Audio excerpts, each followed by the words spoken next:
Good morning, good morning, good morning, good morning. Oh, that's the wrong one. Good morning, guys. Doctor, it is a beautiful day for that bop. Yes, sir, it is.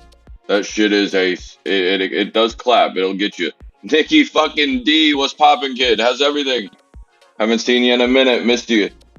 Nikki D's in the fucking Nicky chat right D, now. what's up, buddy? Let's Good go. morning.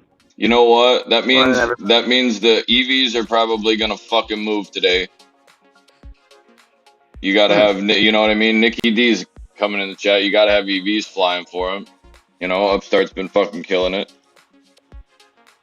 I'd But like to see GameStop looking for him. GameStop has been moving through that 24 and a half, or it tried to move through that 24 and a half or something like that. Good morning, guys. Germ Corp, good morning, good morning. Arctic, good morning. Yeah, these SQs are burning a fucking hole in my pocket right now. Along with the fact that I fucked up and shorted Meta into a day that I should not have. Funny enough is MIA goes and lets me know about 15 minutes ago or less than that I done fucked up. So we're gonna be playing some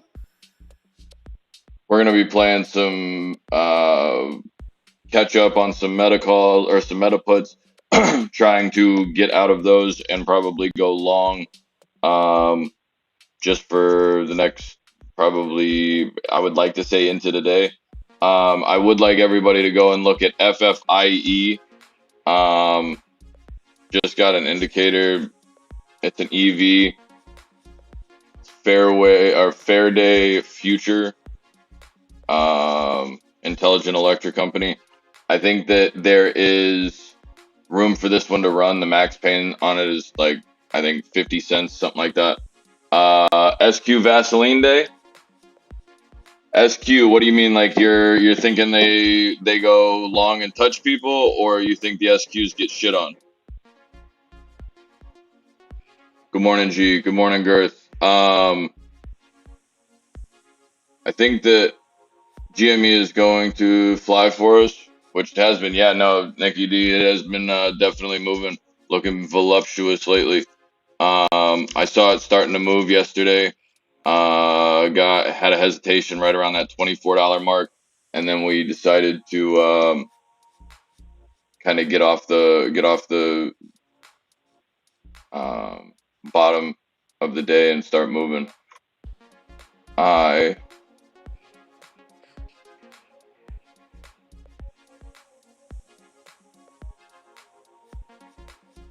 am curious why. What is?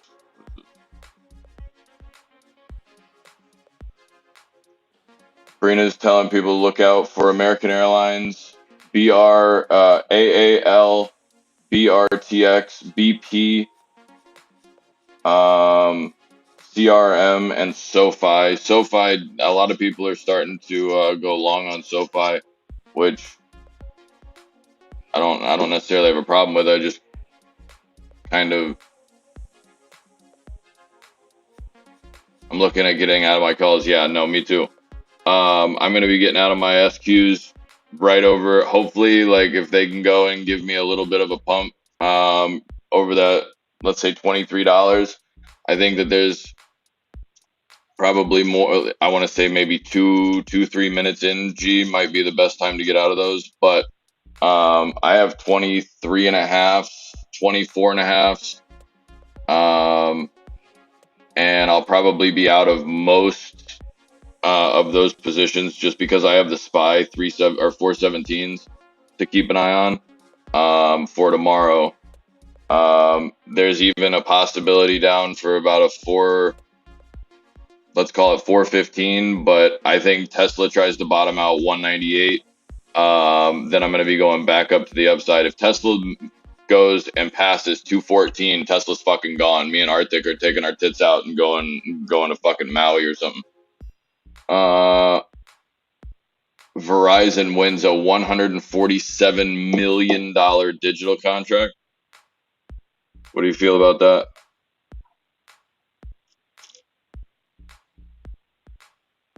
I'm doing the breathing treatment preparation. Making sure that I go and sacrifice all the right lollipop kids. Lollipop guild?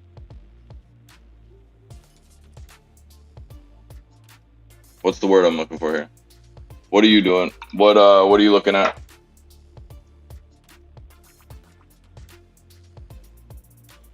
Bitcoin wants to run, but I want 26.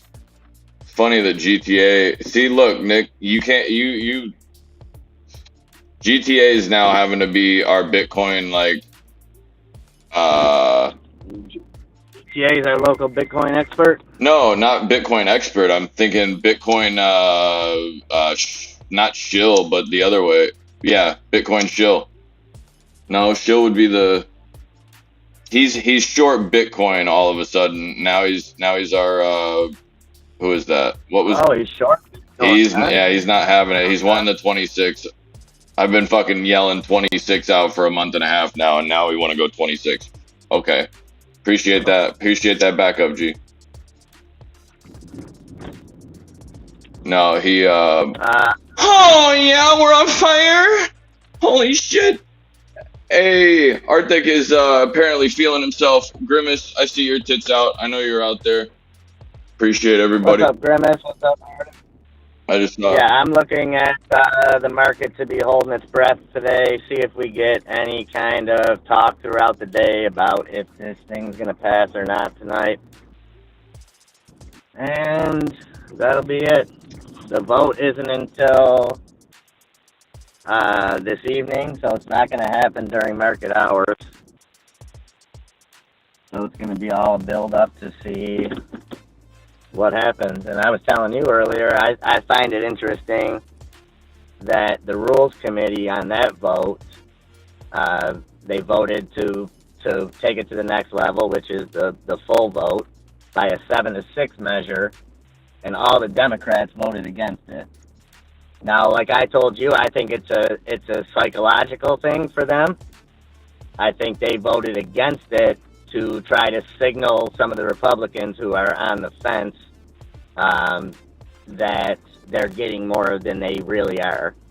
So, for example, they're trying to make it like, hey, we're voting against this. You're kind of screwing us. You're putting, McCarthy, he really put the screws to us, so we're going to vote against it. And then gets the Republicans to say, hey, well, if they're against this, it must be something good for us. I don't know. I don't know what the hell is going to happen. And I don't really think outside of the people in the House, the people that hold those votes, no. I just thought that it was just a beautiful. We put it on the stream. Those guys were pissed, man. They were not having that bullshit. Well, yeah, and it's not well, we're kind of against it, but we're gonna vote. You guys heard those people talking yesterday. They're adamant against it. So now, whether that means that they pass it and then try to oust McCarthy, that could be a play too, where they have to say, well, McCarthy screwed us. We got to pass it so that we don't default, because they're going to, I think they need, the numbers have been changing, pretty much hour to hour. But I think the Democrats need like between 50 and 100 people to vote for it to pass. And the Republicans need like 150. Something along those lines. Yeah, Nikki D said GTA, our friendly neighborhood Jim Cramer. I inversed that guy. Why be threatened to China and Russia when we can just help them be better like us? Oh, right. That's what we need to do, is go out and make people fucking better like us. We can't even take care of our own fucking shit right now, G.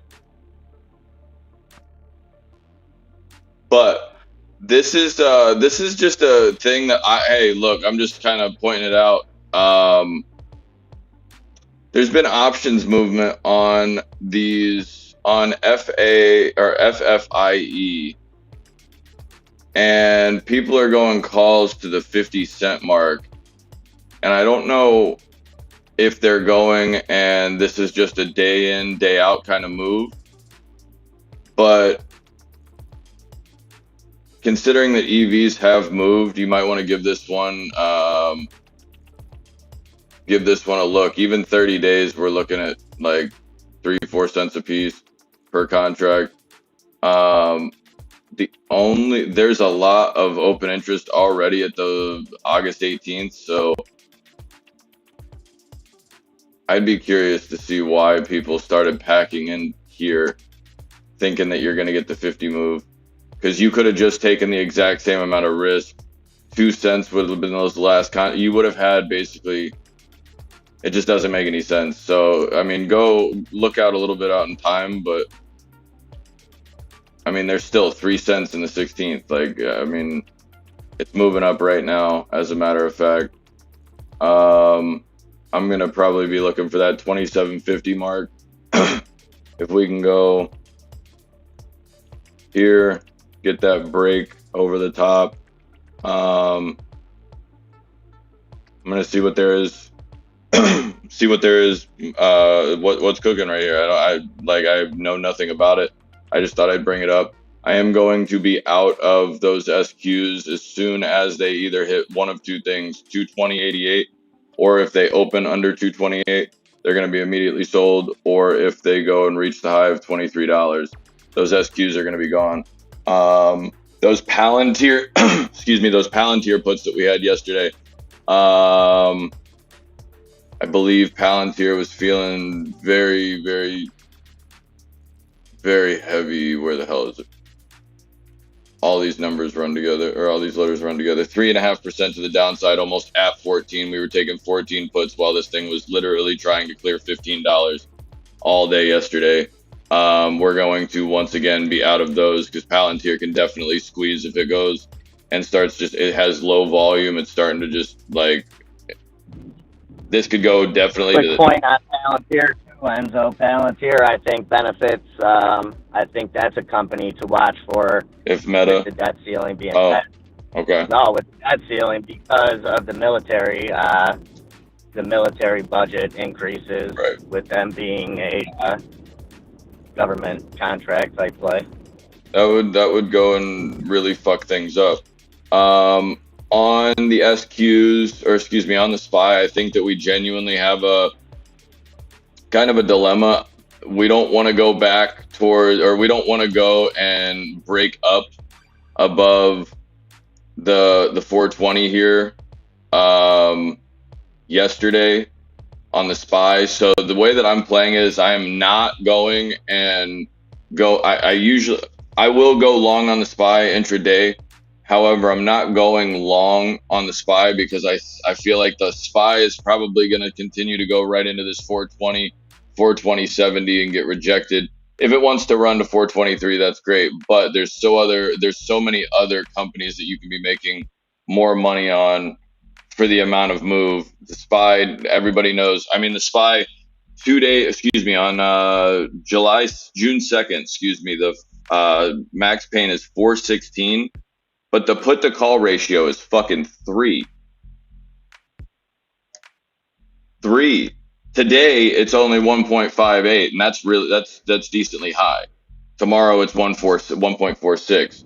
But on June 2nd, it is 3. That means that there is go ahead. I think I heard either this morning or yesterday there's more. I guess they're considering puts anything with short positions on the SPY right now than there ever has been in history. Right. So I don't know exactly what the metrics that they gauge those by as far as like how long out, all that stuff, but it's something that they're throwing around. It's a message that they're trying to put out there. Yeah, I mean, Target had a huge... I don't know for what reason. Because they think that if the United States defaults, then hey, we win, and if the shit gets dragged out, we win and put ourselves in a worse position. If we go and clear the... What I look at with when they're messaging like this in the news, and I know you look at charting kind of the same way. What are they trying to? Are they trying to get us to dogpile on those short positions, or are they trying to say, well, if everybody's going this way, there has to, we got to go the other way? In my opinion, If you go look up on CNN every night about what 10:15, 11 o'clock, you can go and just type in futures into any search bar, your web browsers. You'll get CNN. If you go and look at it, they have a greed scale, and for the last, like, I don't know, 3 weeks, I've seen it at over or above like 60, which is people are greedy. They're getting people off of the. It's been a greedy for the last month almost. Right, but they're getting people away from that narrative of like there could be upside to this market, because they don't want you to go and benefit the same way we have, the same way we're going to today when Tesla tries to bottom out right here 170, or excuse me, 198. I'd like to see it hold 198.72, but it might give us 197.25. But I think that you're genuinely setting yourself up to retest this bottom at 418 on the SPY. And I think we're going to try to go upside, and I think it's going to probably be based off of something, either AI. I mean, we're already getting NVIDIA getting $500 price evaluations or price targets and shit like that. I think it's all kind of ass. But if they're going to go and give us the pressure in the market to go up, they're going to also do their part on the media side of things to go and give you the old knuckleball, I guess, if you want to look at it like that, where they're going to go and continue to feint, oh shit, we're in a recession, we're in a recession. Yeah, no shit, we've been in a recession, buddy, but it doesn't fucking matter. It doesn't seem to be swaying anybody's decisions one way or the other. Grab some VQS. I don't even know. AI bubble might just be start. Yeah, I know, and that's Yeah, it's just start, but some people it's not going to be something that wipes out. I don't think it's going to be like a .com thing where we just see a crash and a wipeout. I think it'll be more of a transfer from the smaller caps to the larger caps. And what's interesting, when we talk about AI, it's the same conversation day in, day out. Google, Microsoft, blah blah blah blah blah. You know, I mean, and we talk about this stock every day, and maybe we talk about it in an AI sense, but you don't hear much talk on the news. You never hear the link between AI and Tesla, who's one of the companies that has a business model, whether it's questionable at best. We talked about the ride-sharing stuff, but they have AI is a big part of what Tesla does, and it hasn't, outside of some stuff here and there, it hasn't been talked about at all when it comes to this whole AI boom. right. I think that if you're thinking about LiDAR and all of their, even the AR, I think that if you don't look at Tesla as one of the leaders of AI, I mean, you might be sleeping on them a little bit. What's going on, Birdie? Doyle Brunson goes burr, is what I've been told. By the way, Nikki D, did you know that the best hand in poker is the 9-3? That's what I'm talking about. Take your tits out. Let's go. I look at everything in the market right now as the exact same, and I'll show you why here in a second. You can look at, just for instance, if you look at Palantir and my SQ, two graphs or two charts on the right, they're both at a point where they're very highly traded levels. I believe this was the SQs, like right before the indicator where it said, hey, this is the 52-week low. It's going to start punching through 22. G ended up going and getting in the chat about it, all excited and shit. And then it ended up puncturing through it, going low and staying there for, what, a couple of hours. I see us being able to go and get touched a little bit here on the SQs. And if you think that we're going to have a bullish day from AI, which it looks like the SPY is trying to continue to hold this trend line, you look at Tesla the same exact way. It's got that same exact left to right downward trend, but it's still going and gaining support, and it looks like it's got a possible turnaround in it if we can go and get some green movement and pressure off rip here this morning. RSIs aren't too blown out. I think that if you're buying the rumor, selling news, I'd rather buy ahead of, what'd you say it was, the Meta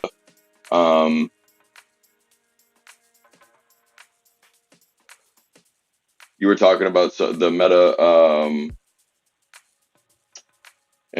not investors day, but essentially it's a big thing for Tesla right now. I think the fact that the SPY has so many options on it, I think that they're going to kind of just go and let the SPY lackadaisically kind of be it's going to be a trendsetter, but I don't think it's going to have the volatility of what we're normally seeing in the SPY. I think the more puts and the more calls and the more attention that you're going to see on Tesla or on the SPY is the more eyes that are being taken away from other stocks like Tesla, who is a day trader's just absolute dream. Palantir's been moving up and down and trading. Like, I've been just trading into or watching it go into resistance, shorten it off of prior resistance. If it breaks up, oh, whoop-de-doo, I gotta go and I take a 6-cent stop loss and I walk away from it. It's not a big deal. But I think that right now, everybody in the market right now is screaming price target for SQs. I think the SQs probably turn around and stop maybe a 23-21 little hot candle, but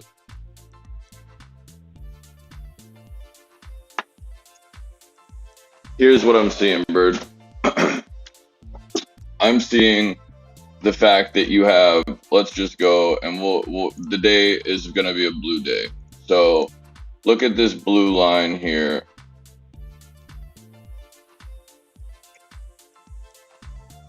Blue here.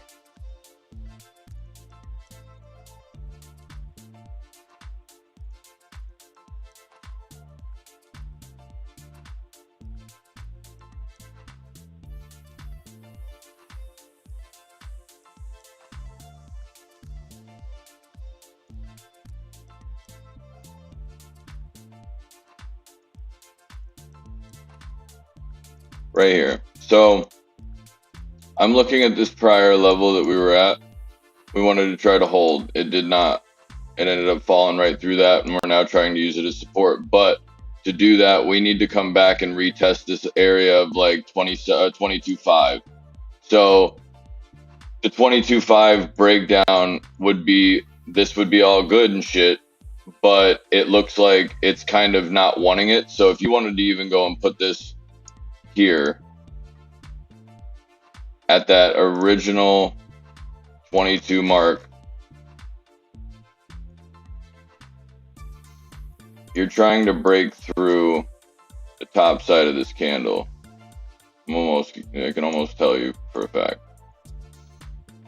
Yeah. So I see this going and being able to retrace back into probably the 22.50 area and use that as support, maybe even the 22.3. But all of these stocks have the ability, even on right here, we've had the same level. We got about 3 minutes, but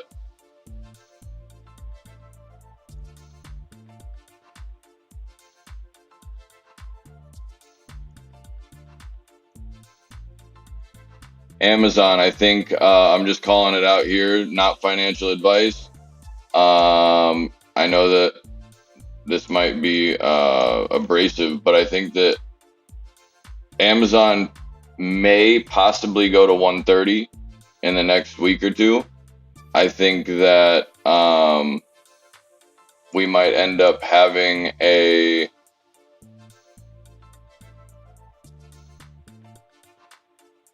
meta of,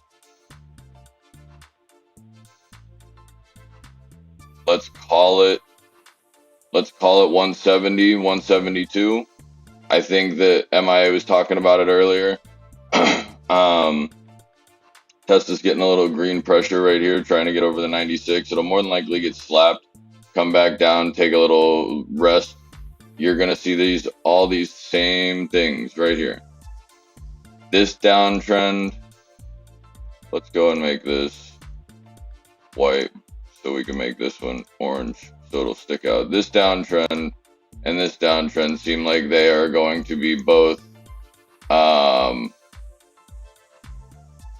very interesting to see what happens at them. We have the blue indicator underneath. We have the SQ being kind of just smacked over the mouth right here. I don't see this I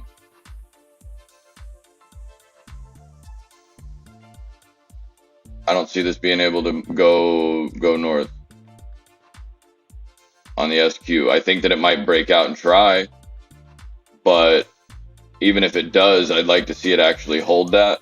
So I'm going to see if Amazon won't go, or I'm sorry, Meta has the ability to kind of come through.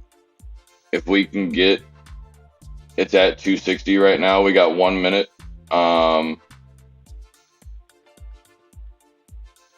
See if Meta doesn't go, see if everything doesn't try to flush real quick. And see where we're at then. SQs will keep on the board, but not, yeah. I think that if you see Tesla over 214, it's gone. I think that happy anniversary, Birdie. Max Cohen tweeted. Birdie, happy anniversary, buddy. Cheers to 23 more, my friend. Yes, sir. But keep an eye on FFIE. I think that the entire market is going to more than likely come out red real quick and then try to find some balance here. Good luck, everybody. Keep an eye on your own charts. As always, get a little bit of a YouTube delay. And happy, what is today? Wednesday, hump day. Let's go. Ding, ding, ding, ding, ding.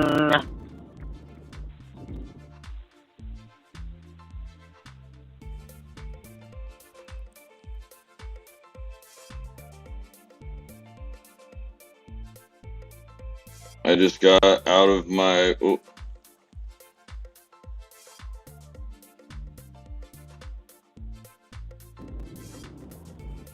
All right, so all three indices, S&P, NASDAQ, Dow, all opening up around 0.4%. NASDAQ moving up on this. Down 1/3% now. I just got out of my SQ 24.5.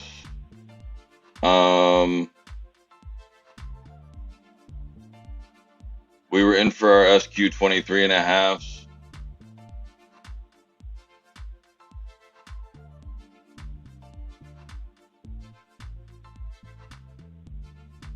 There's Tesla moving. We got out of our SQs. We're up 65% on our SPY 417s. Wait for the market to give you your little pullback here. NVIDIA, we're going to take an 8% loss on because that is not, I don't want to be short NVIDIA right now. Our Meta is up 42%, 43% currently. Palantir dropped through the 14. Our SPY 415s for the second are down, or excuse me, are up 32%. We're gonna take half of those just because I don't want to pay attention to them right now. And you're getting some movement to the upside. You're getting that pullback on the SQs, which is, I mean, a lot quicker than I thought you were gonna get. But Tesla did take that upside decently well.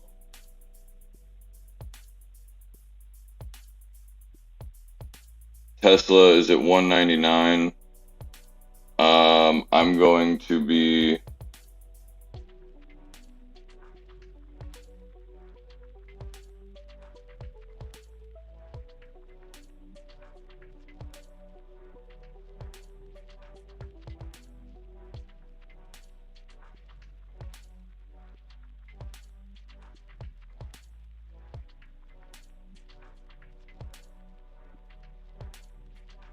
Oh, I want Tesla to just drop just a little bit for me.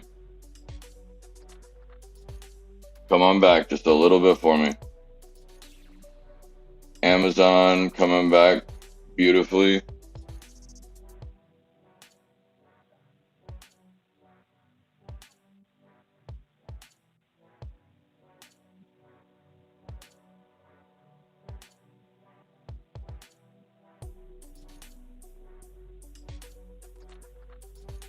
Meta is getting touched on a little bit, and it is trying to break through that 259 right there that we wanted, but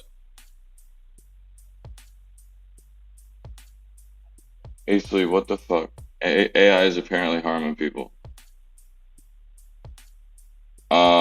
See, there's that Meta, or excuse me, Tesla pullback. Man, I forgot.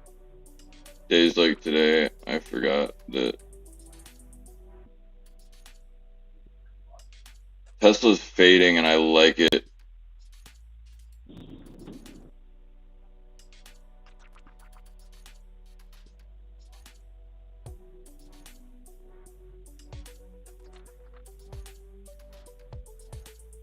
Comments from Speaker McCarthy running his fucking yap.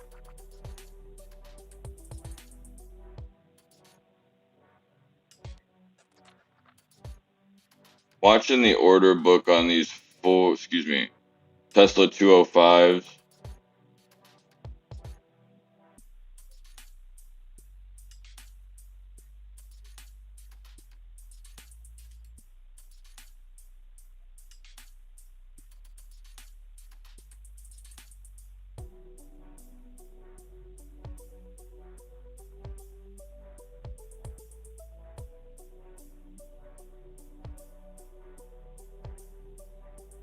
I want a long a 235 on the 205.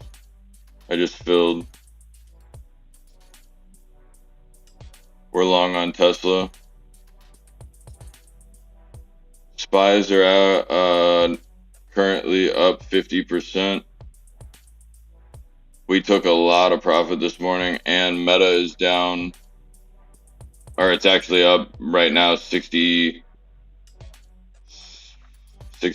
or so. We went, and I'm going to be taking profit on that at 177. Actually, I got to fill for 185, excuse me.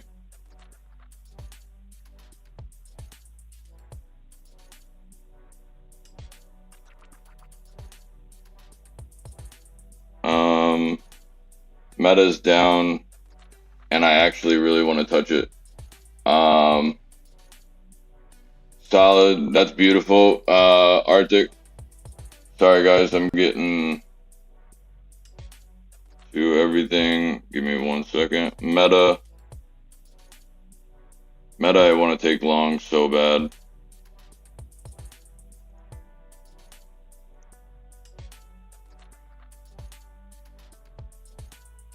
Amazon's coming back into 130 calls are starting to be bought. That's fucking insane to me. I didn't think that was serious. Look at that.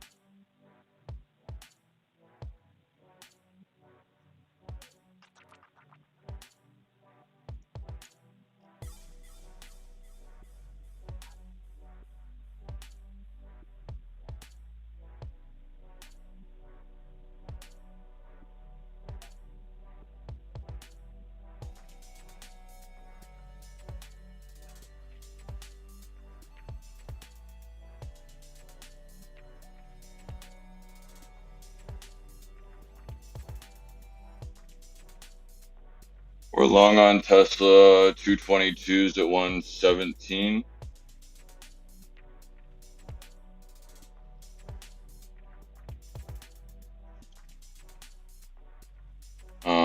Spies are up 65%, the 140 or the 115s. We actually just got out of half of that position.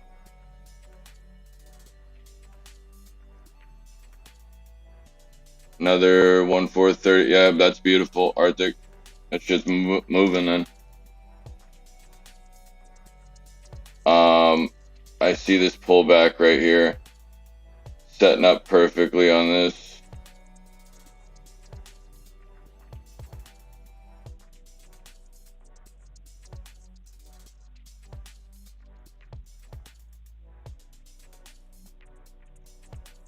SQ's pulling back nasty. Looking good though. There's Tesla going north.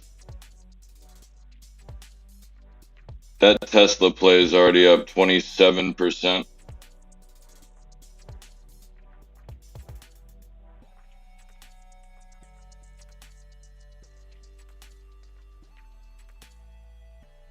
Oh, we're going hard in the fucking paint right now, boys.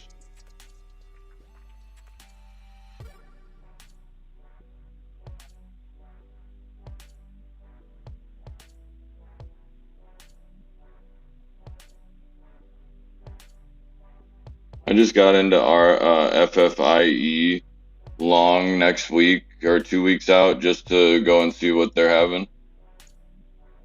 Just throw a couple dollars around, fuck them. Tesla's moving to the upside. We need a little bit more from Tesla here. We need to break through that 206. Hey, Arctic, let's fucking go. Hey, yo, the SPY might actually get through, and this is gonna be a beautiful day. Let's go, babe.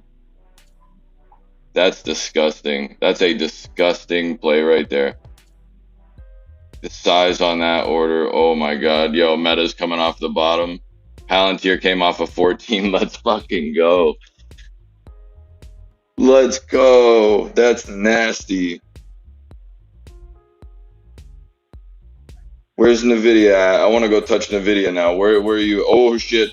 Nvidia's back over 400, or trying to get back over 400. AMD coming through the bottom. The fact that I'm looking at the Meta puts that I had, those are up, but they were just holding green. We got out of those perfect.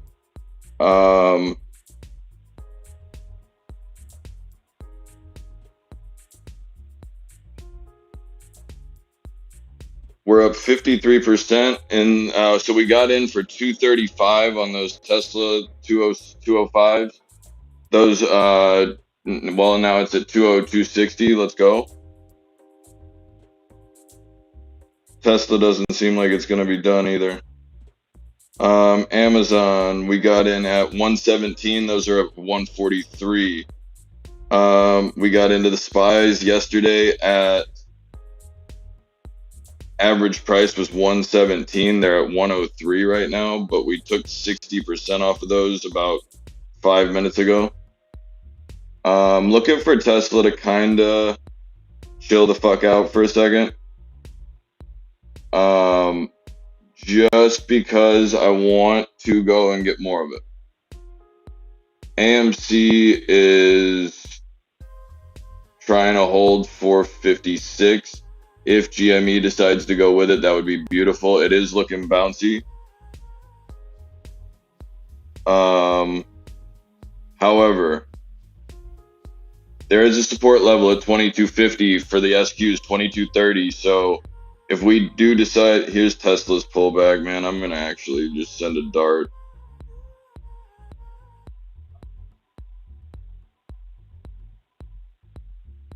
Send it.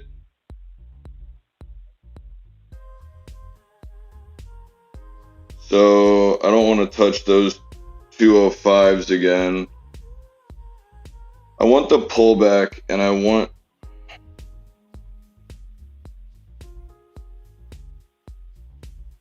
we're trying to bounce. So what's gonna happen is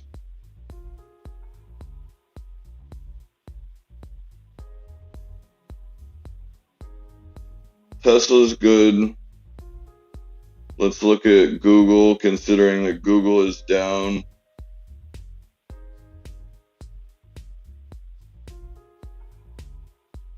Tesla's moving back up to resistance here.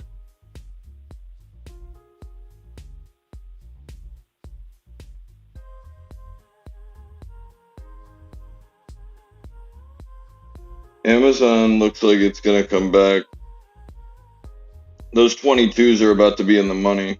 220 or 122s are about to be in the money, no bullshit.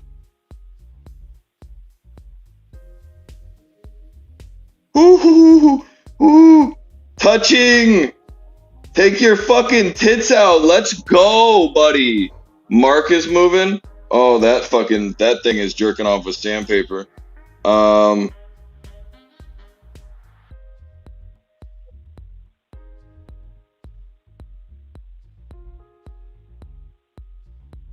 Palantir's at 1427. Amazon options are already up 20%. Thank you. We are going to leave fucking Palantir alone.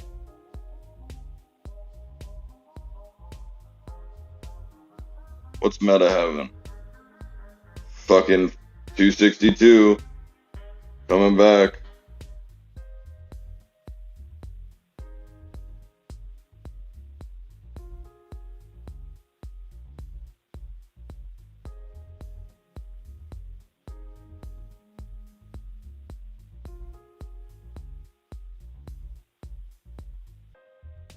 Amazon the 122s are moving.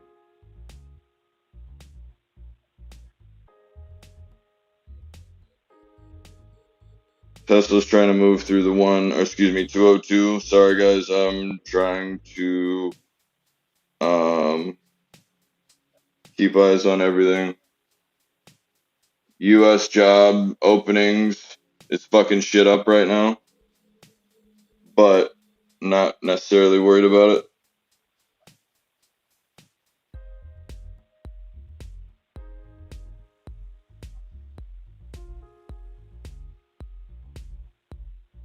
Tesla's moving to the upside. SPY's doing the same.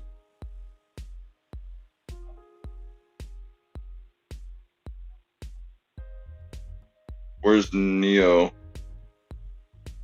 Neo's getting shit on because of ADRs. Lucid is looking like it's got strength at the 769 mark. Remark Holdings.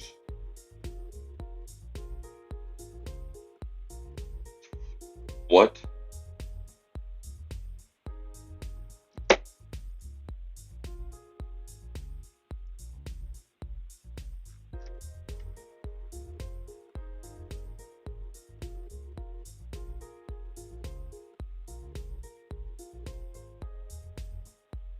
Oh, that thing could get weird.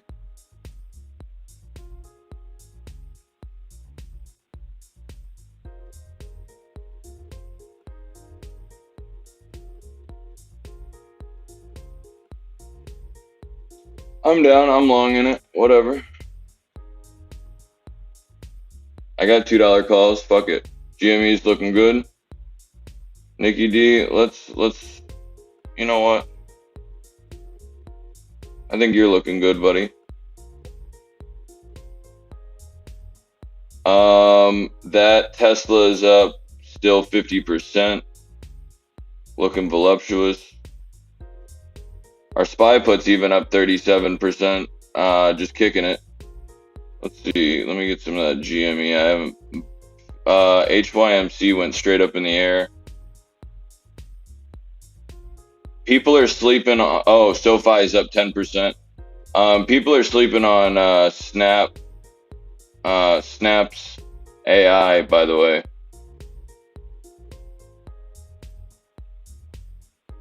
Have you messed with that at all? I've seen it. I haven't. I'm a grown ass I man. haven't played I'm a with grown it. ass man. I don't play with Snap. No. Damn.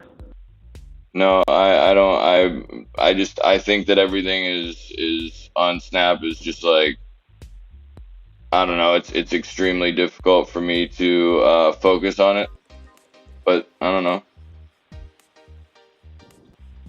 I've never used it's never drawn me in. I've used it Nick, for certain things, but Nick, it's not like Instagram Reels or something that lure me in, and then next thing you know, I've wasted 2 hours looking at dumb shit. yeah, no, that definitely has happened. I'm going to be going long on the. I got 25 calls on GME, trying to fill for 39. Remark is trying to go back up. Tesla is trying to break over that 222, but the SPY is pulling back. This is actually fucking beautiful because look at this. Look at Tesla right now. Tesla's not moving off that SPY dip. Not even a little bit. So what's going to?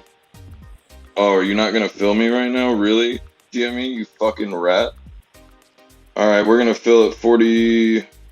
If the that's not gonna give it to us there either.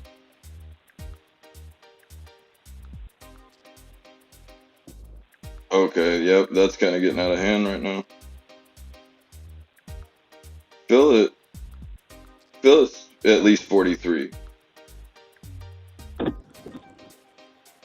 Wow. All right, I'll give it to you for the 45. Jesus Christ, I got it for 44. I'm in, Nick, at 24.60.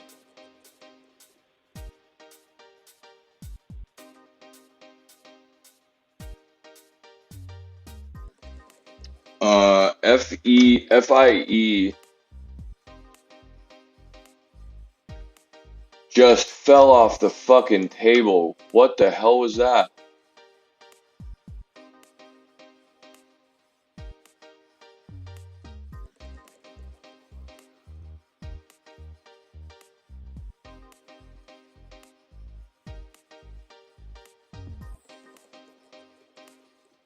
SQs are pulling back to that 22.5. Tesla's still up 35%. SPY 315s for June 2nd are 34% to the upside still. Mara looks like it's trying to make a rebound. Microsoft's going north. Amazon is almost in the money already at the 122s. Meta is trying to go through 262.5.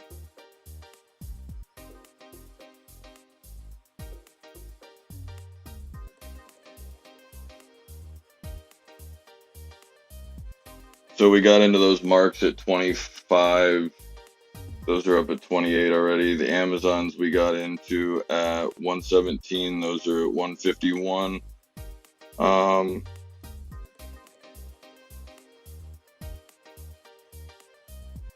I'm going to take a 12% loss on this. Actually, no, I'm going to keep this one. The SPY 417 that I have right now is kind of I kind of like it. I just want to keep it. I'm gonna name him. If you like along on the SQs here, you can probably find one 22.50 if the market will give it to you, but be careful.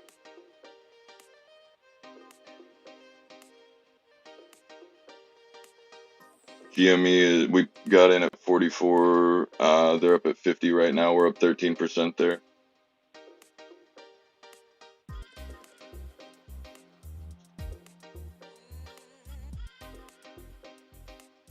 I'm gonna take this for 415 stack, and we're gonna get out of that at like 40%. Yeah, we got out at 105. We were originally into that for want to say roughly 70, 78.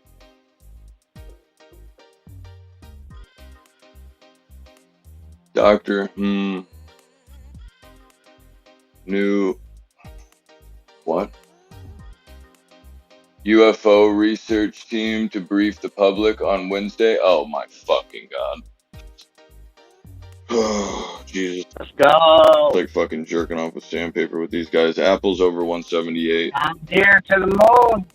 John Deere's using that space technology to power those futuristic tractors. We got that news yesterday, and now today, alien disclosure. Coincidence? I think not. Okay. Let's go. I can see that. Texas Semi's under 100. Palantir's trying to move north. Meta's trying to go through the 262. Google's pulling back even though it moved. Microsoft is over the 3. Taiwan. Sorry, yeah. GME is looking nice. Nikki D called that one out. Thank you. Welcome back, by the way. Beautiful call. Lucid's going through the 765 area. We're also looking at the UVXY is trying to put in a bounce here at 305, 308. And SoFi not giving a fuck. Also, MCOM. I don't know anything about it, but it's also getting a little bit of volume. It's probably getting ready to get smacked in the mouth. PayPal looks down. Novak's up 7%.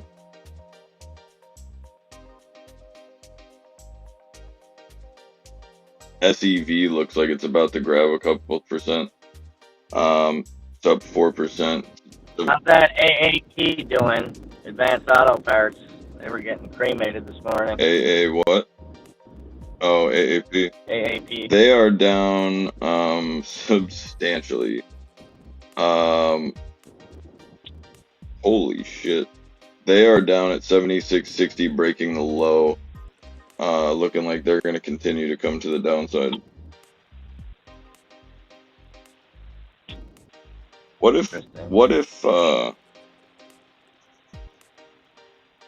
they were just trading at 105?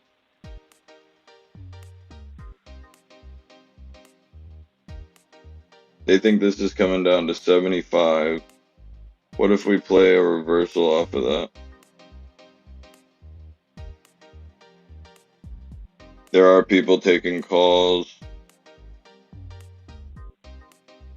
Not much volatility, but somebody thinks this is going back to 80.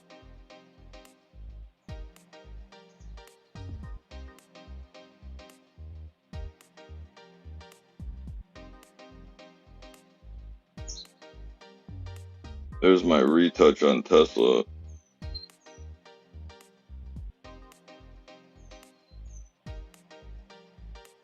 I want to see every bit of 207 on Tesla.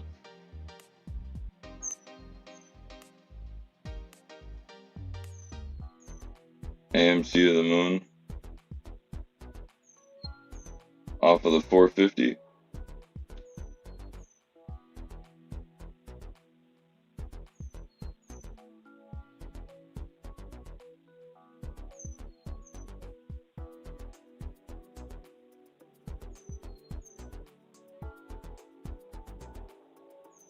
Well, right now GME is green and looking voluptuous. If we can get this Tesla to kick it,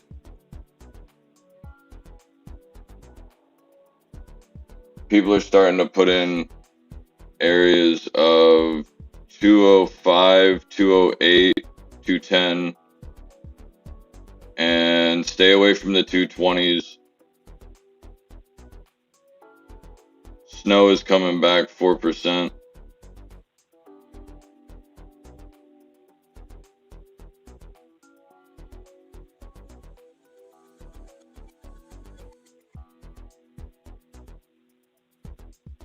Bitcoin looks like it's either about to shit the bed or come back towards like 27.5. Tesla's right under 200 again. I really want to touch it. Can I pet that dog? I want to pet that dog. I won't pet it.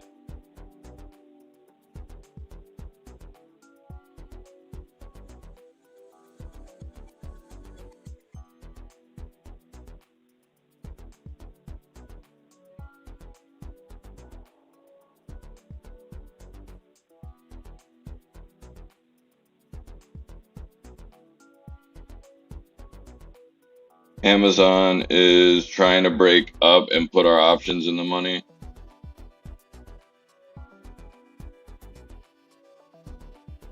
See, the banks have taken a dip all at 2%. They're all running together. And when they bounce, the market might continue green. Like a window, you know, it's there. MCOM is Hellbit. Oh, fuck no. No. Don't touch that thing. Fuck that. We got out of these meta puts. We don't have these.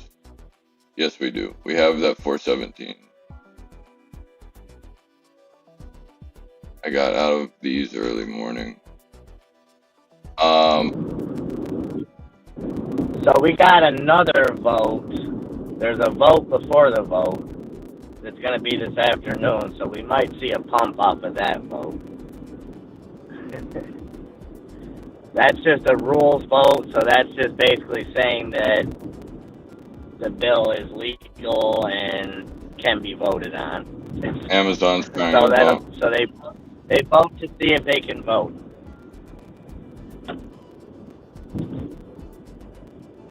And then the real vote will take place tonight if the first one passes.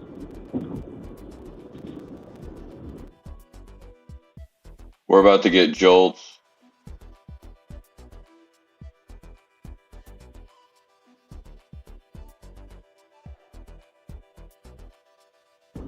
Doesn't matter. Don't matter how it comes in, because they'll just talk their way out of it being good, just like they did with the one on Friday. It was horrible, but somehow they talked their way out of it.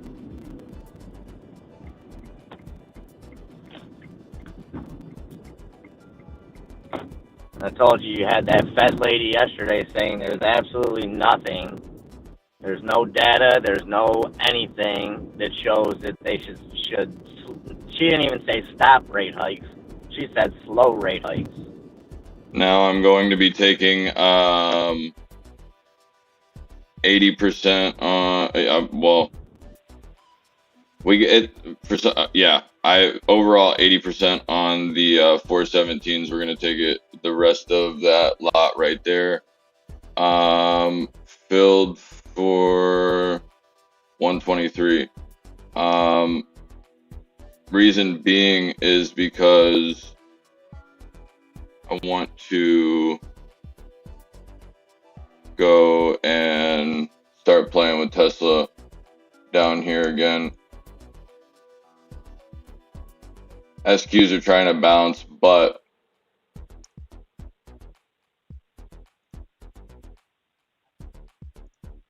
Apple's moving, and Apple's just trying to come back to support right here at the 57 mark. AMD's putting in a bottom, in my opinion. Nvidia is trying to hold support of its pre-market move.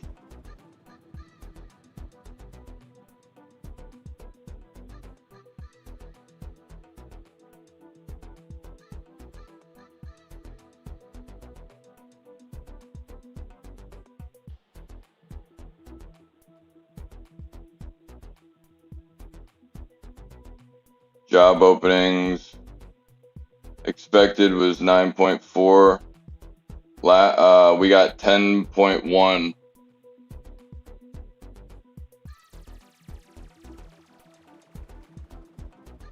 Thoughts? The 10.1 in job openings. 10.1 million job openings. Yeah, last was 9.7 and expected was 9.4 mil. Well, I mean, I guess that depends on how you look at that. That should mean that unemployment is up, which the Fed wants to see. Oh, hold on 1 second.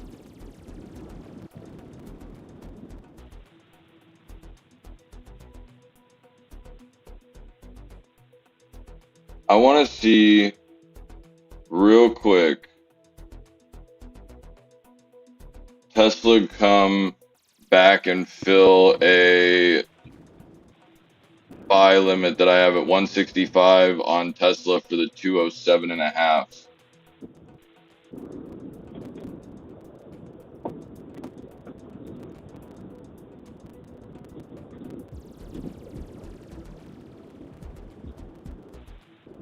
Yeah, so that should mean that unemployment's up, although they won't tell us that unemployment's up.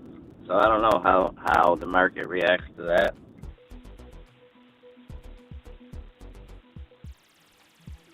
I mean, they could look at it in a deeper way, and with with work requirements included in this debt ceiling thing for people that receive SNAP, that could be looked at as a good thing, and that could be leveraged for why they need to do that. Like, Amazon's okay, continuing. and this isn't my word. Sorry, go ahead. This is what they're saying. Well, we have 10 million jobs, and we have X amount of people that receive benefits that don't work, who are able-bodied. So, I don't know. But you have a company like, I think it was JP Morgan yesterday, that announced they were laying off 500 people at the same time hiring 12,000 people. So you do the math on that one. How does that work? That's a good question. Tesla, just pull back for Daddy one time. I don't think Tesla's going to give me that pullback, so I'm actually going to go and pick up a couple more just because I like where we're at. I'm going to go to the 220, or excuse me, 202.5. So I just filled for 325 a piece right here.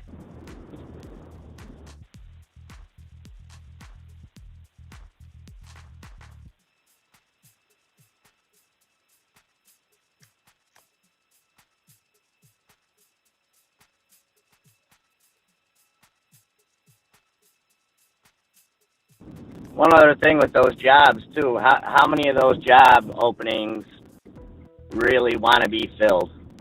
I mean, I see every place I go to hiring, but I also see every place I go to working with a skeleton crew. And something that people overlook is you look at fast food restaurants, you look at even regular restaurants, they've been turned, through COVID, they were turned into dual-purpose restaurants. So every place, you know, has delivery now, which wasn't a thing before. Before, you had pizzerias and maybe Chinese restaurants had delivery, and that was about it. Now you've got the same amount of employees doing double the work because they're now a takeout and eat-in and basically a catering service with less employees. Yet every single restaurant that I go to has a hiring sign. And I understand a big part of that is people don't want to work, but I think a big part of it is also you appease the employees that you have by showing that you're trying to hire, and you blame lack of staffing for people having to work double shifts and having to work short staffed until eventually they just become used to it. And that's what I see everywhere. I see everywhere from McDonald's to friggin' steakhouses have less employees than they did 5 years ago. And not only doing the same capacity, but doing more because they're now offering outside, you know, offering their product to a much wider audience. So basically what I'm saying is that jobs thing is bullshit. Meta's going up. Apple is continuing, getting touched a little bit, 180. Google came off the bottom beautifully. Tesla's hanging out, doing its thing. Mark is getting fucked on. Mark is getting fucking turned on right now. FFIE came back into support. Looks like it's gonna hold to 24 cents. I would hope. If it does not, I'm out.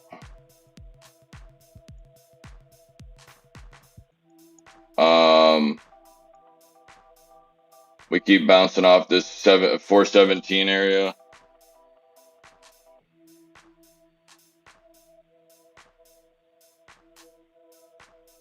And Google's trying to break through its 200.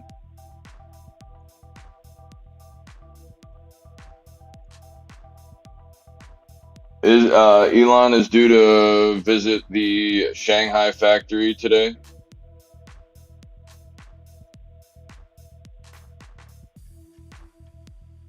Trying to go and put in another bottom of 451.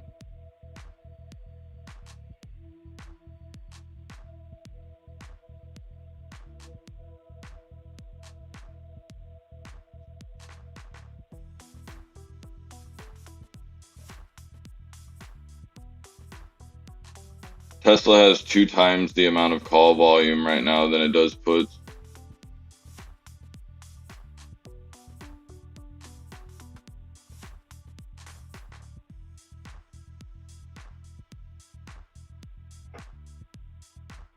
So, like I was saying, all of these came back in.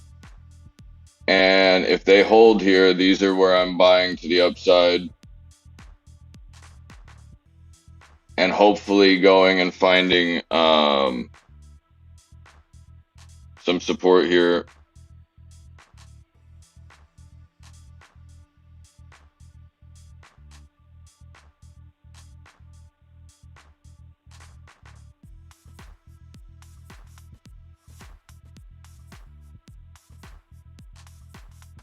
I'm gonna have to do some maintenance on GME.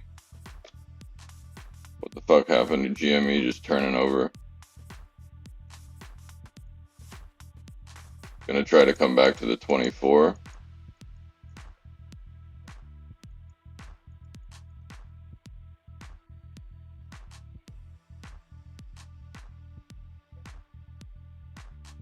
Now Tesla is just back on those 205s to where we bought them earlier. So we were able to go and I think get 80% on those moves with pretty good timing. Snowflake continuing. It looks like to me those SPY puts are now getting up. Nasdaq's trying to go and dip, but the 2280 area is definitely a problem for the SQs, and it has been.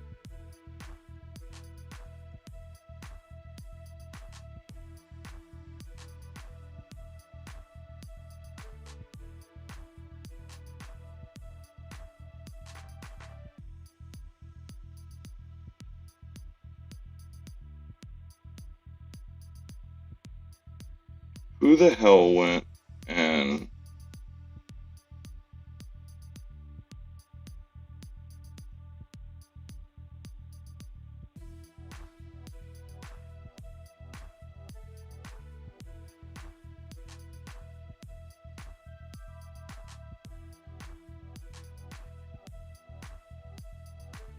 yeah, I don't know who this was, but like somebody took a fucking poke on Amazon.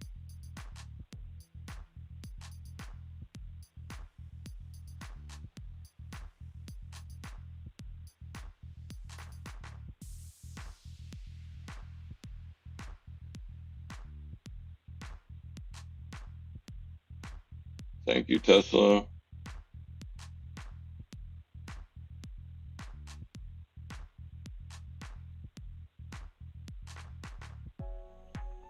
Bring that ass here.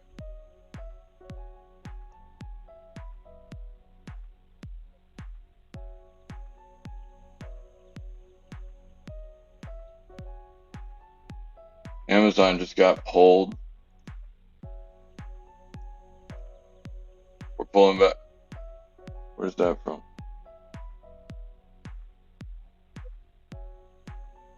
Cool. Very much to the man.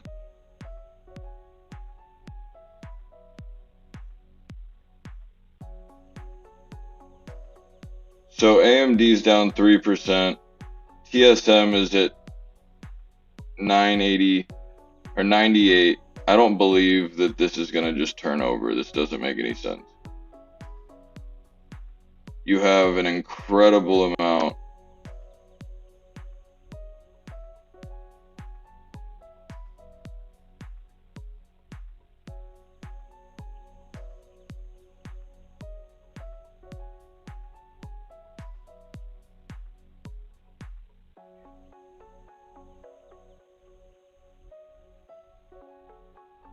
TRAK is getting some notoriety for some reason.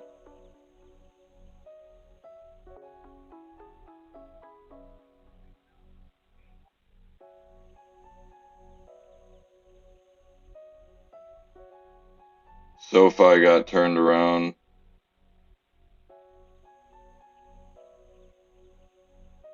It's still holding.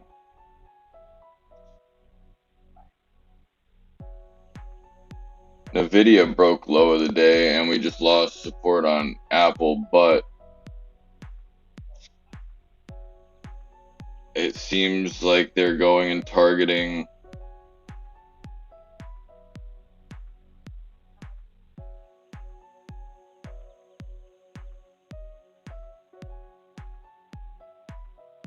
seems like to me that they're targeting certain high volume stocks.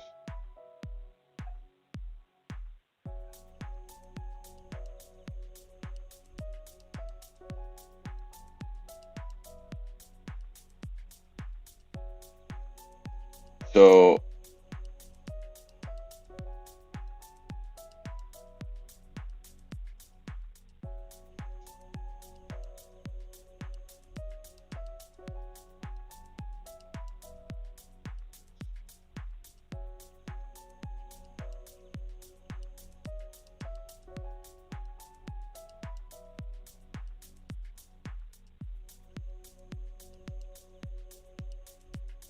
there's that Tesla bounce that I need.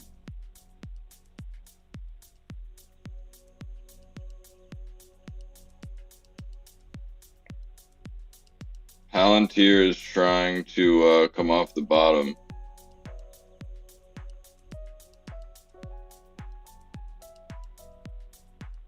It got smacked at like 1450 this morning, I think. There is the break low. So everything south right here of, so I think that 418 on the SPY or 417.80 was good on the SPY.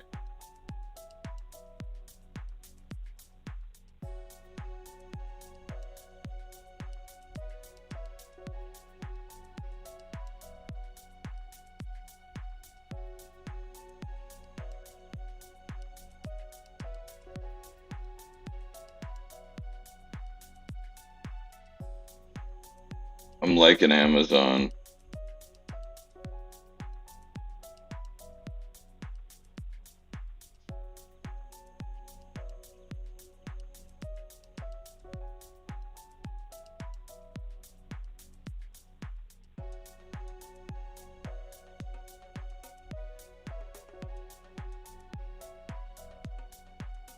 Palantir's at 14. Nvidia is trying to get down to the 390 because that's where it needs to go. Tesla's down too fucking far and just getting pulled like a slingshot. Bitcoin's gonna try to end up fucking making a bottom here. Look at Mara to possibly come back and go north of 950.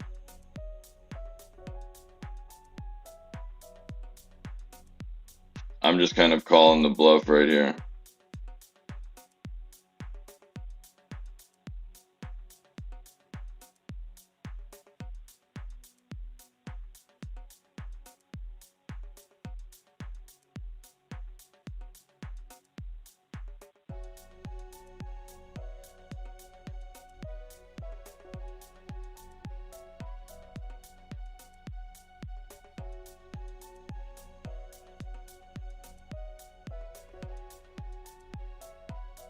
Google's trying to turn over, but I like this support here, and I like where we are. 23 mark on SQs.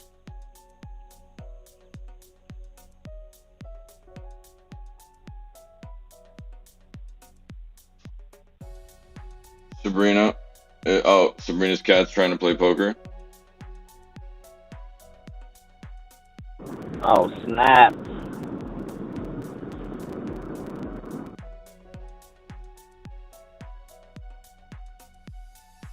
That 198 on Tesla just snapped.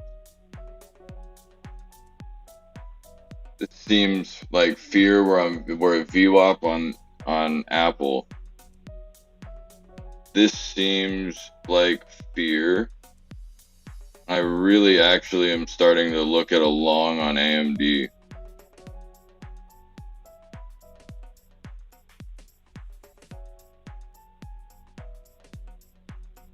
$390 right there on NVIDIA, which goes, and all of this seems like bullshit. I'm going to be quite honest with you. So this is where I think that we might have a 15-minute reaction.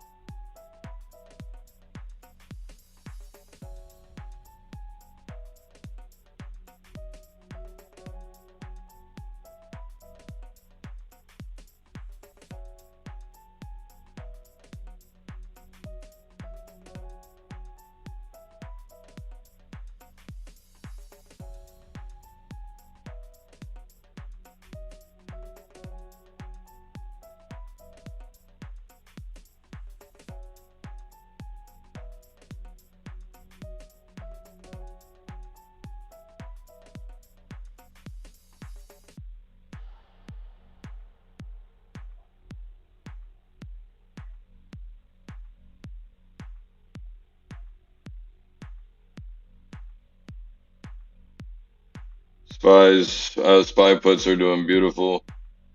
I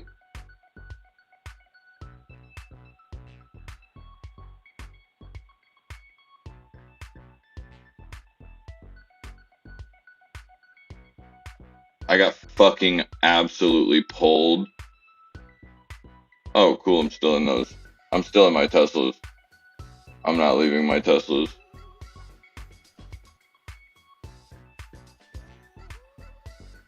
They can genuinely suck my dick. They're not getting them. Intel is getting a huge volume spike. Whoops.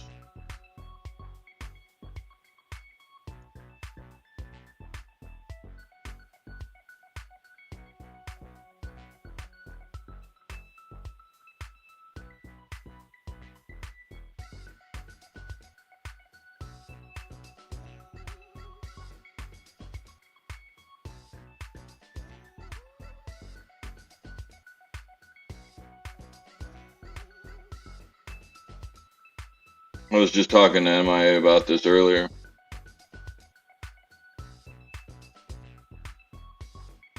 What's that? Intel. Oh, yeah. I'm taking...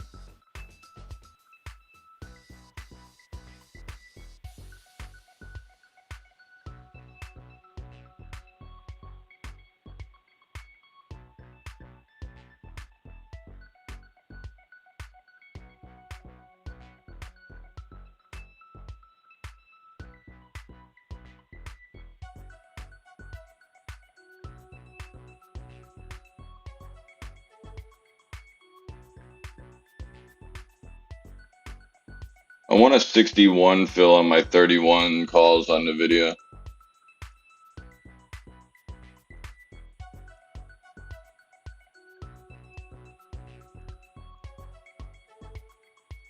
It's not going to give that to me, I don't think.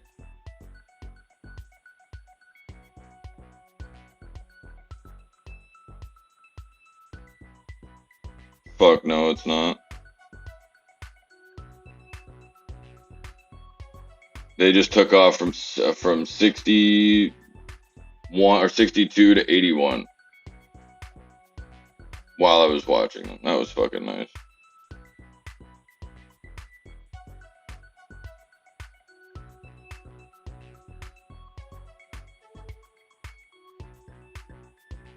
There's Tesla coming back.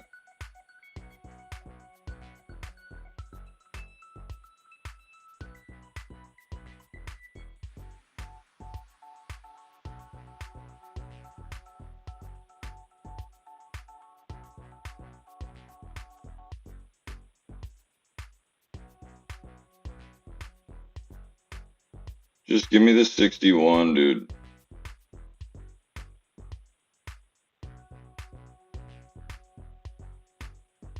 Filled the 61 on the 31.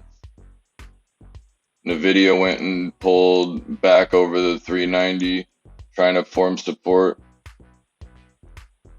So this is the bounce that I'm looking for. And if you're buying here and this continues to go up today, and McCarthy keeps talking some fucking cute shit about debt ceilings being figured out and all kinds of shit, I wouldn't. I'm already up 50% right now. They filled. They're at 61. They're currently at 100. Look at these options. What are they? NVIDIA 31. I just got and filled in for 61 a piece. Call? Yeah, calls.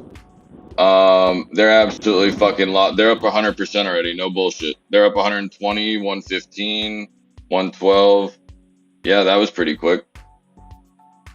50% of that just went and sized out, and now the rest of it is free money. So Intel is right here, 3162. It's getting some movement now, but see how the SPY, I said don't take the SPY long because you might have more pullback here, but what I still want to see is where the fuck Tesla is. Tesla's going and getting beat on, but Tesla's trying to turn itself around here. This might be a 15-minute overreaction. Intel is starting to go and try to find a little top 3150. That's going to be the first place that I'm going to mark this thing just because it's having a little bit of resistance.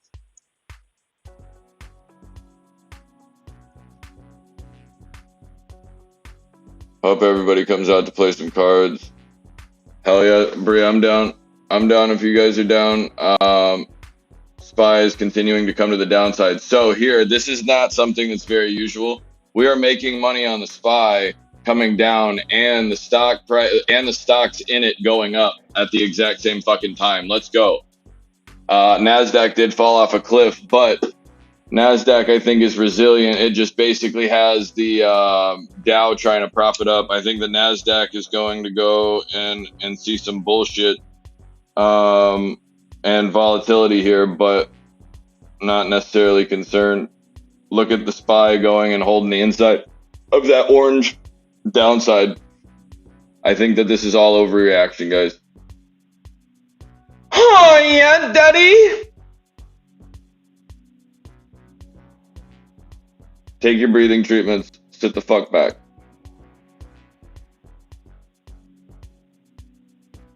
So those are just chilling around 37%. We could actually go long here again if we wanted to.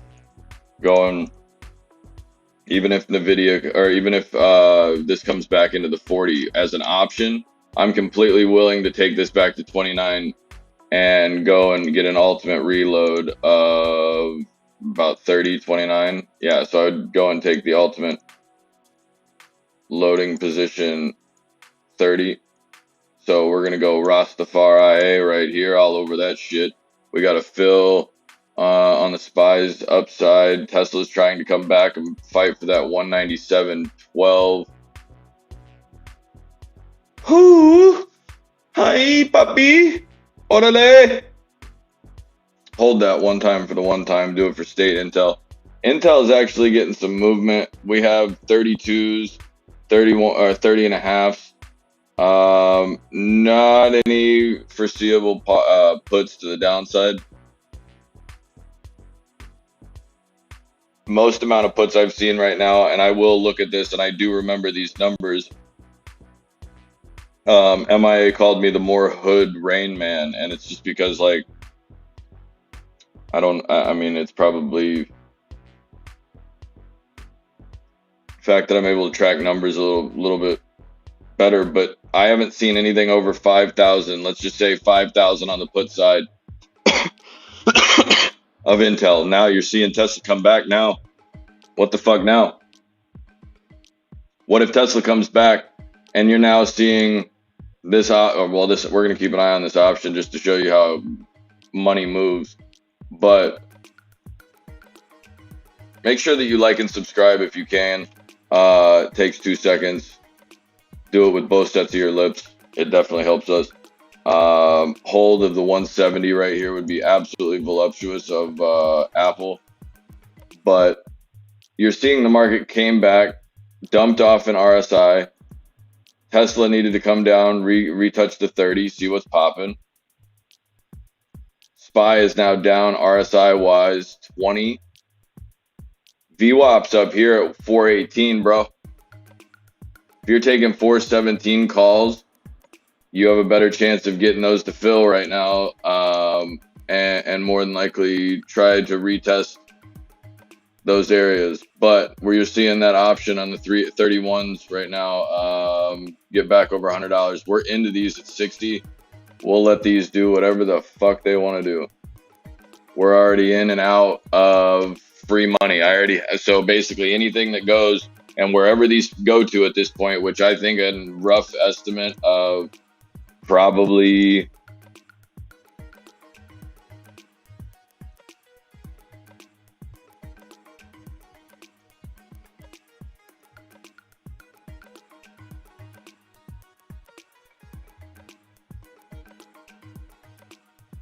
$31. I want to see if we can retouch the bottom of 32.44 and get through 32.77. 32.44 being the absolute deciding factor in the two. But if this wants to go on a daily perspective and start getting up 33, 34 area, this thing could absolutely start doing that. Retest 35. If it gets the pull to the 35, it'll go 37.40. But be careful that you don't get this pullback right here.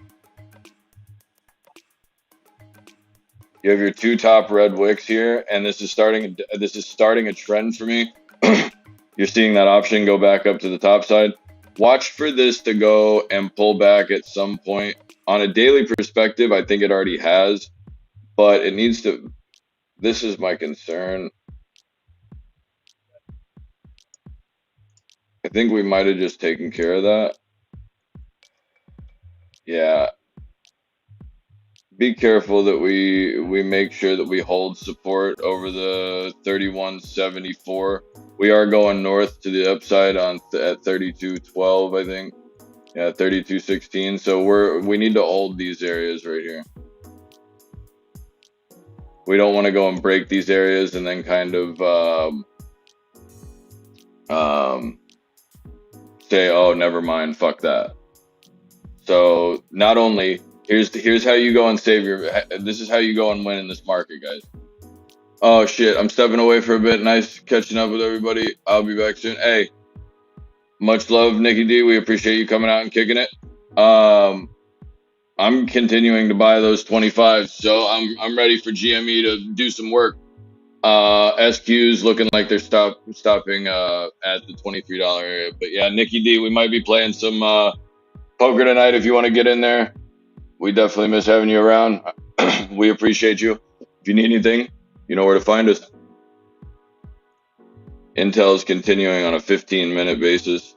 Those options now are we're going to see if they're going to want to continue over the 137. The 137 on these options is going to put me in a perspective that this option now has to cost $31. So this option is going to cost $32.30 right now. You good? So I have to go and basically say that the price of this option is going to be above 32.30 roughly, give or take. Don't quote me on exacts here, but 32.30, where exactly this thing went. Excuse me. And stopped. The reason being is because the break even of the contract right now is going to have to cost 32.20 roughly, is where if you bought it right now, you need the price to be 32.20. So we were in down here when it cost a hell of a lot less.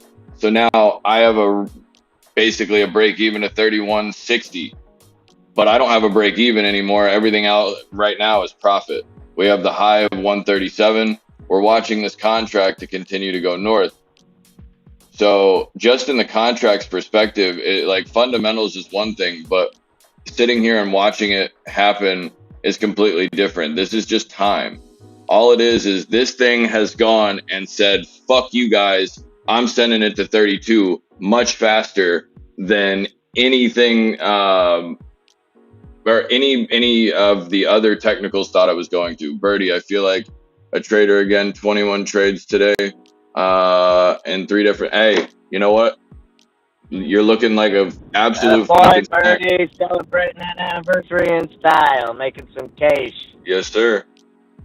Yeah, those options are just chilling at a cool 90%, just hanging in. Sold my last sold my last bank put just minutes ago on average 80%. Hey, who the fuck is complaining? Beautiful day, top of the morning to you. Let's fucking go, buddy. Teslas are a little down more than we would like right now, but Tesla needs to come back, and that's just time. So we could either add into that position or just sit here and do absolutely fuck all. I plan on sitting here and doing absolutely fuck all.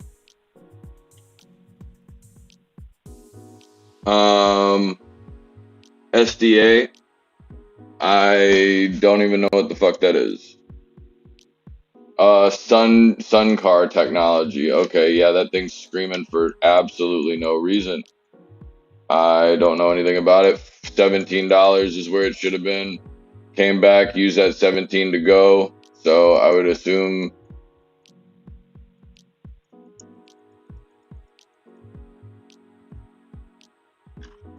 what the fuck is this thing?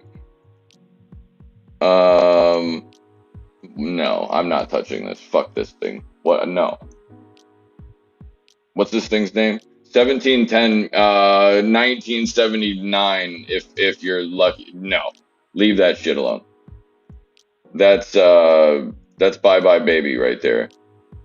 Spy's trying to come off the bottom here. Yeah, Birdie, those are. Hey, you're looking good today. Oh shit. And there's no. I'm sure the lady can't be upset with a little more cash in the pocket to go to dinner tonight, yeah? Are you cooking her dinner, or how's it work? Because I know she's always taking good care of you while you guys are day to day, so I know for a fact you got to be cooking her dinner, right? Yeah, what gives, Birdie? Oh, or shit. You taking one on the arm for the company? Taking one on the arm for the company. I think it's a business dinner. I really do. I feel like if they go and talk about cash flows and new advertisement strategies and how they can go and balance their. Simpler than that. All he's got to do is get some gas in the car on the way there, and he's good. Fair play. That's research. Related. That's research. Right. That's research. Yeah. Birdie, you got to hire MIA and ION as oil executives. Yeah, oil executives at least, the consultants. Just for the effort. Yeah. You look like you could use the pond. Well, we're waiting. Fucking Mark got absolute. Yo, Spy, where are you going right now? I don't know what you're doing, but Tesla's trying to set up on this 197 to 30, dude. And we're about to just send it back to the moon, okay?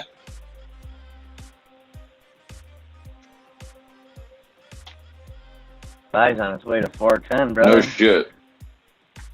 Hey, if it goes down there, I really don't give a shit what it's doing as long as Tesla's staying stagnant. Talk to me, Arctic Fox, what are we looking like on Tesla? Because don't tell me we're pulling back to 194. I don't want to hear that.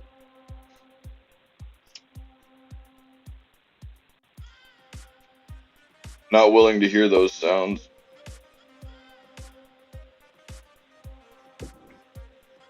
AMC is at the 450.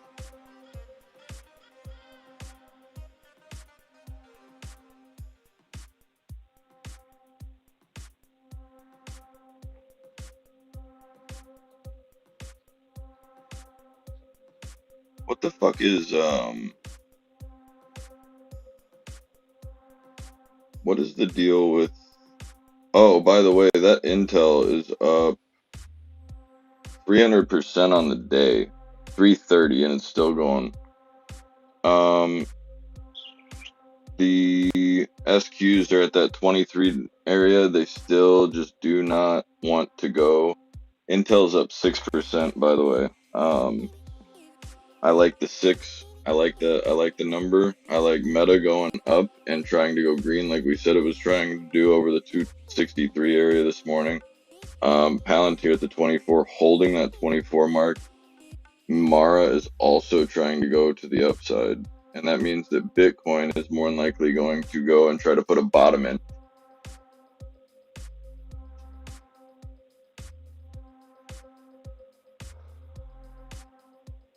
By the way, those 417s that I wanted to hold on to, that thing's now up 175%, 190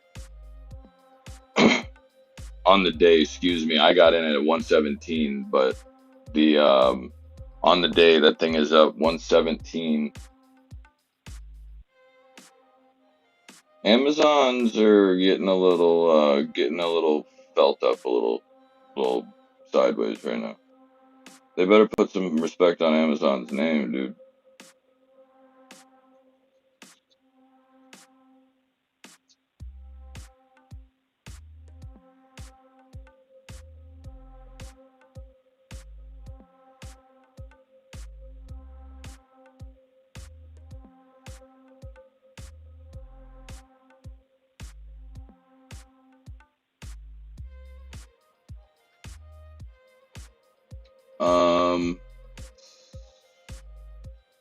CXAI.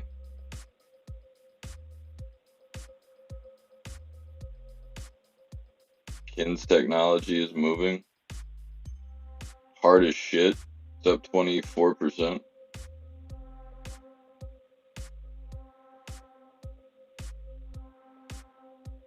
Looks like, the good old faithful fucking Netflix is gonna come touch everybody. Western Alliance is fading pretty nasty. PNC Bank is under 115. It looks like the banks are getting sold off a little bit here. The UVXY is up 13%, or excuse me, up 3%. Definitely a good buy, in my opinion. UVXY is at 3. Canon, CAN is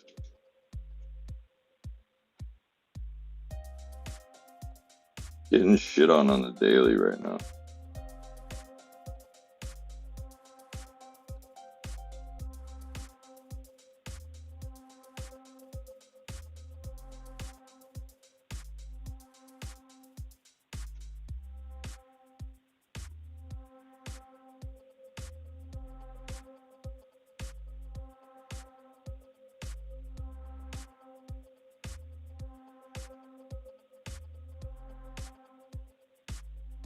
BTBT ran hard as shit when it moved.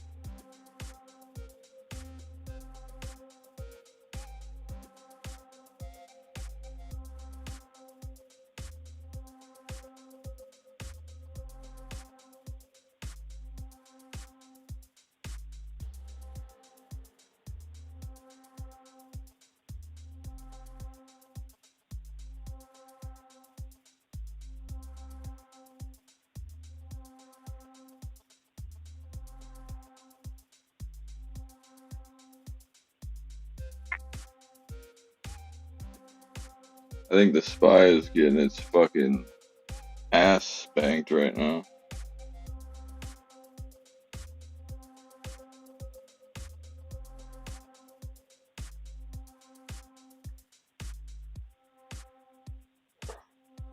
Watch them come out early and say, "Oh, we have a fucking deal that's been put in place."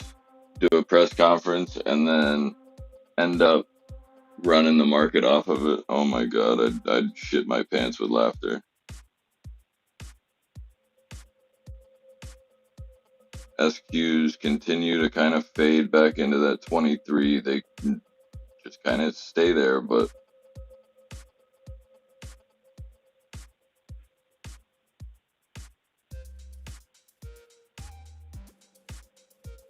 what the fuck is Mark's deal?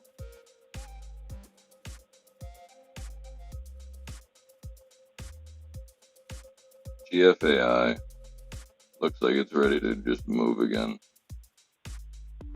You're about to tell me that energy is about to come back? I don't fucking think so. You're high as shit.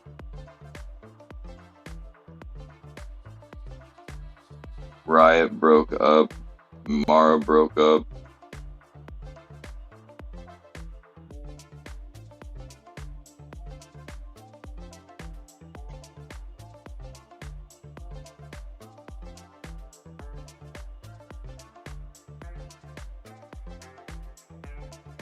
Intel's still trying to hold that 1150, or excuse me, 3150.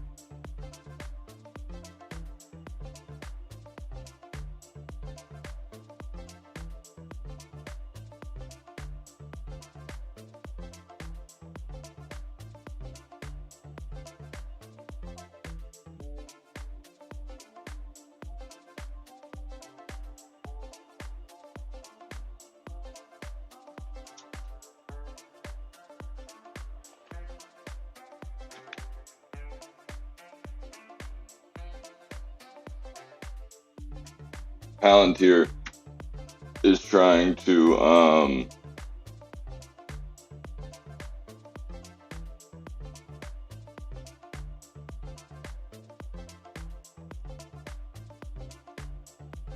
see, the SPY's trying to come back right now, and Tesla's trying to kind of kick it. Perfect. Oh, let me see. We had lunch on the beach. Oh shit.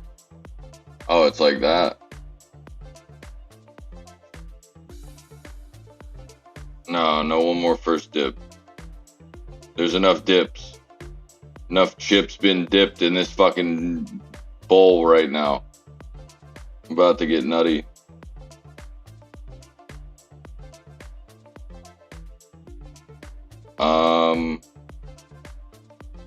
It appears that snow is up 5.5%, looking good. Bitcoin, put in a bottom and just come touch me. Touch me with your lips.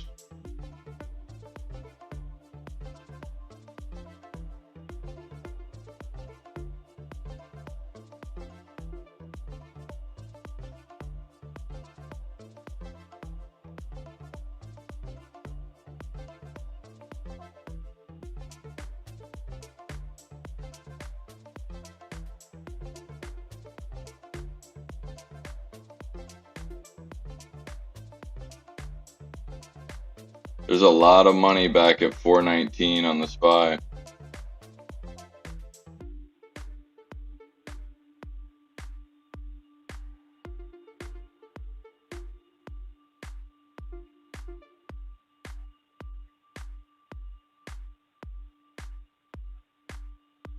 Tesla's going to start shipping cars at 50% less charge, gives free charging, supercharging miles, apparently.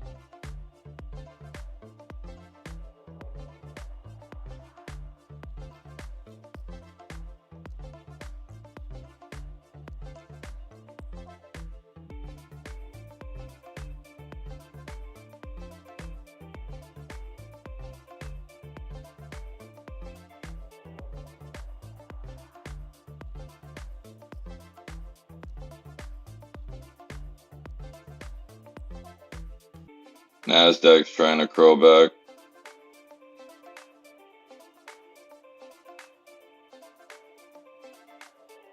Nvidia came off that 390 like we were talking about.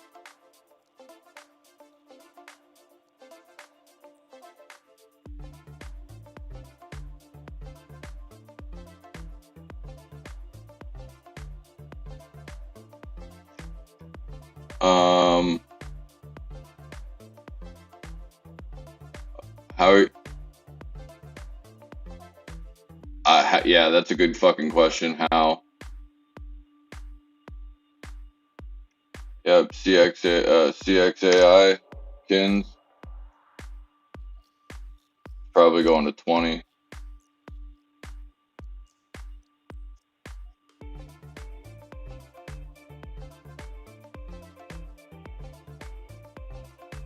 Republican leader McConnell says will support debt ceiling bill when it's reached in the Senate, or when it reaches the Senate. So that means... Yeah, of course he will. And while he said that, he was wearing his classic yellow and blue "Gotta support the Ukraine" tie. Was he? Fucking piece of shit. What a sexy son of a bitch that guy is, huh? Yeah. I kissed that guy's mouth, no question. So here's just a thought. What happens if the market goes and almost spikes for the fact that we like kind of push a deal through, and then I don't know, I kind of think that there's a huge reaction and then a big ass dip. Amazon's coming back. Well, yeah, we could potentially see it run for 2 weeks until we get into FOMC, and then Jay Powell will be forced to come out and say, fuck your call, fuck your puts. Because the market isn't reacting to anything right now as far as inflationary measures go. And it's not getting any better. No.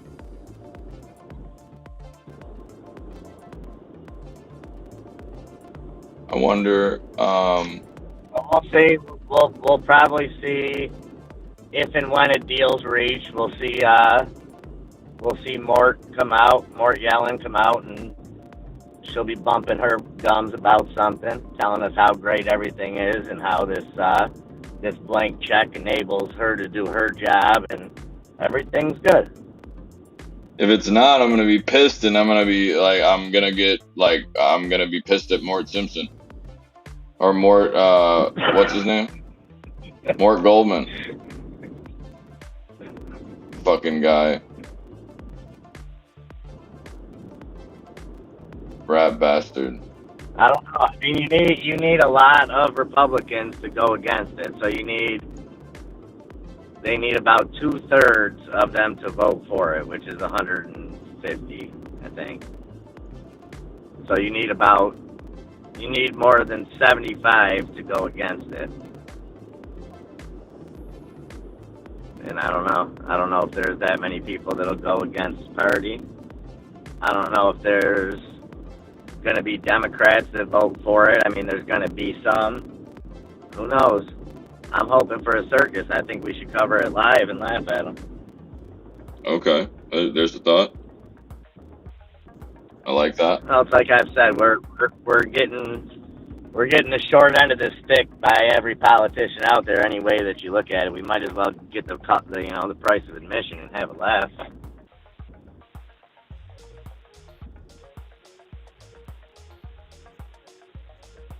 Meta might take off to the upside. And I'm still looking at that, I'm still looking at the 265 break, but I continue to go and have this overwhelming thing of this wants to go to 275.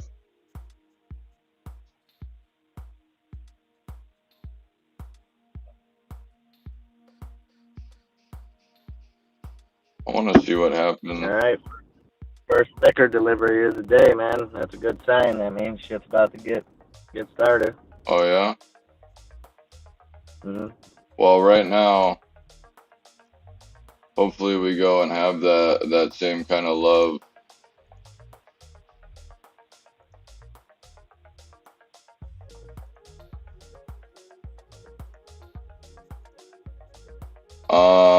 The dollar is up what, 0.2, the euro's down 0.6.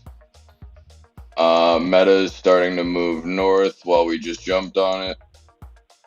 I would see this option as just kind of rolling back and forth stagnant, but we're still in all of these. We're out of this. We have everything to the upside right now. And Meta's moving to the upside. Hopefully that goes and starts pushing the, hopefully it starts pushing Tesla back to the upside. We did buy somewhere in here, but I don't remember where it was, so I'm not going to really worry about it. But,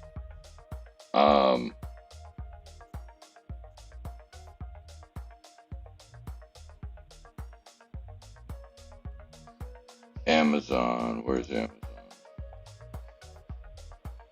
Amazon needs to quit fucking around. Amazon's finally coming off the bottom, hopefully, here.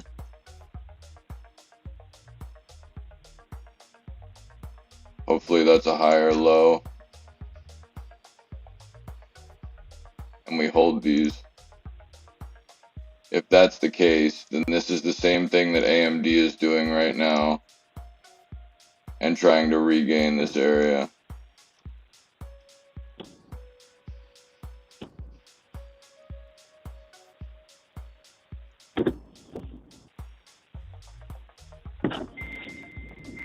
Not quite at all, actually. I think that that Amazon goes and tries to retest through that 23 and goes north. And SPY's coming back up off the bottom, guys. I might have been correct all the way around here. 2 times for the 2 times, bitches. Let's fucking go. We got poker tonight. I got message redacted in my fuck yeah, dude.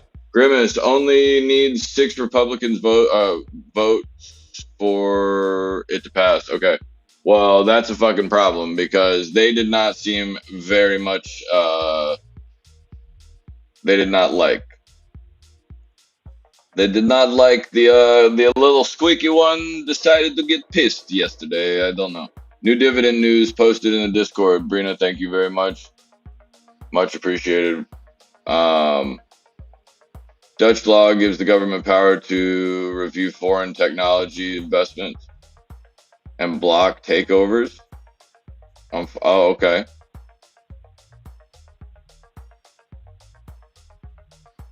It's because it's going to go into effect this week.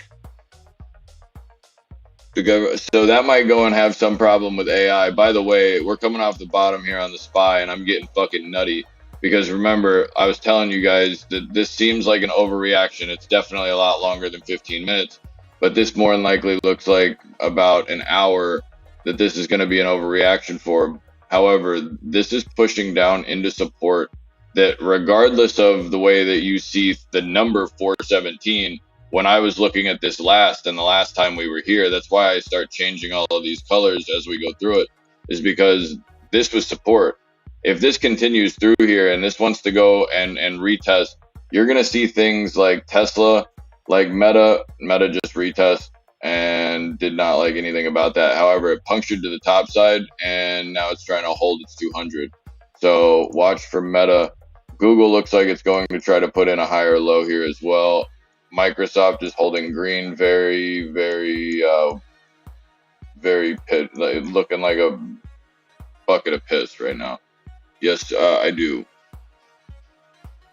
Oh, everybody loves Dutch liqueur. Oh, Dutch licorice. I'm fucking retarded, man. I swear to God, dyslexia sucks. I sound like such an idiot. what were we looking at? Oh yeah, we were looking at Intel, and we were starting to see. Now you're starting to see at the 30 put, 25 put. I don't know what. Okay, let's look at this. Why in actual?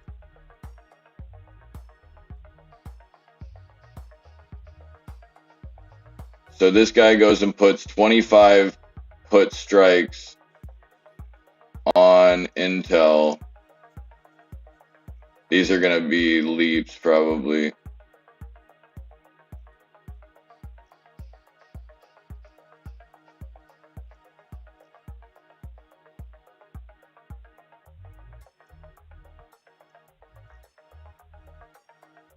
Where did this fucking asshole put these?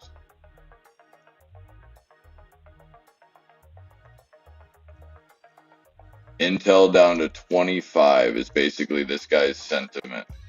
There you go. Okay, so they might have actually been.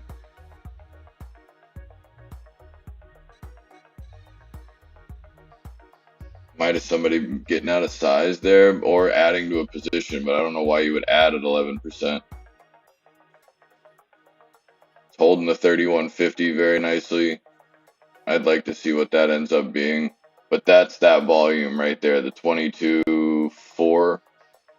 This is that volume right here. 230, 3 days out. That's the reason the puts are there.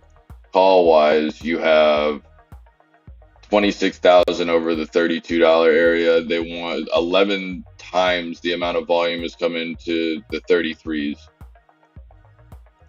Yeah, by the way, those options are going to start getting weird.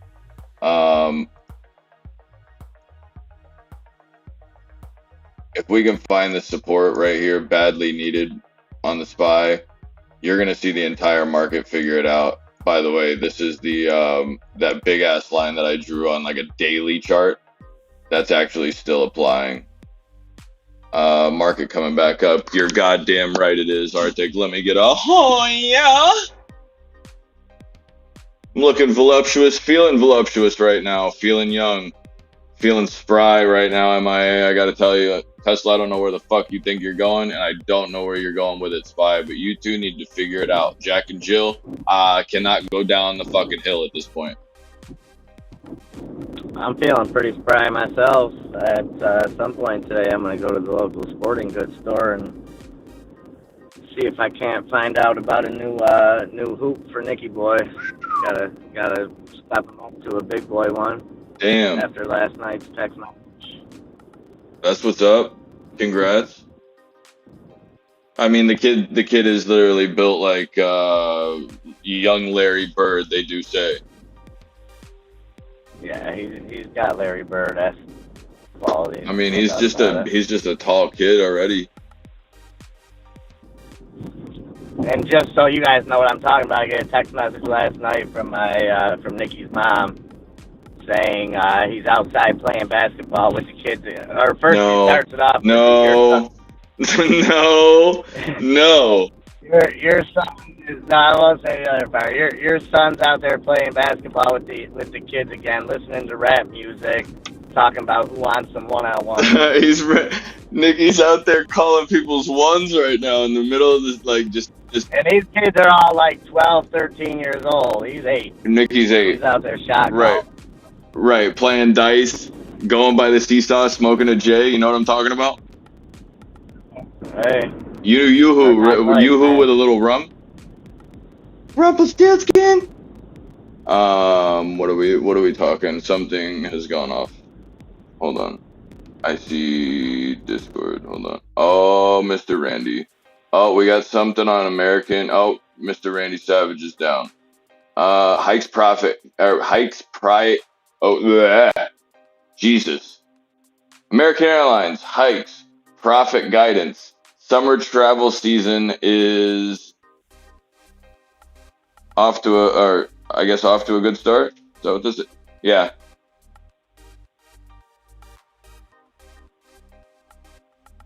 More reason for investors to cheer the unofficial start. Yep.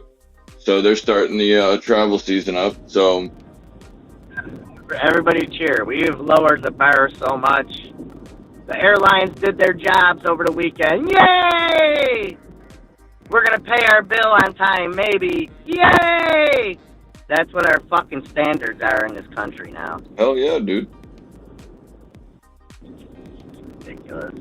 Gotta pay your bills, homie. Microsoft's just trying to hold even. Meta is trying to hold the market up right now, and I don't understand why. Apple being up almost 0.5%, coming back off, like, literally, I think Apple is exactly what the market's about to do. The market's just down already 1%, and typically the SPY and the NASDAQ and everything want to go and move about 1%. The NASDAQ's already down and been down almost 1% on the day. Yeah, it would have been down about 1%. So the bot, like, it would definitely make sense for this to go, and potentially, if we can get the hold, be the bounce. But I mean, we got to get Nvidia to stop rolling over into the 390 and hold that. We need banking to come come green. I guess Walmart right now is up almost 0.6. China is down massively, 6% on PDD. Novak right now is up 7.75% over $8 and going north. What's the oh, by the way, GFAI, I called it out this morning. $5.60 is what it was, or something like that. Yeah, $5.60 something cents is what I saw it at. I called it out, and that thing is now at $6.81, moving to the upside. That thing is flying up 17%.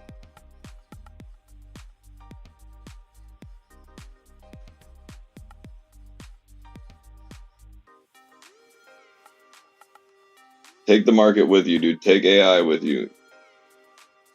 Lucid, yeah, that's why we got out of Lucid and Neo. I just MIA alluding to some problems in China.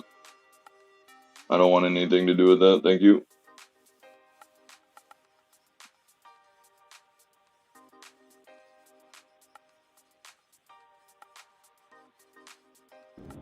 Yeah, China got some bad numbers last night. I don't have them on me, but their markets were getting smacked.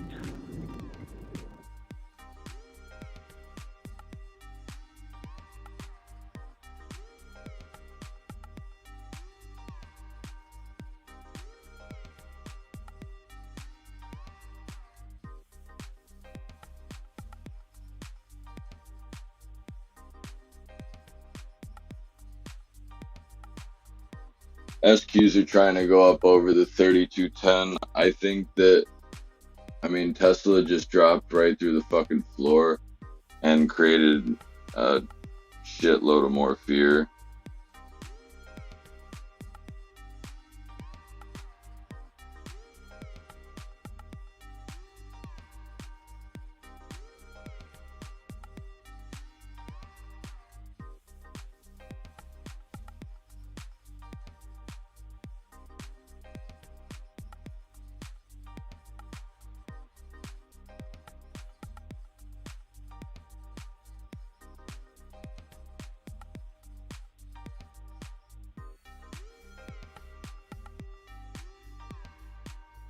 Intel is showing relative strength against the market.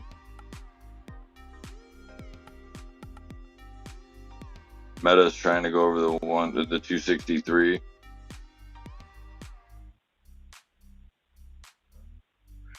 Every time it tries to, it just gets touched.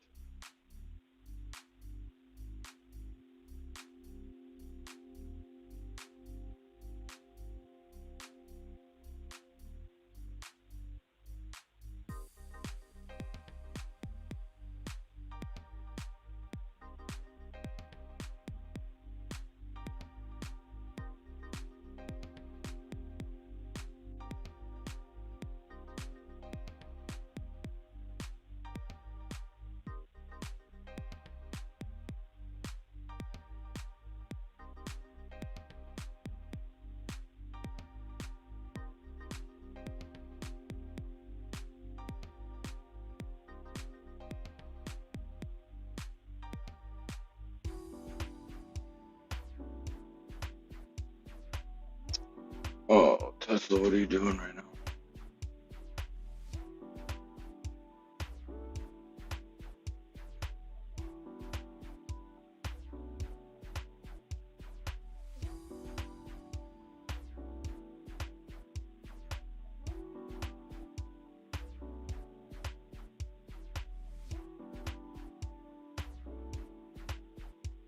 I want to see.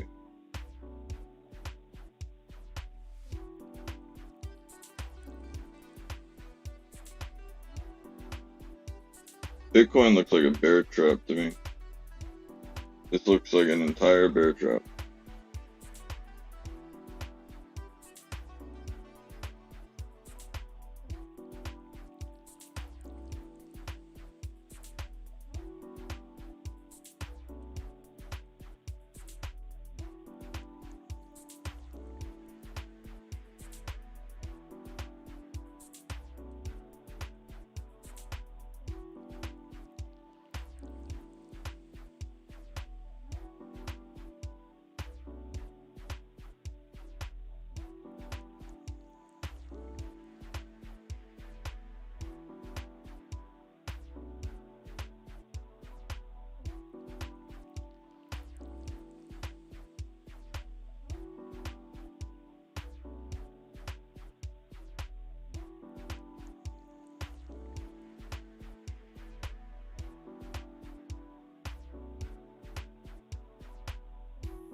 Nvidia still has positive call volume.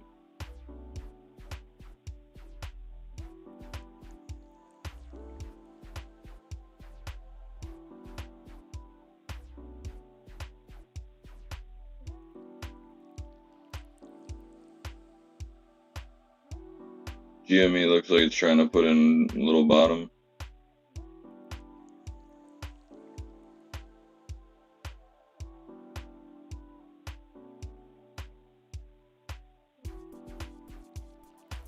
Coinbase, Mara got rejected. We need Coinbase and Mara and everything to kind of set up here. And Meta looks like it's going to be good to the long side if the SPY tries to put in this little more support here.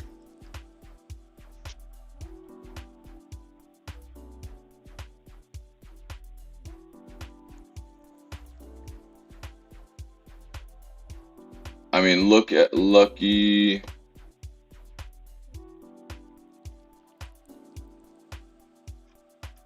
Yes, sir, Arctic.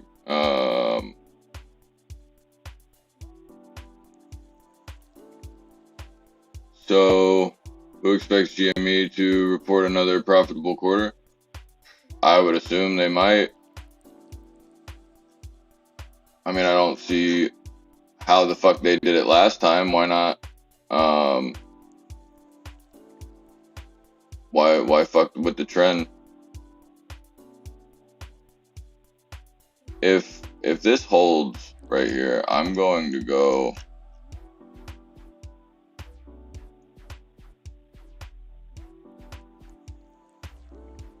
I'm gonna go and assume we might just immediately rebound.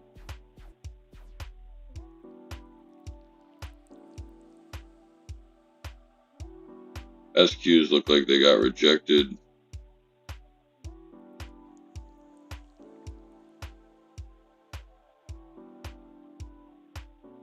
I think that Tesla signaled up this morning.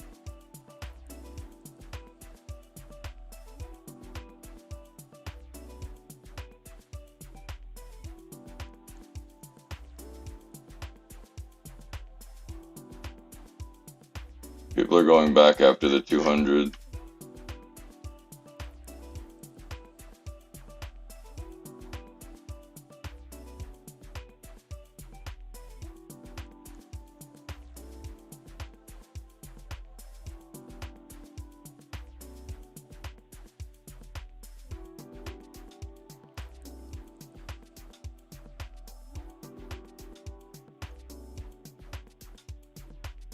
GameStop has earnings on the 7th.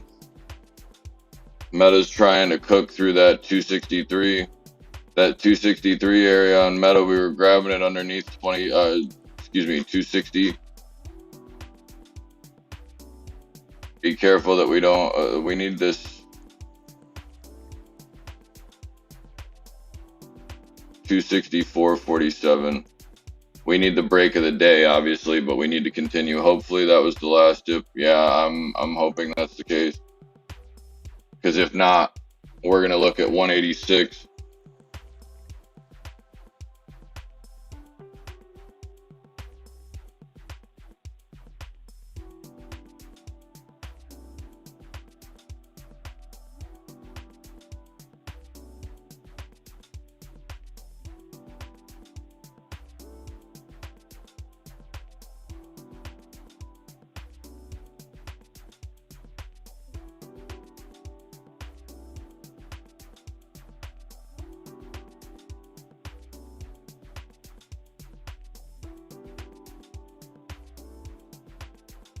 I just went long in Tesla again as a really stupid YOLO, but if we hold here, it'll work. If it doesn't, it's gonna stop loss out. But I took 212.5.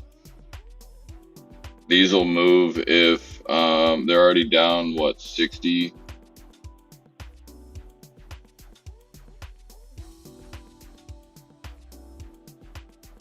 And I just picked up a decent sized lot of them, so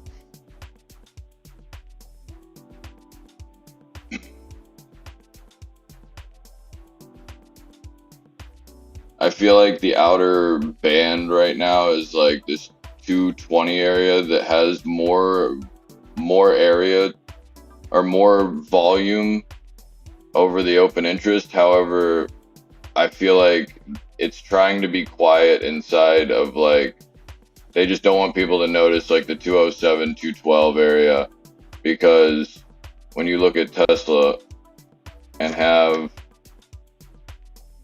it brought out on an hourly,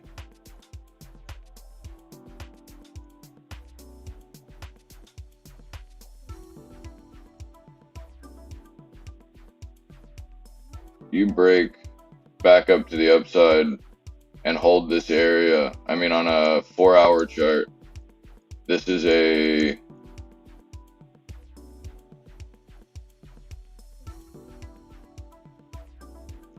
there's probably something in here, but we're trying to hold that 196.15 area on the SPY to go back up, but I don't want this to end up being an inverse head and shoulders. I wanted to see this move. Or excuse me, head and shoulders. I just want to see this move. Because the head and shoulders that it looks like right now is this possibility right here. It coming back down to 182. But I think there's more curling back up to the upside than a lot of people think. That overall 208, I don't know why that's there, but it just keeps bothering me. It's the high of right here at 212.13. So that's why I'm looking at these currently. Meta's just hanging out, doing its thing. Having some trouble over the 95, but punctured it once. See if it can go back for the second time. Wow, bet that's beautiful.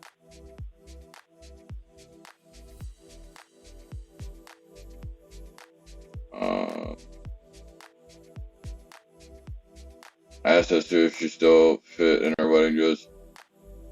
Goddamn Dutch people, all healthy and voluptuous and shit. Jesus, Esther still fits in her wedding dress. That's crazy.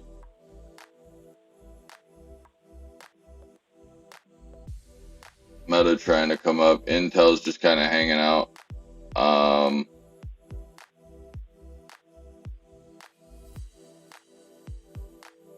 Amazon is just fucking with people. I don't understand right now. What are you doing?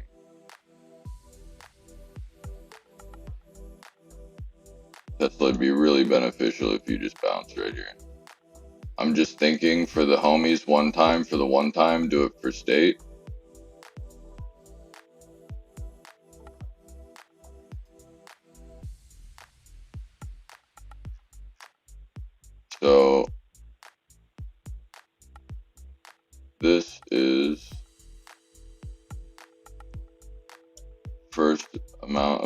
upside. This is that trend that we were looking at from a while ago, trying to break to the downside, but I want to see where these candles start to close, because remember, we were just looking at that 4-hour mark. See that? 4-hour mark says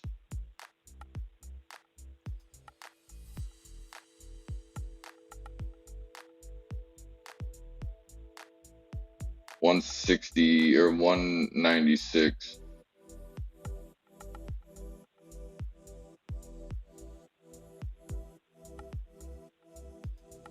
Nvidia is just getting crushed, but there's some trend here that I had. The fact that, ooh, that's not what I wanted. The fact that that wanted to go there and stop makes me curious.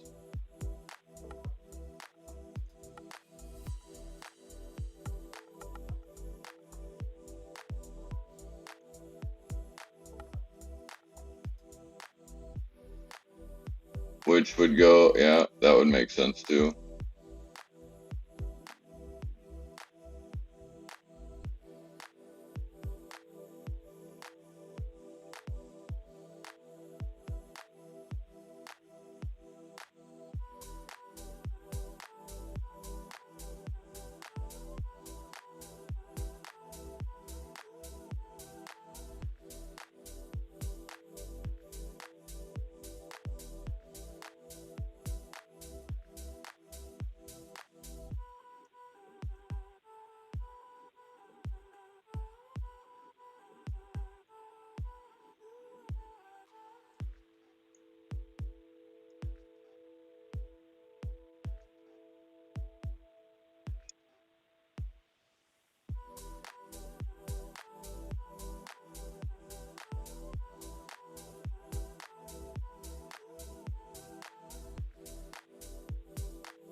Go ahead and give me the bounce. You know I deserve it.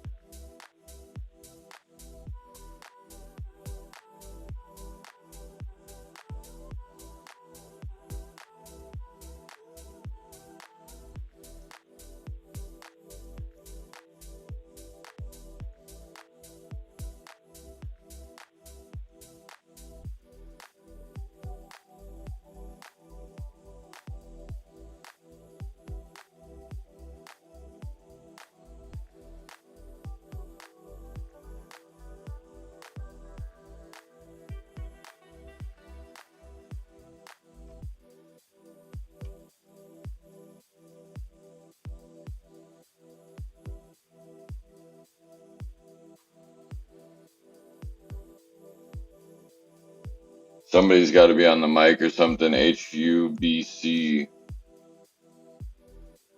Make sure that you like and subscribe. I think we're going to try to do our best to get out to TikTok and shit like that here shortly. Yeah, that thing just got fucking touched. Mark is still getting run back to its 200.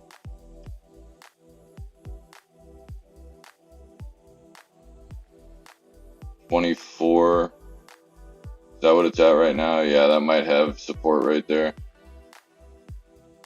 Not financial advice. Meta deciding to go back into our 200. Not really want to push all the way to our 200 EMA. Also, my lawn guys are out, so I don't know why they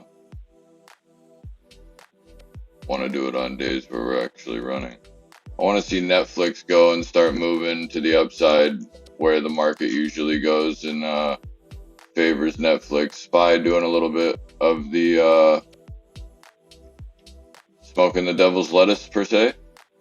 Trying to go back up to the upside against better judgment. Netflix looks like it put a double bottom in.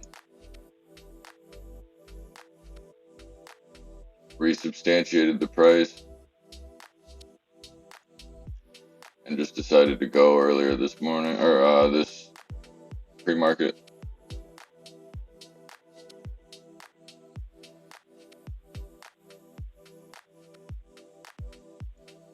We've had a problem with that 198 in the past, so keep an eye on that. Tesla 196. See, that candle didn't really want to close there.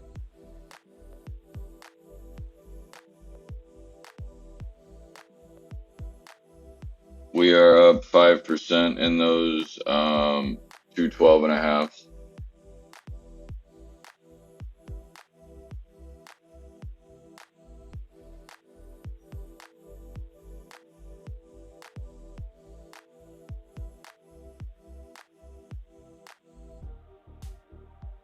Hold on, man.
Sorry, my lawn guys wanted to come right up to the door. Give me the little wick. You saw me you just saw me go and put this together. You saw how I just made that entire play. That's why I would go and buy here. That's why I would go, that this is the entire reason right here of 2 cents. Just when I was just noticing this shit. If you do get your bounce, this is where I would want to be going long. Meta over its 200 hopefully sets up. You have Coinbase trying to go back over VWAP on a 1 hour. Netflix just broke green and is looking for a continuation.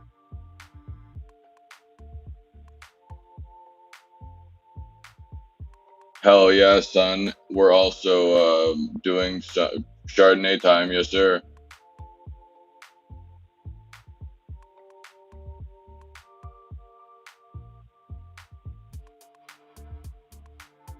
Aisley also got them grandmas in the chat. Cheers.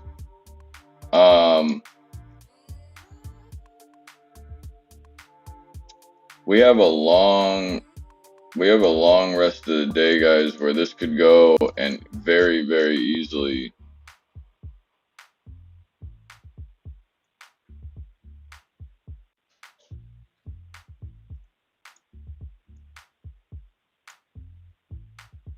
Let's see.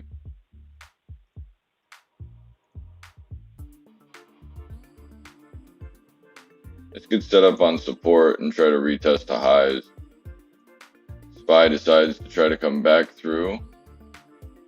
Beautiful. Okay. Continue. Didn't want any more of the 416.32 right there. It did go on puncture. I did see it. There's a lower candle. Let's see if it goes and stops and closes. 200 on Meta. Yeah, it hit 30.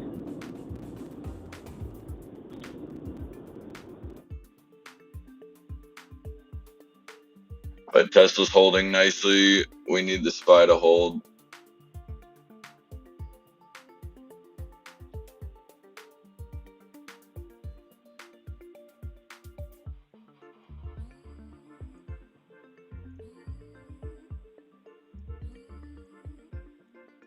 We've already put all these candles in already.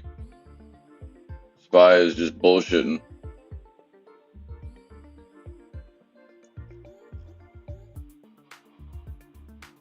SPY's been down all day.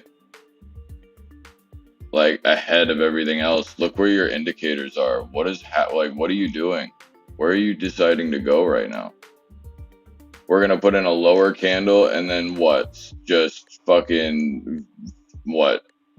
Vince Carter this shit? Or break low and then have some announcement. Somebody, oh, they're voting. What time are they voting today? It'd be wise to dump half of my Doge for. Would it be? Well, the first vote gets done, should be done within market hours. So we could still see a rally off that first vote. So, Doc, the question is, would it be wise to dump half of my Doge for 50% loss and throw it all into W or SWBI? Fuck. Smith and Weston.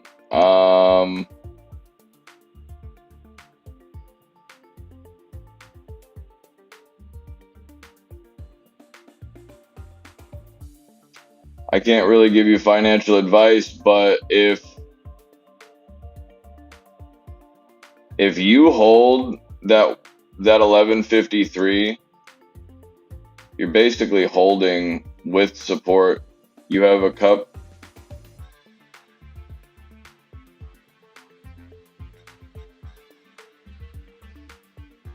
Right here, it's actually lower than 150, so you actually go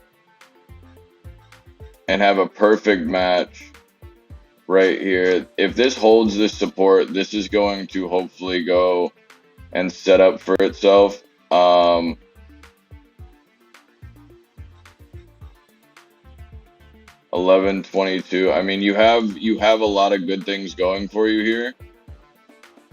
And this could have ultimately just been a big misunderstanding, but it did break down for a reason. So first of all, I wouldn't go and ever say get out of one position or not. That's your own decision you got to make there. But I will go and say that on what I'm looking at, this might have this might go and have the reaction you're looking for off that 150, or excuse me, 1149 area. And if it's going to hold the 151, 150 area, then that's all good and shit. I think that you could easily see the 200 MA just kind of moving away from it. There's not a lot of volume. Pulling back on a daily, man, that seems like a decent buy at 1122. I would be very cautious with that decision, knowing that you could go and potentially get a break of the 1215. I mean, I wouldn't go and chance throwing away your I would throw away Doge if I found it on the side of the fucking road, honestly. But I know the way people look at their Doge, and I do see some sentiment for it. But I would much rather have. Here's what I will say: I would much rather have the company behind my money of Smith and Wesson, more so than I would a cryptocurrency of Doge. However, the upside scalability of your yeah, I could buy Doge at 6 cents, or I could go and get Smith and Wesson at $11. You're buying two different products, so it's about what profit evaluation you're looking to pull from it. But yeah, I mean, if you have Arctic, somebody saying like, hey, we might have some good things in Tesla coming and shit too. I think that if you have something like a $500 investment in it, you might want to go. I mean, you could also do the exact same. You could do both. You could actually go and kind of lighten your Doge if you feel like you have too much exposure in Doge, and go put it into something else. I will give you food for thought though.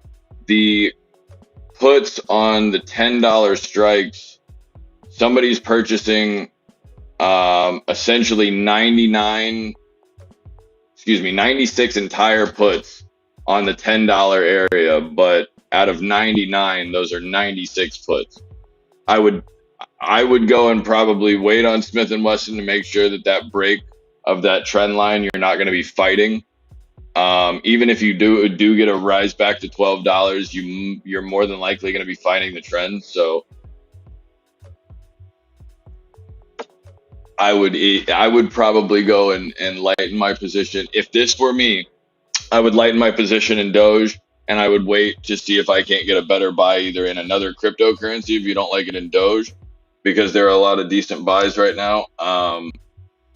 Or if you're just trying to make like some quick money with that $500 or whatever your substantial amount of cash was, you can go and look at going towards, I don't know, probably buying things that are at a significant dip right now. I mean, I think that they're probably going to continue to sell off oil, so energy. What would you, that would be my question right now. If you guys had, I'm thinking about putting,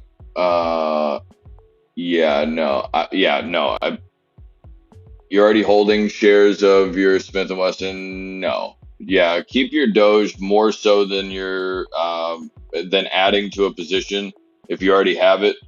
But you're basically at some point just taking that's what an investor is going to go and do, and that's going to shoot themselves in the foot. Instead of just going and saying, I just invested a bunch of money into Doge and it's not really necessarily perfect for me right now. Did you ever invest into Doge thinking that in a year's time you were going to go and see 25, 35, 50% profit? Or is that also leftover funds from possibly the first run up or whatever? I would just go and I see more upside possibilities with maybe a government contract or something like that. But with crypto and shit right now going up while Bitcoin's trying to find a bot, yeah, I would stick with your Doge. But that is me saying stick with your Doge as a absolute last resort. Like maybe possibly put it in a fucking, I don't know. I would rather people be buying like Aave or some XRP, some Cardano. I don't know why I always do that, the A and the O. But the market seems like it's continuing to go and show 416.50 might want to be the low of the day. It might continue to start using that as a support.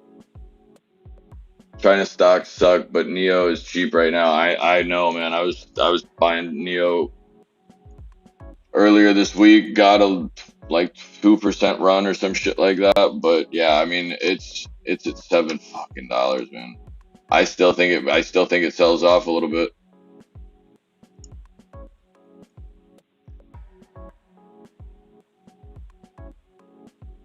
the 750.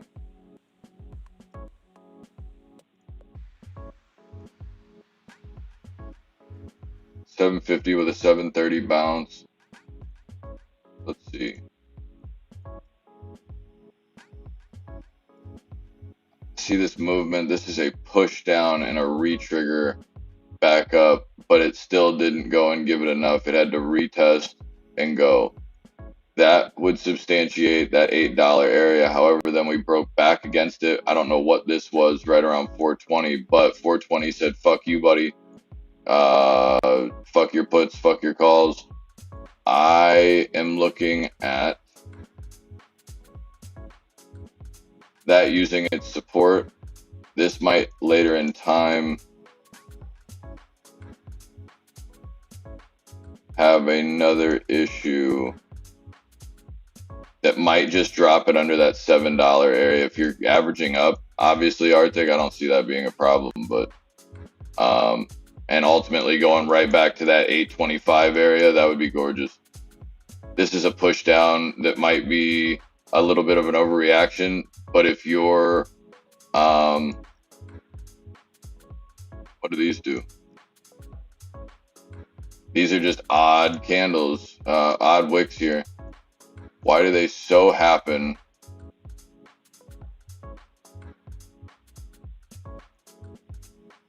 to go and look like you're trying to brace the market for a bounce underneath the $7?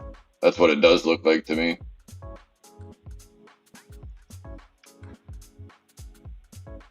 Here's the thing. This is a very microscopic view of like just the hourly, but you have the same thing over the top, which means in my perspective, you're in a channel. You're basically sitting here continuing back and forth. You're going to want to make one more low before this wants to rear its head anyway. And it has begun to drop under the 30 RSI before. I think you might get $1 or $2 lower there. Maybe not today. I think this might be a decent spot today, but it's already headed that way. Why not let it? Tesla's becoming spring, I guess, spring loaded at this point.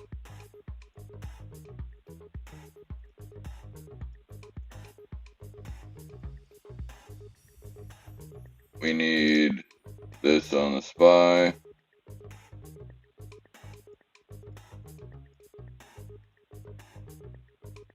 So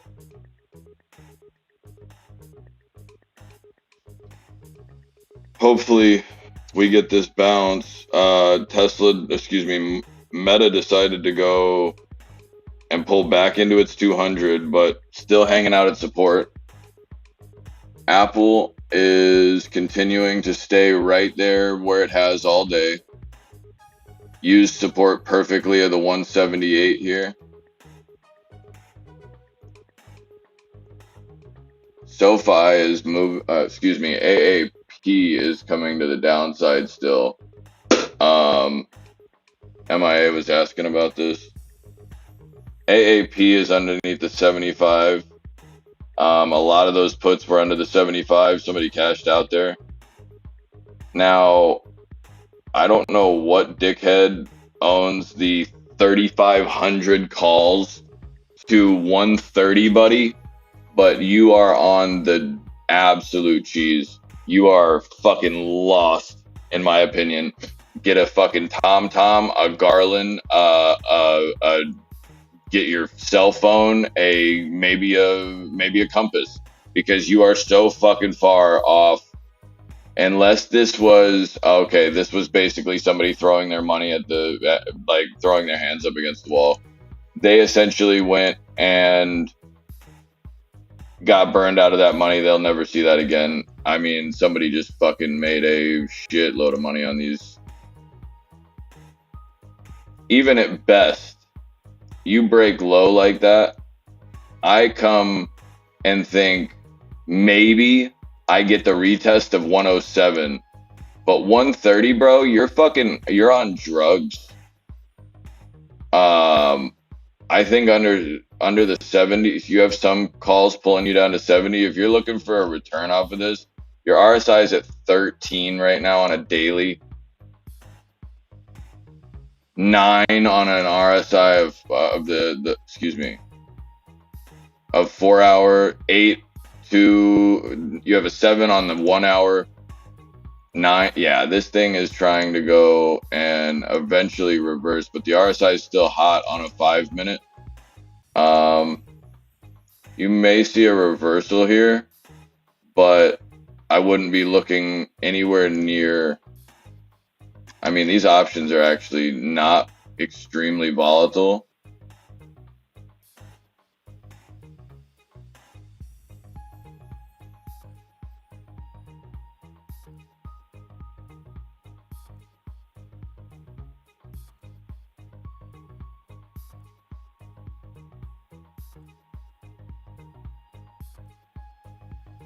Just playing the one, or just playing the excuse me, the 75 break back to the upside is something that I'm interested in.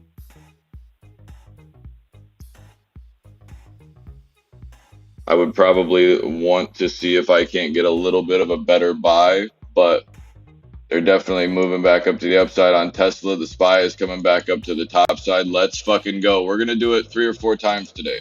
We're going to just continue to touch this fucking market. And you know what? Then I'm going to go and touch MIA and some fucking poker later. Girth Brooks is going to probably pull up, sing us a fucking dandy. Get off me, buddy. I'm in there like swimwear right now. I'm feeling like a payday bar. We got an actual return off of this. I'd wonder if we can't get some decent. The volume looking like decent volume. We have a massive green candle apparently on the video that I was trying to like tell you might come back and stick. Yeah, this is on a 1 minute chart. That would probably look crazy. Back up over the 5 moving.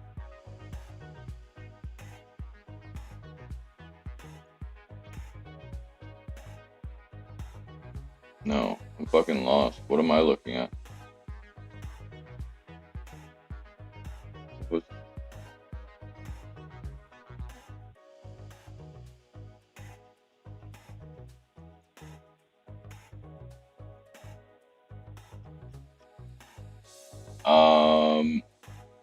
Intel giving it up a little bit. What the fuck did I just see like move?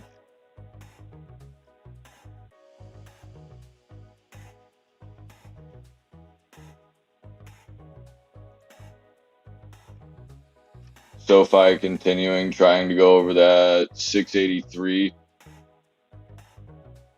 You have Meta pulling back to VWAP while everything in the market right now is trying to go and set up. Walmart is now continuing to go above. I think it was at what, a 6/10 up. CrowdStrike is also a I would assume probably a solid upside right here off of 159.75. We're gonna go and see the market rally green here, guys. I believe. Feet, 100% feet. Okay, fuck yeah, buddy. I don't know about that, but like, I'm all down.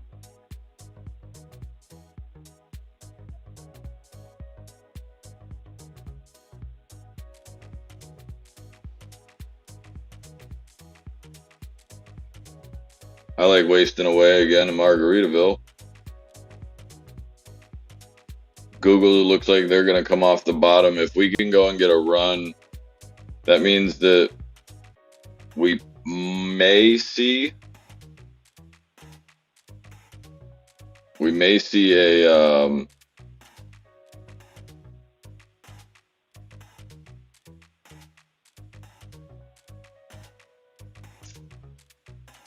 We may see a bounce on Meta right here that goes and pull, like CrowdStrike's already up 75 cents.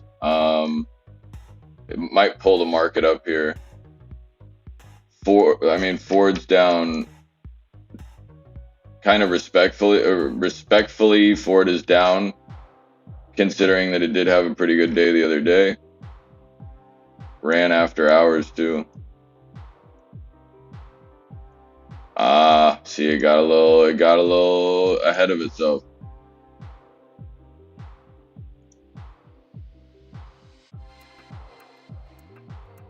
There is Tesla. We need Tesla to go 160 or 196.40 and stay up there. Remember, I was talking to you about that same area. I believe it was actually, I want to say it was actually orange. Maybe I changed it. It was this 4-hour.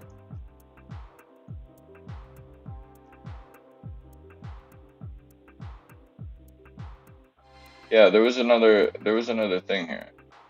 And it was this candle.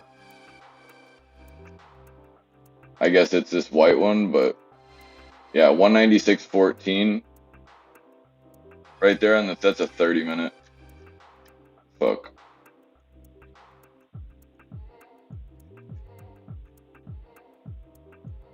Yeah. 196.14, 196.15. Found a nice bounce off of it. See if we can hold.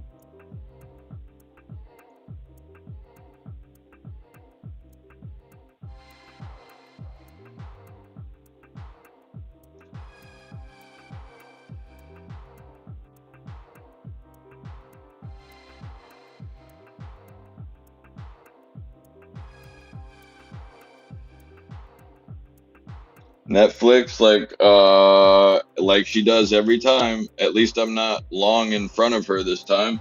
But Netflix is going and putting in some green, it looks like.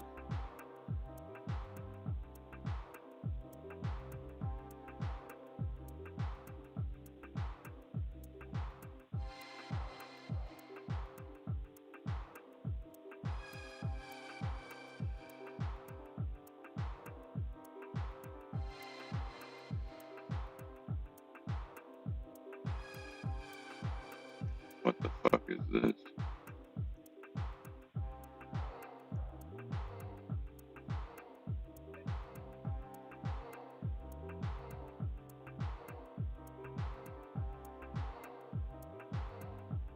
Oh shit, guess who's calling my fucking phone? The ACSI. Yeah, I got a couple fucking things to tell you, idiots. The American Customer Satisfaction Index. Why the fuck are you guys calling me? I guarantee you don't want to hear what I have to say. Tampa General Hospital announces the doctors at an academic health system had performed first. Whoa, that's cool. Performed the first living donor liver transplant on the west coast of Florida. Look at that. You can go and get zooted and buy your crack rock down the street. Average up. No, I started buying Neo at $55. Holy shit. Okay, yeah, that was like that'll probably end up being your CCIV for me. We have the market going hammered at this point. Right now you have Intel going back over 31 trying to, but you have Apple trying to go above the high of its day here. If you do get that, you have Google bouncing here. You have everything in the market deciding to try to bounce. Amazon is going to have to work with me here, but I feel like the more that I feel correct about my my sentiment or my play, and the market tries to go and tell me why not, I feel like it's not. I feel like I'm getting a better deal for sure, But at the exact same time, I feel like I'm also going and getting a I feel like I'm more correct almost sometimes, and that might be I might leave certain profit on the table because of it or so. But if I look at it as a play that I can't go and say, "Hey, you're fucking wrong," and we're about to go to the moon, and stand behind it with all of my, I guess, everything behind it. I don't need to be in that play in the first place. Right now, the SPY is going up and doing it very nicely. The Tesla that we picked up at the low, those 212.5, just because I wanted to, are now up 12.5, actually 15, about 12, yeah, 12.5, just kind of chilling.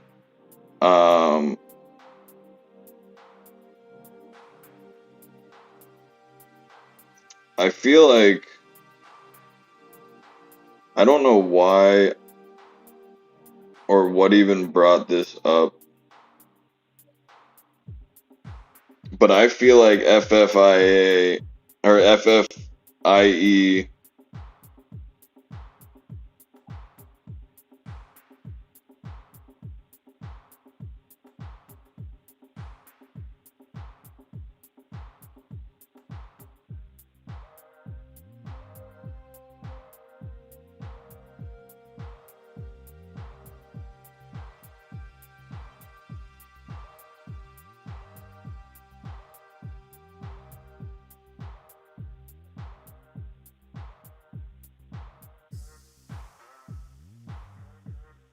I feel like Apple trying to go up and retest is going to do some good things in the market.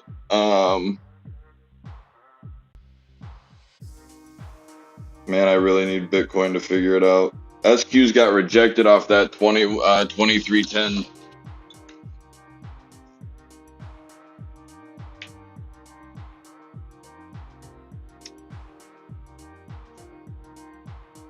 NASDAQ looks like it's coming back up as well.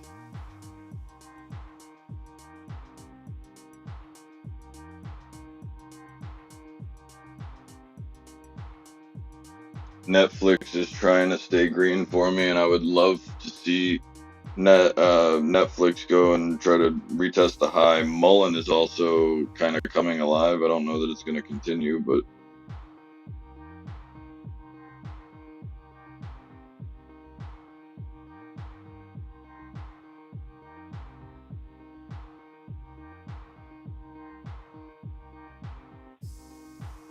so Charles Payne had posted Wall Street blew it big time, and now many will have to swallow their pride and cover their shorts.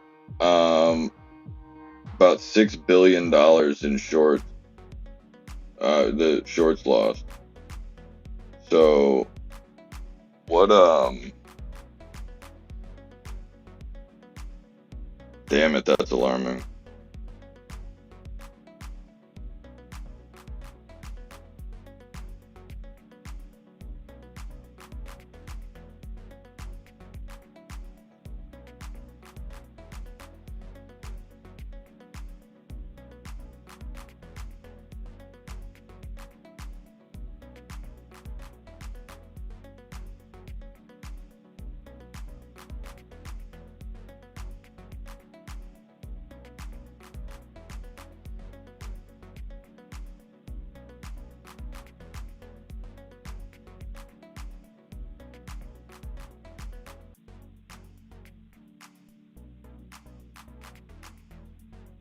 Has anybody heard of the AMC settlement objections?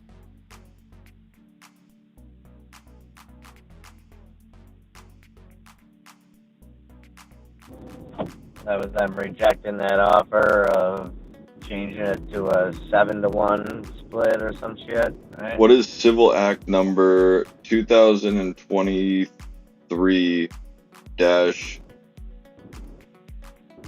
0215 MTZ?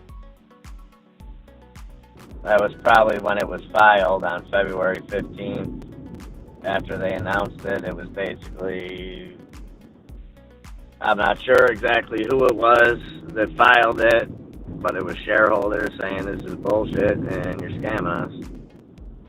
And then they made that offer of like a settlement of some millions of dollars and changing the, I think they were changing it to like a 7-to-1 reverse split or something. But I don't know if there's been any ruling on it since. I think that's what's been holding up the conversion of APE, and the reverse split is that's still going through court, I believe.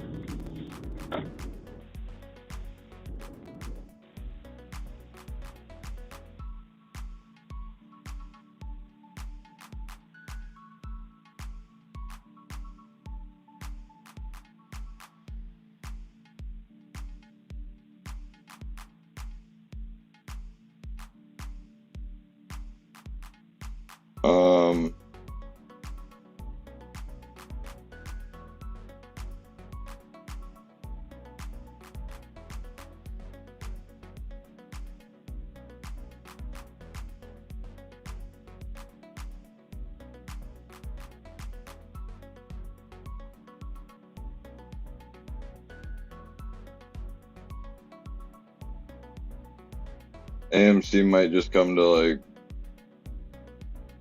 435 or so.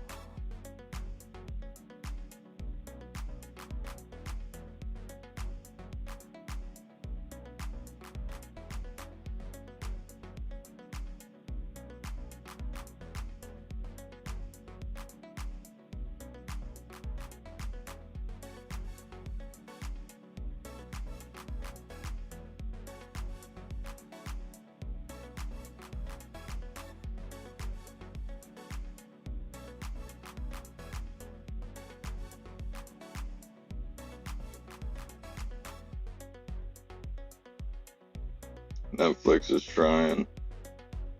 So is Apple. Bitcoin's trying to piss me off.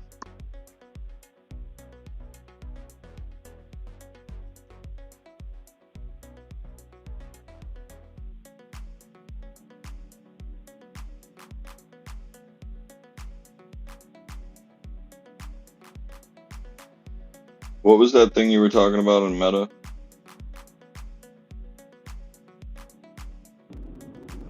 They got Shareholders Day today, or Investors Day.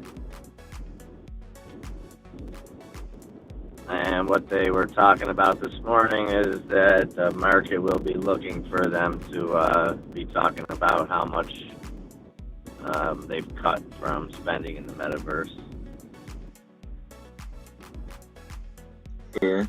And I would imagine they didn't talk about this, but I would imagine that they would also expect some kind of AI update, which could be anything.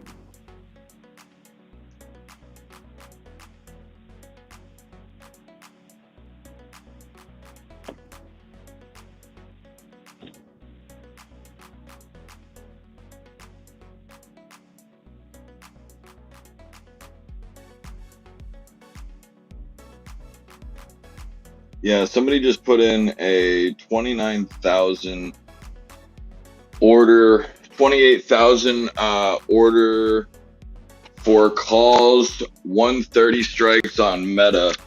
There were 5,000 prior to today, and they got a decent price at 30 a contract.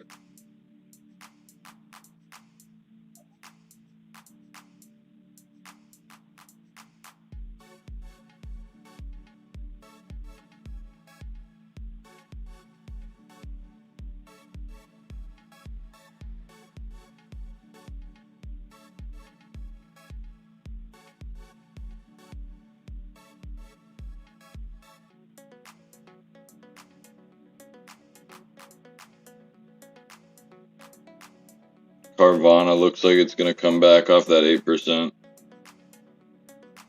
Fucking Carvana.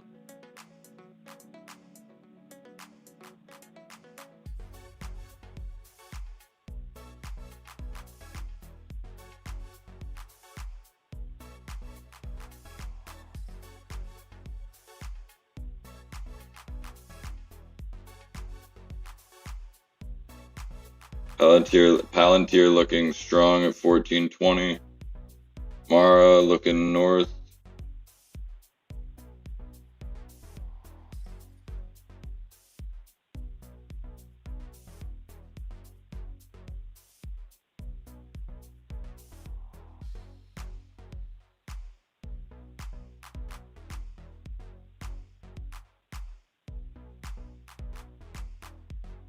Look, banking's bouncing right here.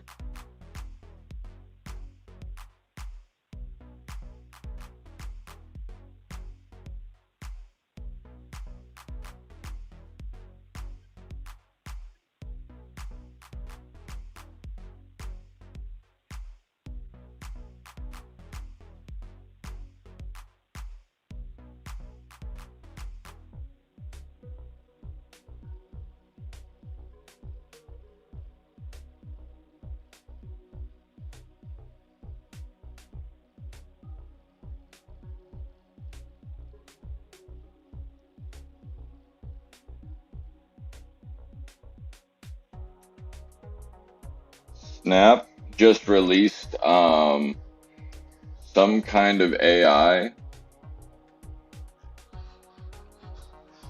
What's going on, Gina?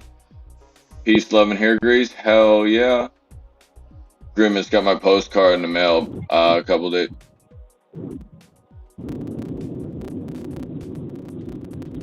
Oh, it was the last. It was the last day to object. Yeah. The objection for the AMC thing. Oh, okay. But that background, it just bothers me every time. Hang on, baby. It's hump day. Brina Bree. It's poker night, is what it is. If you have not already, go and give us some love on the Discord side of things. Like, subscribe on the YouTube. Go check out. I mean, if you just point your phone or check the chat right now, you'll have a link or a QR code that comes up on the screen for all of our socials. We're looking to put this bottom in here on Tesla and keep going.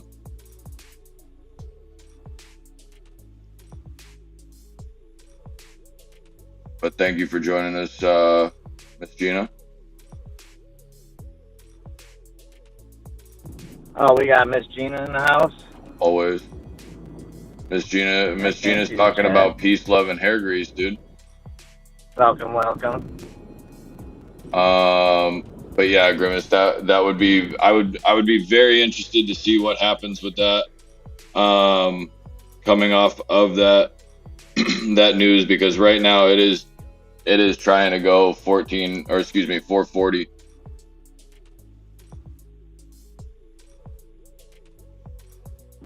What news was that? I feel like I'm gonna look that up real quick.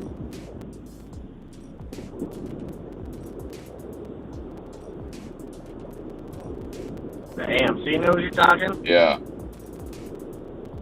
Oh, okay.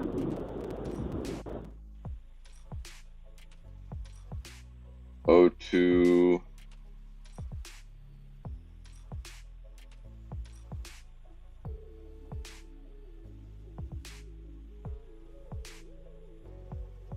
Civil action, yeah, that.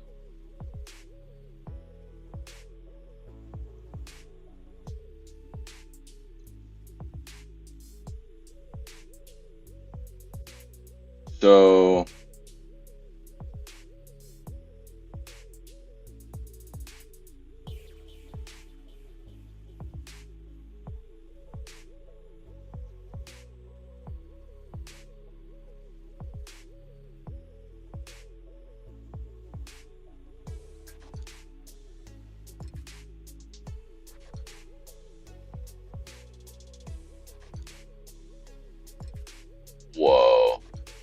I might have just stumbled on something.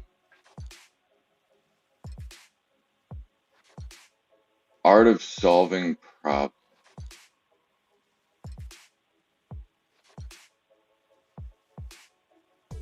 I've never heard of this before.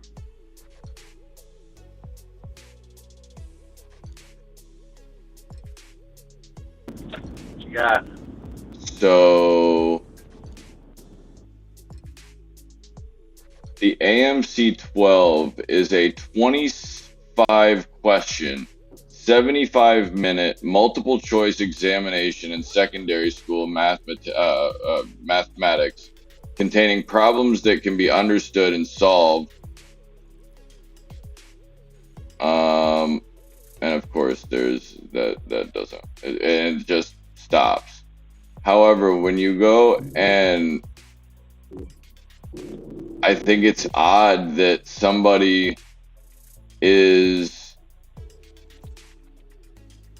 like structured videos back in 2015 about solving math problems.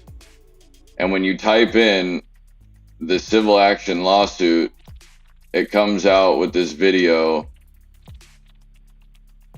that says 2015 AMC 10A hashtag 24 dash AMC 12A hashtag 19. It's just a very, very odd mathematical. This is just a very odd thing to stumble upon. That's just like, it doesn't tell you anything about anything else right now if you're not looking at Google. In reply, yeah, we're doing shareholders sue over the $1.2 billion merger. That was old.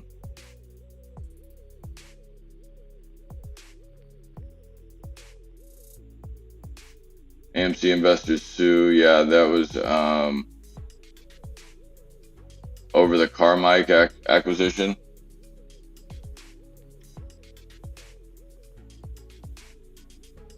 They're expecting sub $3 on AMC.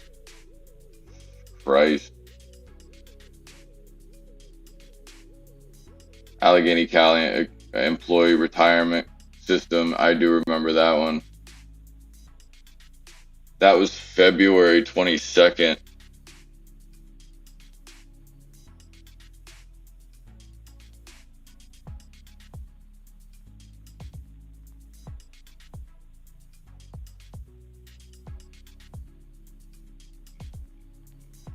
It's a very, very odd math problem, though.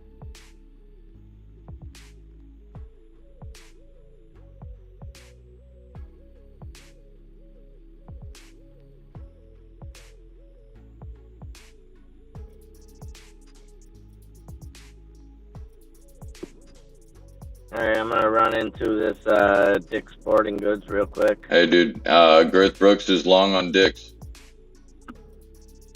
Always. Yeah, Girth. Always. Yeah. Dick's always hold a short position in BBW. Absolutely. They're inverse. I know his style. They're in. While I'm walking around in there, I'll try to get some updates on this first vote, and we'll see if they put a time on the second vote. If we get a time, we'll watch the Dog and Pony Show. All right. Live. So, yeah, give me like a half hour. I'll be back with you guys. Cool. Vote on first vote on trying to figure out when that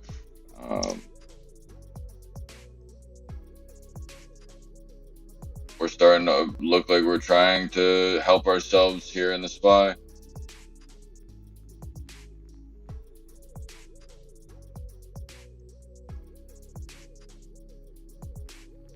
We're looking for girthy ones. That's just an odd statement, Ace. Like, it's just the oddest fucking timing with you. I don't get it. Love you dearly, but I just don't understand.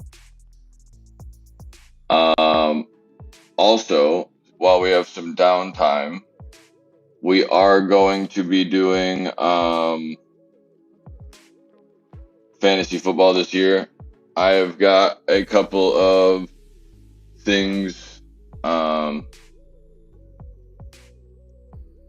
started. We are going to have a public league and also one for the like the mods and stuff like that. So if you guys would like to play in fantasy against me, MIA, Girth Brooks, you know, I don't know if you guys are aware, but I came back from the absolute fucking trenches last year to beat Girth Brooks with a much better team. And you know, I never got my fucking payout. So we're gonna do it right this year. Oh shit, we got trades for free with them fucking hot pants coming in. Can I get a oh yeah? Miss Sabrina says, hold on. Nope. I don't know, some way that for some reason that's just doesn't feel right. Not doing it. Hey, you beautiful people. Hoping that you and yours are well on this lovely Wednesday. Well, if only if you and yours are good over there, trades, how the fuck is everything? Hopefully everything is tip-top shape like it always is. MIA just stepped out, but he is you know, he's definitely gotta say hey to trades. I'm sure he'll probably throw some love in here for you. What are you looking at today? How's everything with you and the family? Also, I don't know if you guys are aware, but like when I start just touching things on this computer, this thing might be the best thing I've ever done. Honestly. Like this might be the best thing I've ever made in my life. I don't know if you guys are aware, but there's absolutely no question that the Steelers are much better than the Raiders in, I don't know, every sense of the word. It is Enzo, all is well, all good. Hey, you know, that's why we're here. We're here to ask. But trades for free. Tell me that that's not the most voluptuous goddamn helmet you've ever seen. It's a beautiful concept for the new. I don't know. I feel like it needs to be just. I feel like the whole fucking league needs to wear that. Honestly, touching things is what I do. Yes, sir. Absolutely, but only with respect. Only with the deepest amount of respect. But no, we're doing all right. Everybody's good. Everybody's healthy. Kid's out of school now, so he's doing his thing. Made competitive soccer. Other than that, just the same old, same old. We were looking for that set time. House set to vote 9 minutes ago. Oh, you jerk off.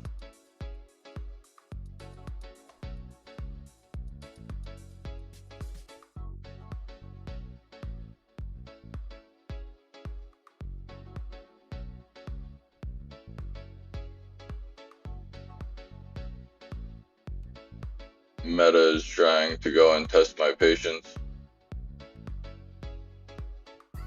Out of school. Yeah, he I appreciate that. The yeah, the little man's already out of school. Our school year is already over here. Nvidia's path to 1 trillion came quickly but wasn't the fastest. Who gives a shit? They're at $1 trillion fucking dollars. Investopedia, what the trying to shit all over Nvidia for? Granted, it needs to come down, but don't be an ass. But yeah, we are doing, like I said earlier, before Trades for Free's beautiful biking shorts came across my vision. We are going to be doing fantasy football. If anybody would like to play, just get with me, or kind of show of hands, how many people. Arctic, I didn't know if you played. Mr. Heidenreich is who we're looking for on one side of things. I know Grimace, myself, GTA, Girth Brooks, MIA, None Your Business. I believe Sabrina played last year. Mr. Randy Stogner. I like to call him Mr. Randy Savage. He's going to be playing with us as well. He was tuning shit up last year. Crypto for all, if he's around, hopefully we can get him to come again. But yeah, at least people will at least get paid out this year. So beautiful things to come. Amazon price target raised to 140 from 125. Now, who sent that?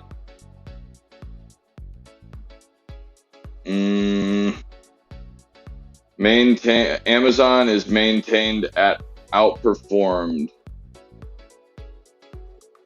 I don't even know how to pronounce that. Is that I feel like that's a Berenstein or a Berenstein or some stupid shit.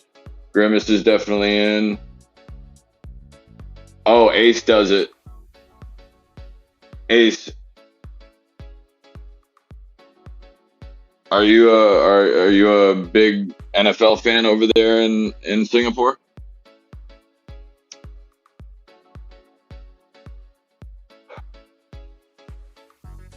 Meta decided to break down into its 50.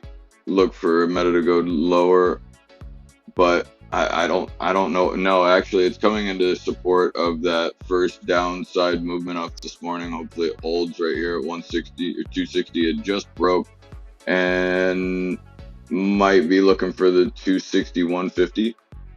House Rule Committee. Oh, okay. It is. Sabrina, if you want to just send me the link, I can throw it up. I grew up. Oh, I forgot about that. Ace, that is 100% right.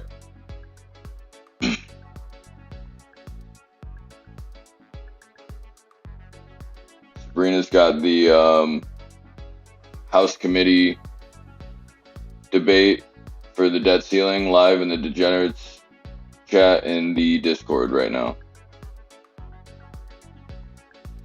Pinterest has a new CEO, by the way. Ooh, who gives a fuck? Tell me something relevant.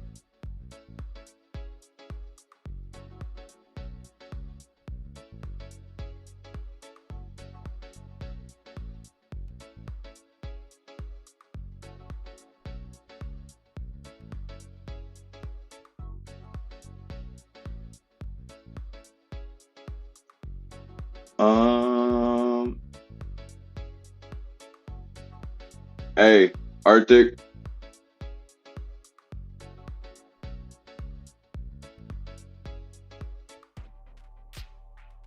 I must have missed something. But if you're out of here, be safe. Trades for free didn't just slide in and out, did he? He's good at it.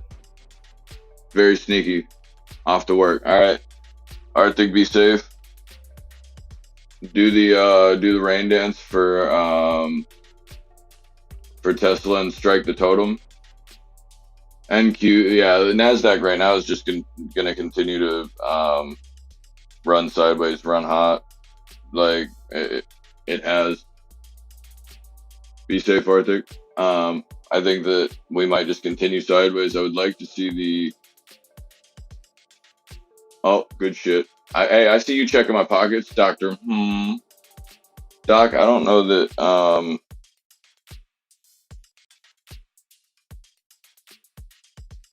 I've ever even asked. I know that you are a musical man, but I didn't know if you played fantasy football or anything like that. Trades, you're definitely first in line for that fantasy if you play yourself. We would love to have you. I want to see if we can't get in touch with Hyde.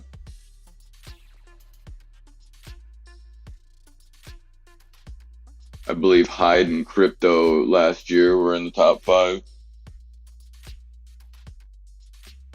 I feel like the most voluptuous player was definitely Grimace. Um, got a really bad, got a really shitty schedule, really shitty situation. I think Grimace got beat by less than a point 4 or 5 weeks in a row in the first 5 weeks or something like that.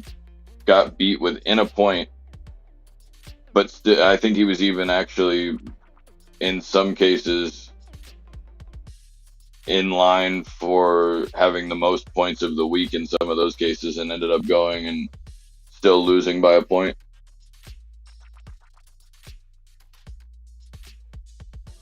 So you know that Grimace is going to come back firing. And obviously Girth Brooks. Thank you, will do. Go Tesla. No shit. I appreciate the invite, but I do not play fantasy or even follow sports. Second highest score of the week, also brutal. Right, Grimace. Let's see what this is from Ace.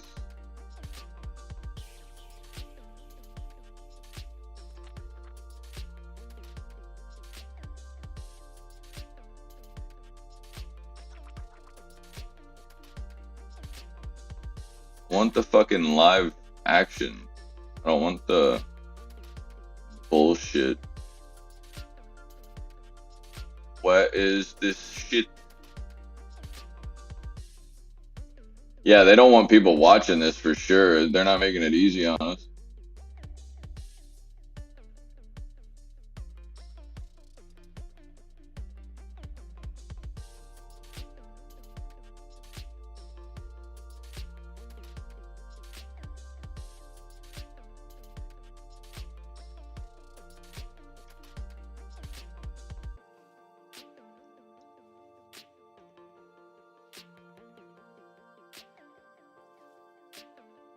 Trying to get this up for you guys.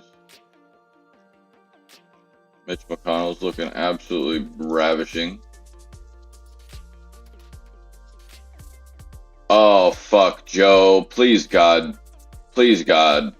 Please don't let Biden fuck this up for me. You fucking asshole.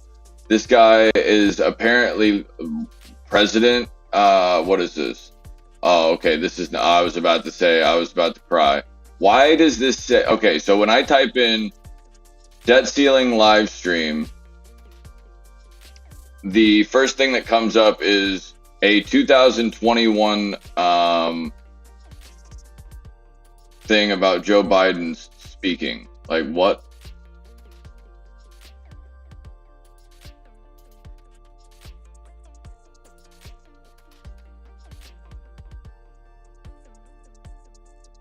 Why are they not televising this? And I don't know where Brina found it. Bree, if you have that link, love, can I have it? Because I have no idea where you find this shit. But you are much better at it than I am. Oh, unless you already sent it to me and I'm just not. Oh, yeah, you already sent it to me. I'm stupid. Sorry. Oh, yeah, this guy looks absolutely primed for some shit.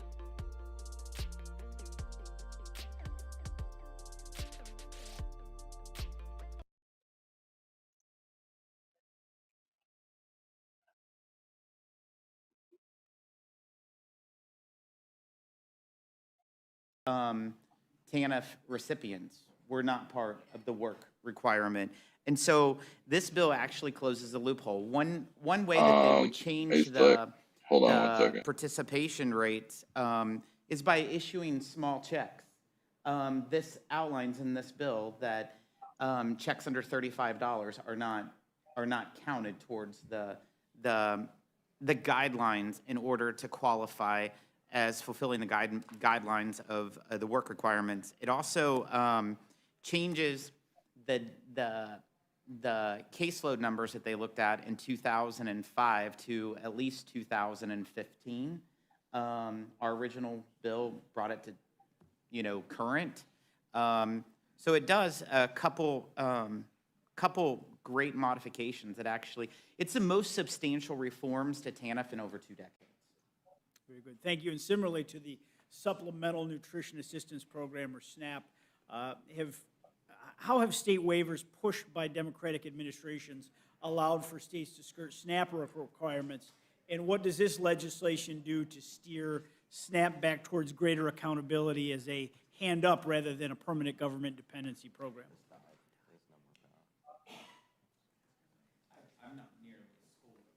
How's that? So one of the things that Sound states good? do Everything good? within the food stamp program One in the is chat. Be around. Be right back. implement a lot of waivers. Yes, sir. I mean, right now, there are just state after state where every county is covered by a waiver to avoid having to do work requirements. And some of that may have made sense in 2008 and 2009 when the Great Recession hit and unemployment rate was so high and people had difficulty getting jobs. But now with the economy humming the way it is now, unemployment rate down, in low digits, 40-year lows, there's not that problem with people having the opportunity to get jobs. And the American people are very charitable. They want to be able to help people, give them a hand up, but they also expect that there's an obligation and responsibility on the part of the recipients as well. Great. And thank you. How do you see these reforms to TANF and SNAP helping House Republicans to restore long-term accountability to these programs beyond the legislation that we have in front of us today? I think one of the things that we look at is, one, how do we help the economy grow? Having more people back in the workforce, helping build their Shop skills just back broke up 70. and getting into a full-time job. Ultimately, being skilled and having positions where they earn enough that they don't need food stamps or TANF assistance at all. That's obviously a benefit. Actually, it's a double benefit. You don't have the spending to provide that hand up, but you also have tax revenue that comes from the increased and improvements in the economy. Thank you, Chairman Smith and Congressman Estes. The bottom line is this: this administration cannot be allowed to use the potential of a default as a threat to bully Congress and the American taxpayer into passing a carte blanche clean debt ceiling that does nothing to shore up the out-of-control spending that goes on at this very point today. Now, House Republicans, we went to the negotiating table, and for 100 days, there was no action from the White House. They were the sole voice in the conversation about our country's fiscal future. And we came back with legislation that we have before us today. As my colleagues have pointed out, it represents the largest reduction to our nation's deficit in history. And this legislation includes $2 trillion in cuts to government spending, a halt to the Biden administration's aggressive expansion of the IRS that could be targeted right at middle-class America, a clawback of $28 billion in unspent COVID funds from the boondoggle legislation that Democrats and President Biden spent the last 2 years enacting into law, causing historic inflation that hurt so many Americans, and a restoration of accountability and work requirements to safety net programs that ensure that they give Americans a hand up, not a permanent government dependency. We have an opportunity today to ensure that any increase in the debt ceiling comes with important provisions and put the brakes on some of this administration's worst policies and saves hardworking taxpayers trillions of dollars in the process. We owe it to our veterans and our children and our grandchildren to get this process started. It's a long process, and our work is not nearly done. We have to get much more done through the appropriations process. This isn't everything that we wanted. Limit, Save, Grow wasn't everything that many people within the Republican conference wanted, but it was a step in the right direction. And in divided government, this legislation before us provides the next practical step forward. So once again, I appreciate all the work that went into hammering out this critical deal, an important first step that we have before us today, and I yield back. I thank my friend, the gentleman from New York, for his thoughtful questions. I want to thank each member of the panel for your patience and being here, and your staff who have been here behind you all these long hours. But the witnesses are excused again with our thanks for your patience. You deserve combat pay.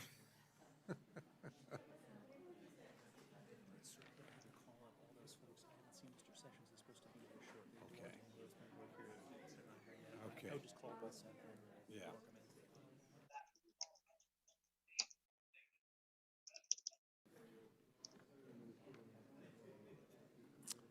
I'd now like to invite up the following members, some of whom, by the way, I know have been in and out, are not here now. We'll squeeze them in as they get here, but Congressman Sessions, Congressman Duarte, Congressman Palmer, Congressman Ogles, Congressman Grothman, and Congressman Clyde, and Congresswoman Jackson Lee.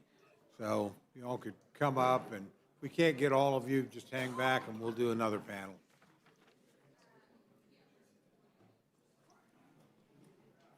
Looks like we're going to be. Mr. Chairman, it's particularly good to have you here. Chairman, it's been a long day for the Rules Committee already, I can tell. Never too long that we're not happy to hear from you.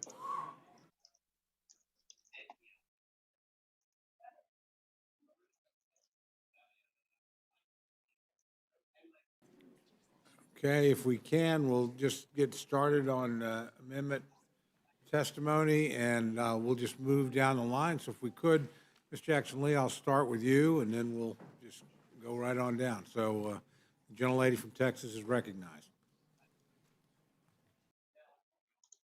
Chairman, thank you very much. I come here today acknowledging the parameters that we are in.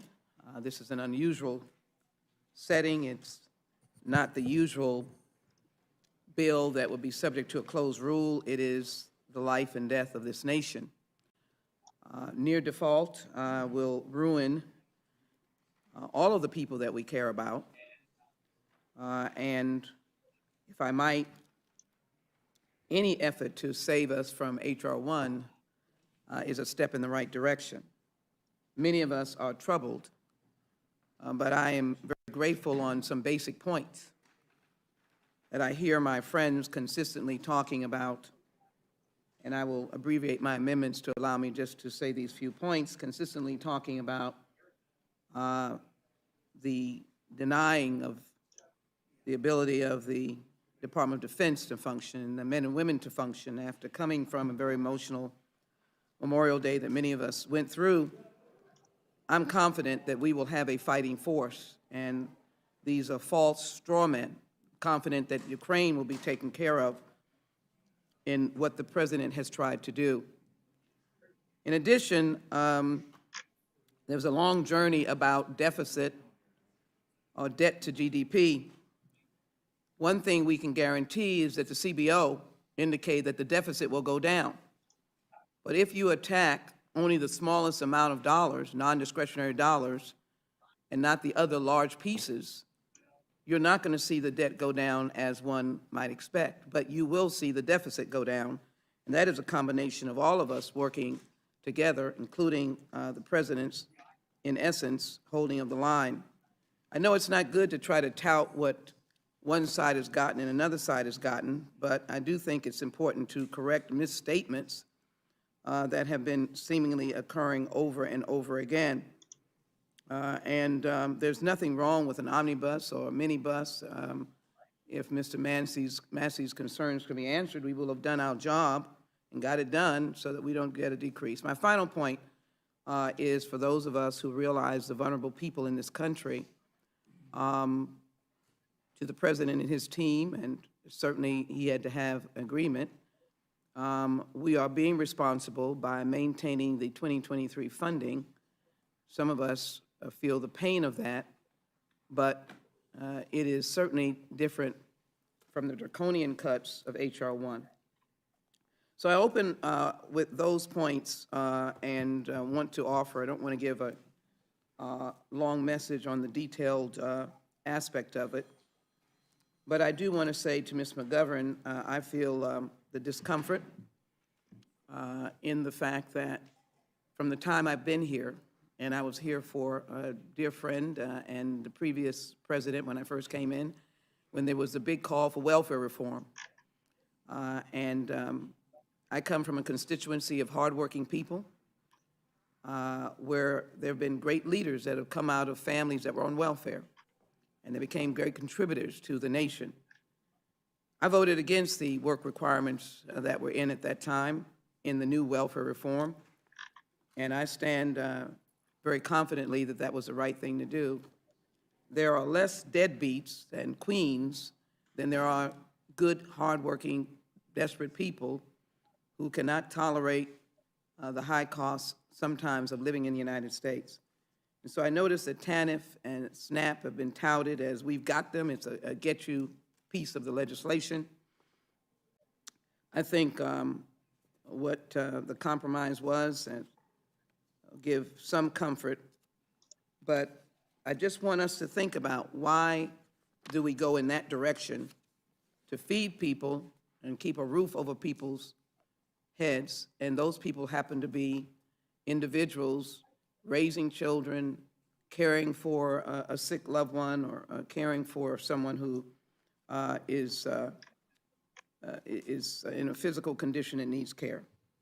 I hope someday that we will redefine able-bodied, because the language is bad, because it looks like you're talking about the boxing champion of the world, and you're saying that the able-bodied champion boxer is getting welfare. And that is not the case. I don't know where we came up with the ridiculous language of able-bodied.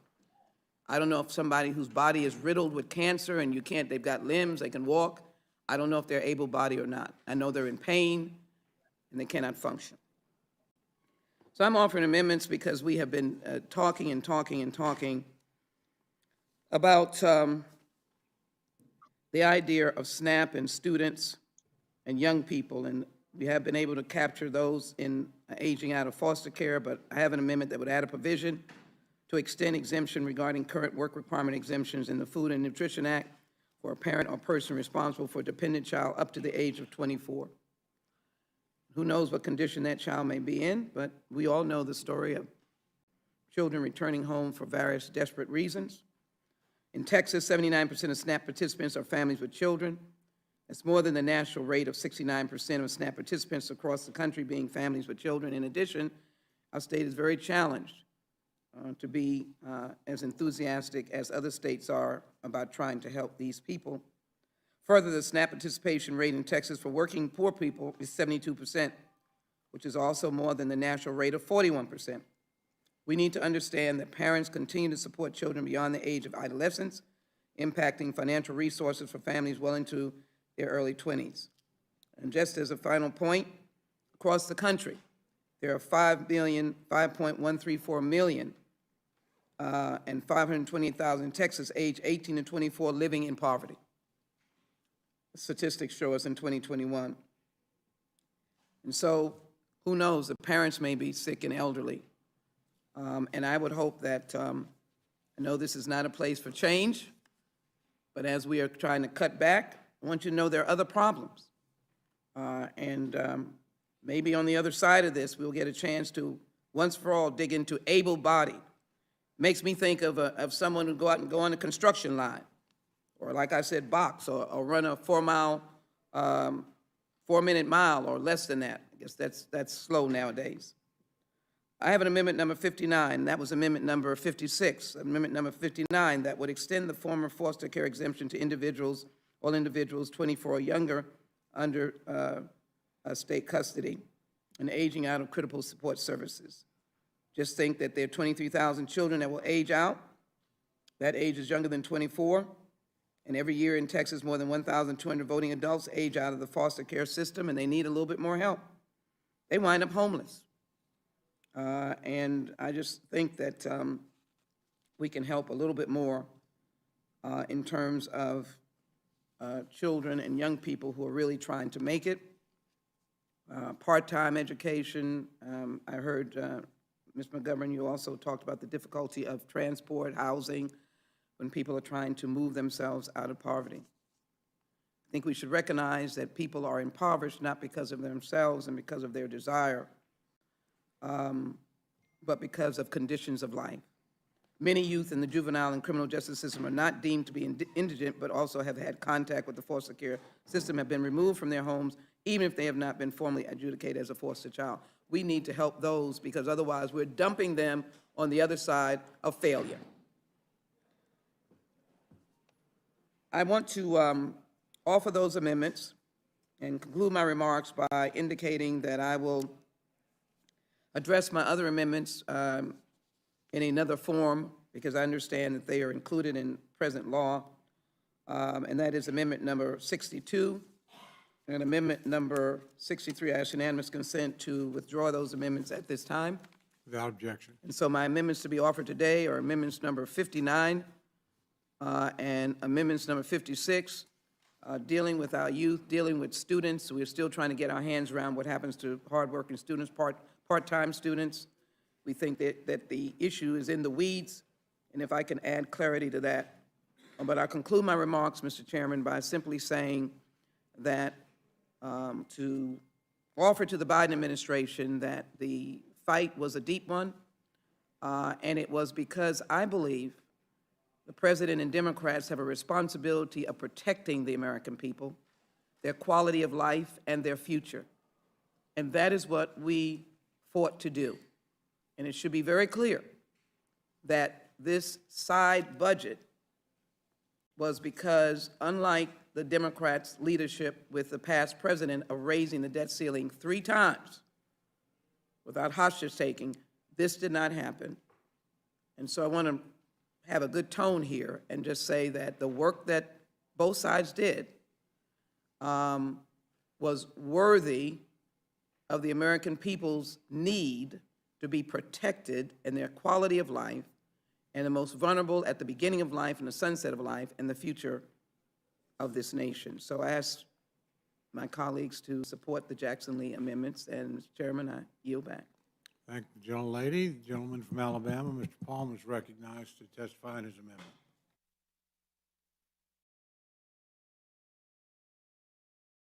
Thank you, Mr. Chairman, and I appreciate the attendance of the committee members here to hear my thoughts on these things. I have 2 amendments. One of them deals with the Section 263 and the right of the director of the Office Management Budget to have a waiver on the PAYGO as part of the Fiscal Responsibility Act. I think what my amendment would do is reinstate judicial review. I think this is important because of a restoration of the separation of powers, particularly when it comes to appropriations. And I think this should apply to Democrat or Republicans. It should apply to a Democrat or Republican administration, that Congress has a responsibility, constitutional responsibility, to appropriate and to exercise oversight over appropriations. And what we have with the bill as is currently written, we basically eliminate the right to judicial review. And so my amendment simply would reinstate that option for Congress as an oversight matter that I think is very important, considering how the powers of the House in particular, the powers of Congress and the powers of the House in particular have been diminished over the years in terms of separation of powers and losing our ability to maintain oversight over appropriations. The second amendment, okay. You don't want me to start over, though, do you? I know nobody else here wants me to start over. Okay. Okay. I will not start over.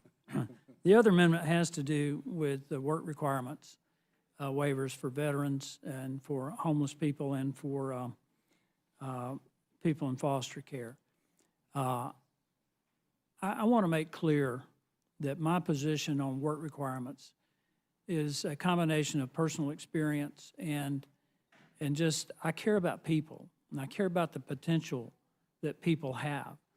I don't know if there's anybody here that's ever stood in line to sign up for food stamps or gone with their mom to collect what back when I was a kid they call commodities. But I know what that's like. When I was in college, to Member Jackson Lee's comments, I worked a part-time job, but I got in line for food stamps, and I decided not to apply. But I understand what it's like not to have anything. But I also understand how work unleashes the opportunity not only for self-sufficiency, but for potential.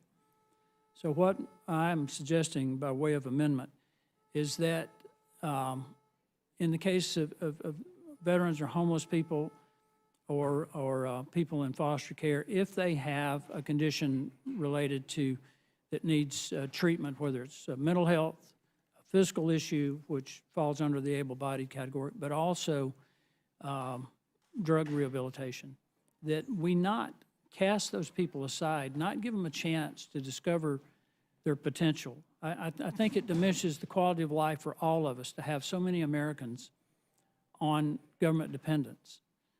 There's no telling how many great scientists, great teachers, great artists, great leaders that have been trapped in this cycle.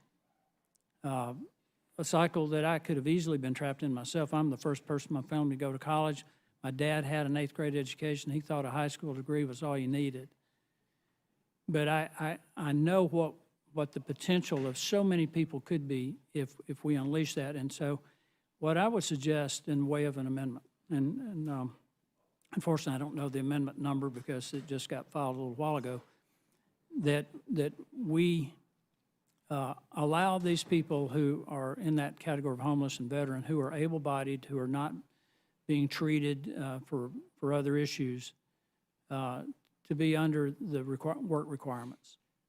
And I'd be happy to take any questions that the committee might have.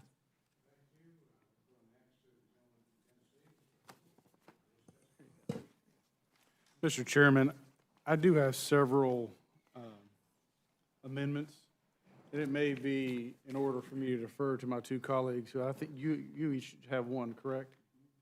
And so out of respect to their time, I'm happy to. Okay. Yes, sir. Just trying to.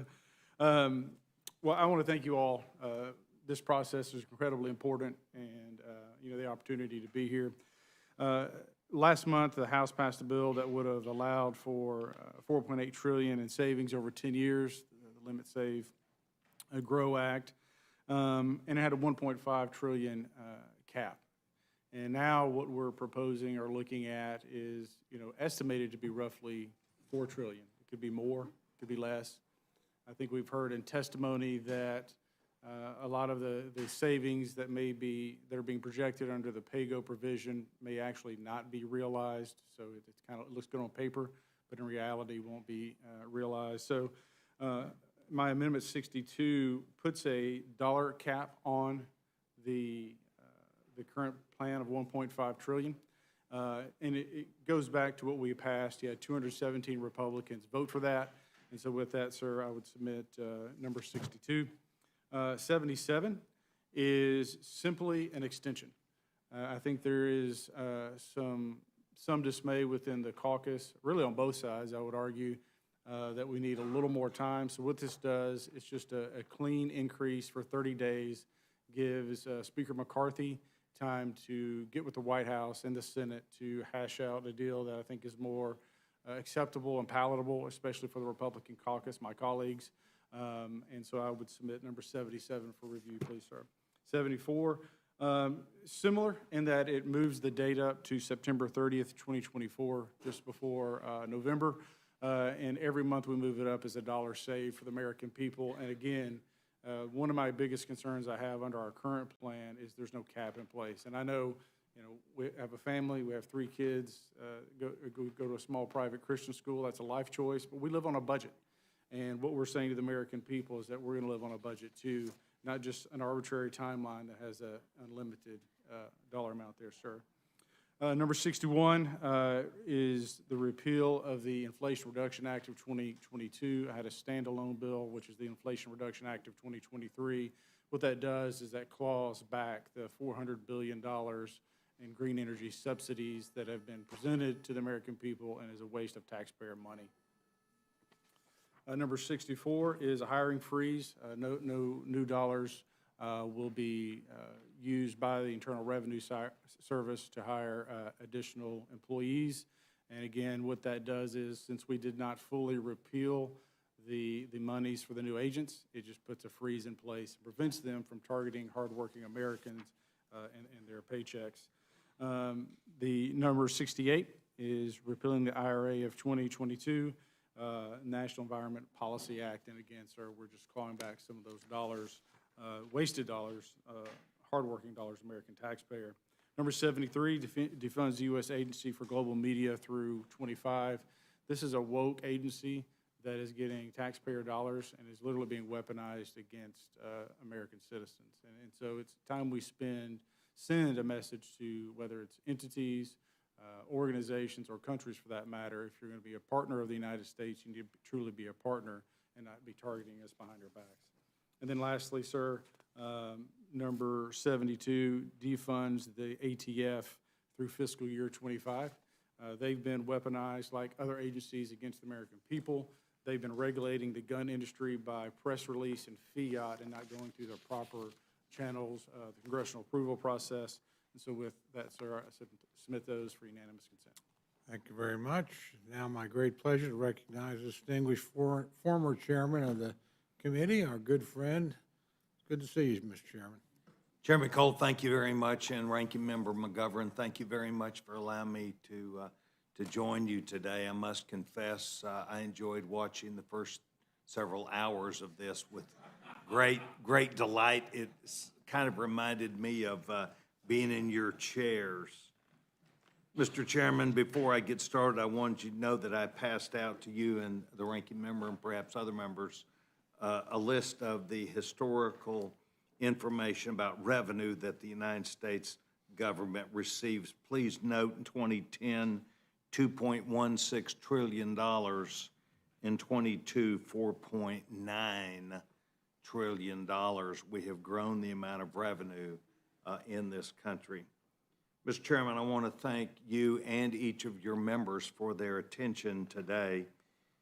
Each of you are distinguished members of this committee, and your service to this Congress is very important. Today, I add an amendment to H.R. 3746, the Fiscal Responsibility Act. As the text for this legislation was published over the weekend, I began looking to find what I could and to see what would be said about people who went through the 99-page bill. I was pleased to see that there are many helpful measures that were negotiated between the White House and our young speaker, including in the bill to move our federal government closer to stable financial footing. I'm pleased that 2 appropriations packages that we passed, the next 2, will be constrained by spending limits, and I'm committed to you today that I will support continuing these limits through the year 2029, the entire process. I was also glad to see NEPA reforms included in this bill, which I hope will contribute to domestic energy production and cut back the amount to which federal agencies interfere and undermine the development of critical infrastructure that fuels this country and saves us from further embarrassment of inflation.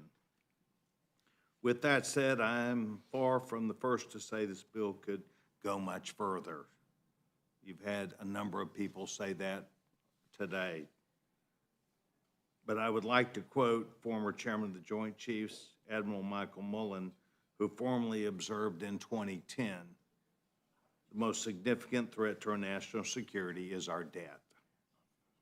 I'm pleased that this bill maintains defense spending while making necessary cuts to non-defense spending. However, our national security is not measured solely by what Congress appropriates to our defense efforts.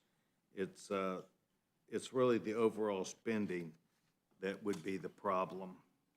My amendment that I'm here to speak of today, Mr. Chairman and Ranking Member in committee, would add to the overall spending reductions in this bill and provide accountability for the Internal Revenue Service. As currently written, however, the bill rescinds $1.4 billion from the IRS's Enforcement and Operations Fund from the so-called Inflation Reduction Act. Rescinding $1.4 billion this year is not a fix when there's an additional $70 billion that will be appropriated over the next 10 years. My amendment would rescind all unobligated funding provided to the Internal Revenue Service in the Inflation Reduction Act. Notably, my amendment would retain the amount appropriated for taxpayer services, including taxpayer advocacy, help with filing, and other customer service operations. Congress provided an additional $80 billion of new spending over the next 10 years in the IRA.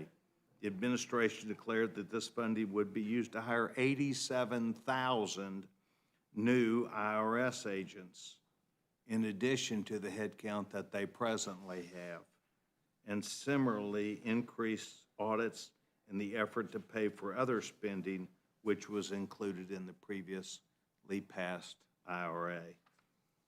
Writing an 11-figure check to a failed agency is not going to fix their problems. An 11-figure check that comes directly off the bottom line of debt. The IRS has shown itself to have serious operational challenges in collecting and processing returns, and I'm sure we're all familiar with the difficulty constituents are having in filing their annual income tax returns. This is an agency that must not be rewarded, but must be held accountable. The federal employees who work at the IRS must fully come back to work for this agency to work properly and for them to be held accountable and to be responsible, just like other agencies that are vital to the United States government and the people of this country.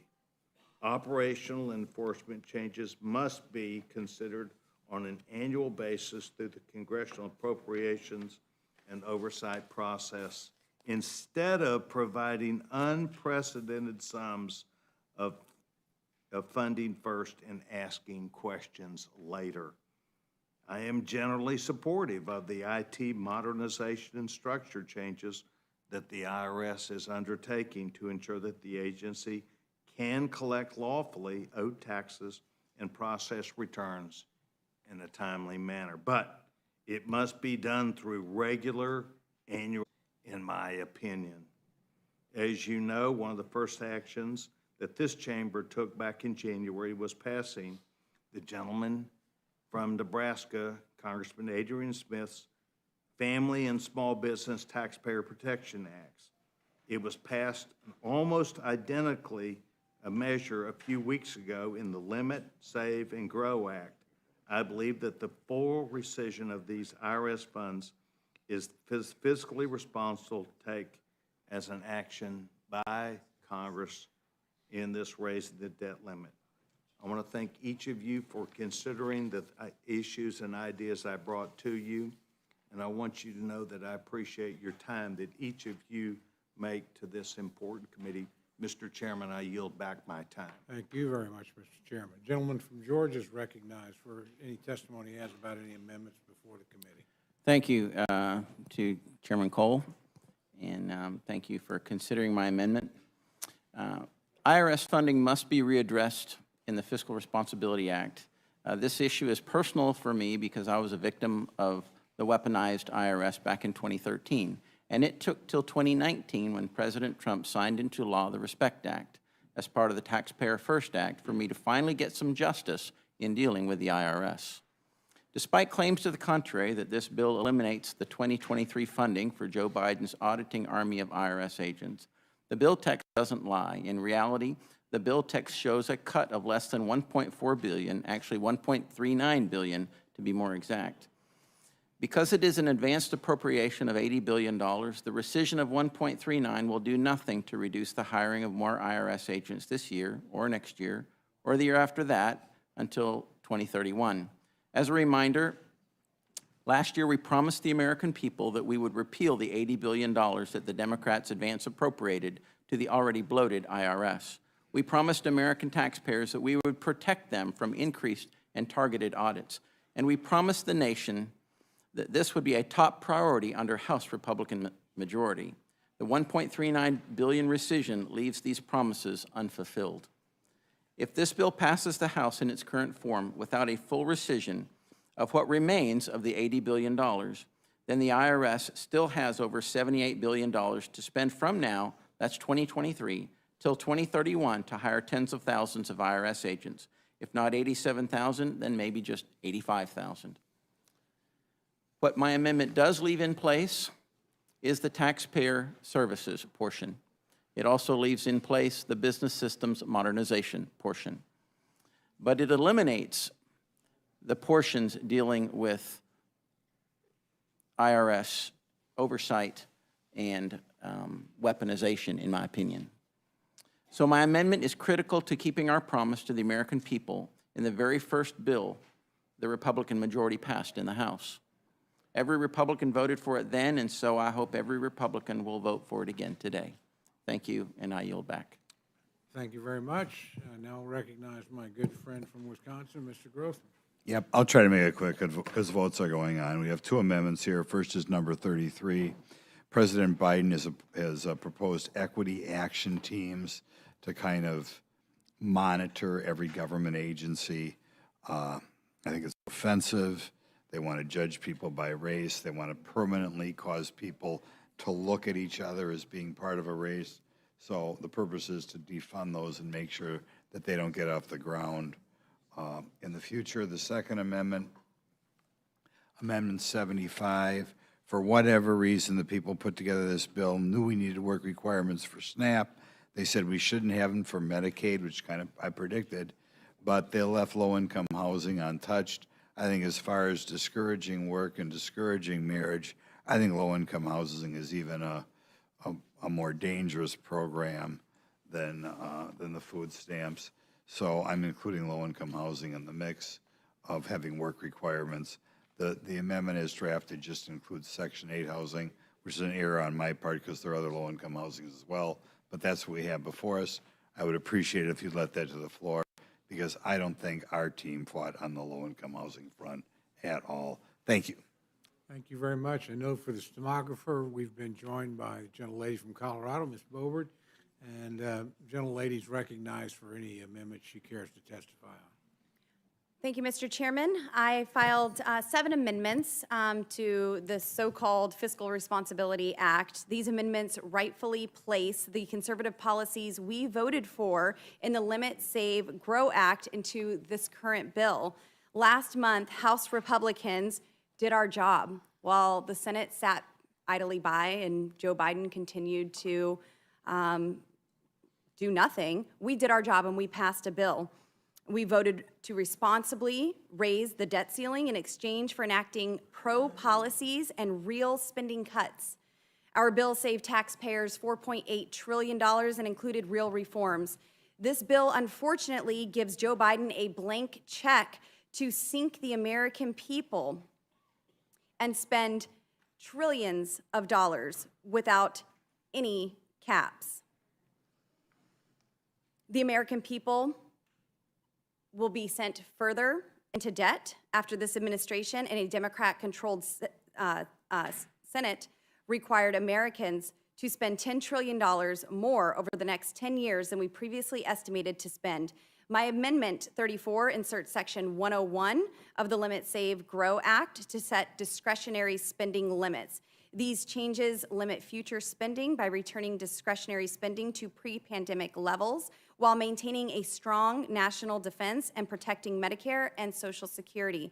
My Amendment 35 strikes Sections 231, 322, and 323 and inserts a Lower Energy Costs Act to increase domestic energy production and exportation, reduce regulatory burdens, and reform permitting across all sectors of the economy to result in $3.4 billion in savings. We should make important reforms to NEPA for the first time since 1982, and I'm glad this bill attempts to do that. However, it does not go far enough. As currently written, the bill only includes minimal changes to the current permitting process. This bill still allows for unnecessary litigation that actually holds up these projects to proceed. These provisions also disproportionately benefit renewable energy, which is very unreliable. H.R. 1 includes the permitting reform America needs in addition to reducing gas prices by providing certainty for responsible energy production and preventing baseless litigation. My Amendment 37 strikes Titles 1 and 2 of Division C and inserts reasonable work requirements on SNAP, TANF, and Medicaid to lift people out of poverty, grow the workforce, and reduce federal entitlement spending, likely resulting in $120.1 billion in savings. More Americans are receiving welfare benefits than ever before. During COVID, Congress expanded welfare, and this administration campaigned on going even further by creating new entitlement programs.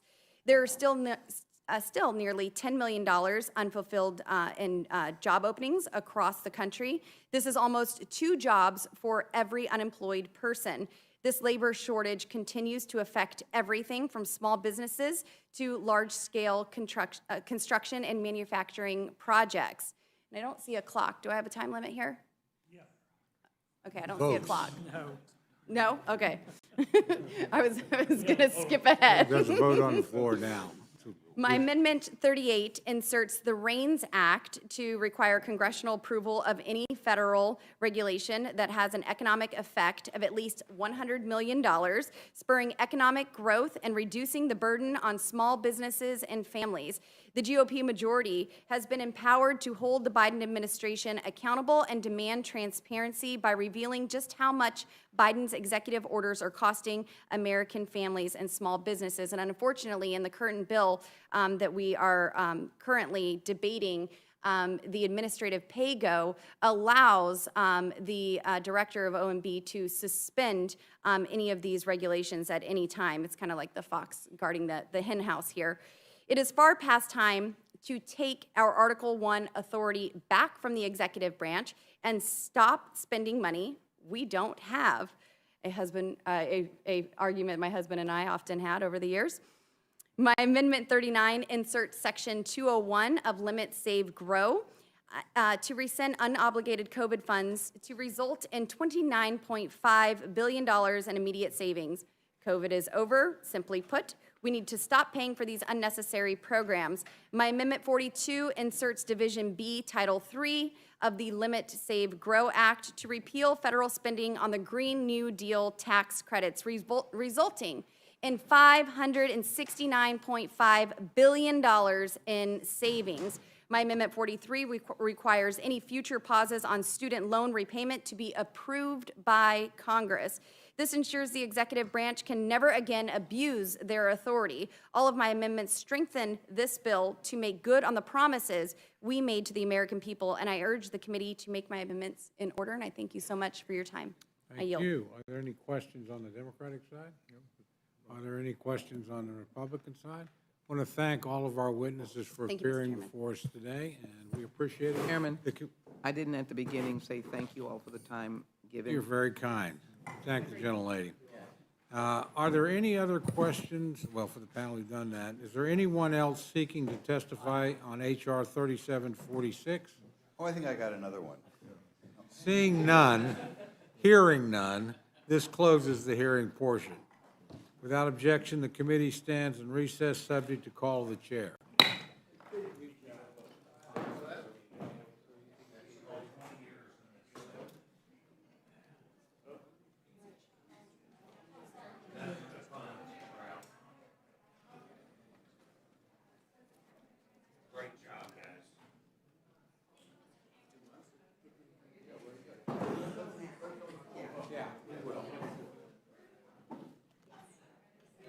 I think you can do a one-sheeter and put a one-sheeter in this record, but I guess you have to do it before I close.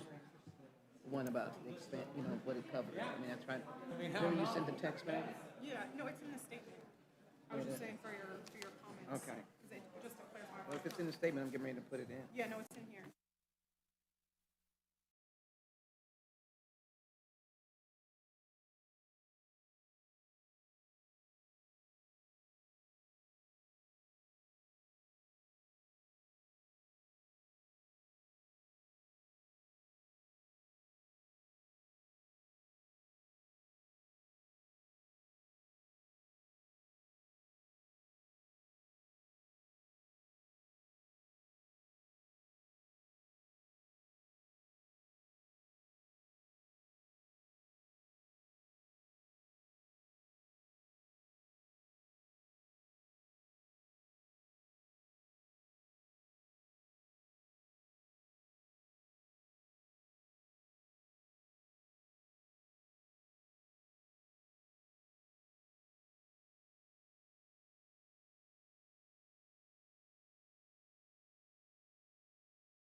The House will be in order. The prayer will be offered by Chaplain Kippen.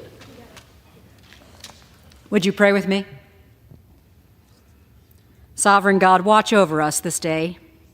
Remind us of your abiding presence in the valley of decision. Walk alongside each of us that we would receive your assurance that we are not alone in our efforts to serve this country. The concerns we harbor, both personally and professionally, are safely in your keeping. Guard our hearts and minds and fill them with the grace of your Spirit, that in the discourse of this day, we would take each thought captive in our obedience to you. Replenish our energy and purpose with the good treasure of hope found only in you, that we would trust that in your loving mercy and prevenient grace, what is good will be brought forth from the work this week. Protect us from everything that would draw us away from you. In the multitude of decisions, actions, and all their consequences, remind us that our eyes should remain fixed on your guidance, and our faith stand firm in discerning your will this day and in the days ahead. In the certainty of your name we pray. Amen. Amen. Pursuant to Section 3Z of the House Resolution 5, the Journal of the Last Day's Proceeding is approved. The Pledge of Allegiance will be led by the gentlewoman from Iowa, Ms. Ensign. I pledge allegiance to the flag of the United States of America and to the republic for which it stands, one nation, under God, indivisible, with liberty and justice for all. The chair will entertain up to 15 requests for 1-minute speeches on each side of the aisle. For what purpose does the gentleman from Pennsylvania seek recognition? I'd like to address the House for 1 minute and revise and extend my remarks. Without objection, the gentleman is recognized for 1 minute. Thank you, Mr. Speaker. Mr. Speaker, I rise today to draw attention to an invasive species attacking Pennsylvania agriculture. Spotted lanternfly was first discovered in the Commonwealth in 2014 and has since traveled to 51 out of our 67 counties. The spotted lanternfly can impact the grapes, fruit trees, plant nursery, and the timber industry, which contributes billions of dollars each year to the Pennsylvania economy. In efforts to prevent the spread of the spotted lanternfly, Pennsylvania has established quarantine zones, but it takes collective and intentional efforts to slow the spread of this insect. Across the Commonwealth, the Pennsylvania Department of Agriculture, along with Penn State Extension, provide education-based programs to the public. These programs are key resources for community members looking for information on how to combat and slow the spread of the spotted lanternfly. Mr. Speaker, with warmer weather comes spotted lanternfly hatching season, and residents are encouraged to squash the bug and their egg masses. It's going to take us all doing our part to prevent any further spread of this invasive insect, and I encourage all to utilize their local resources when combating invasive species. Thank you, Mr. Speaker, and I yield back the balance. Is everybody able to hear? For what purpose does the gentlewoman from North Everything Carolina good? seek One in the recognition? chat, please. Gentlewoman is recognized.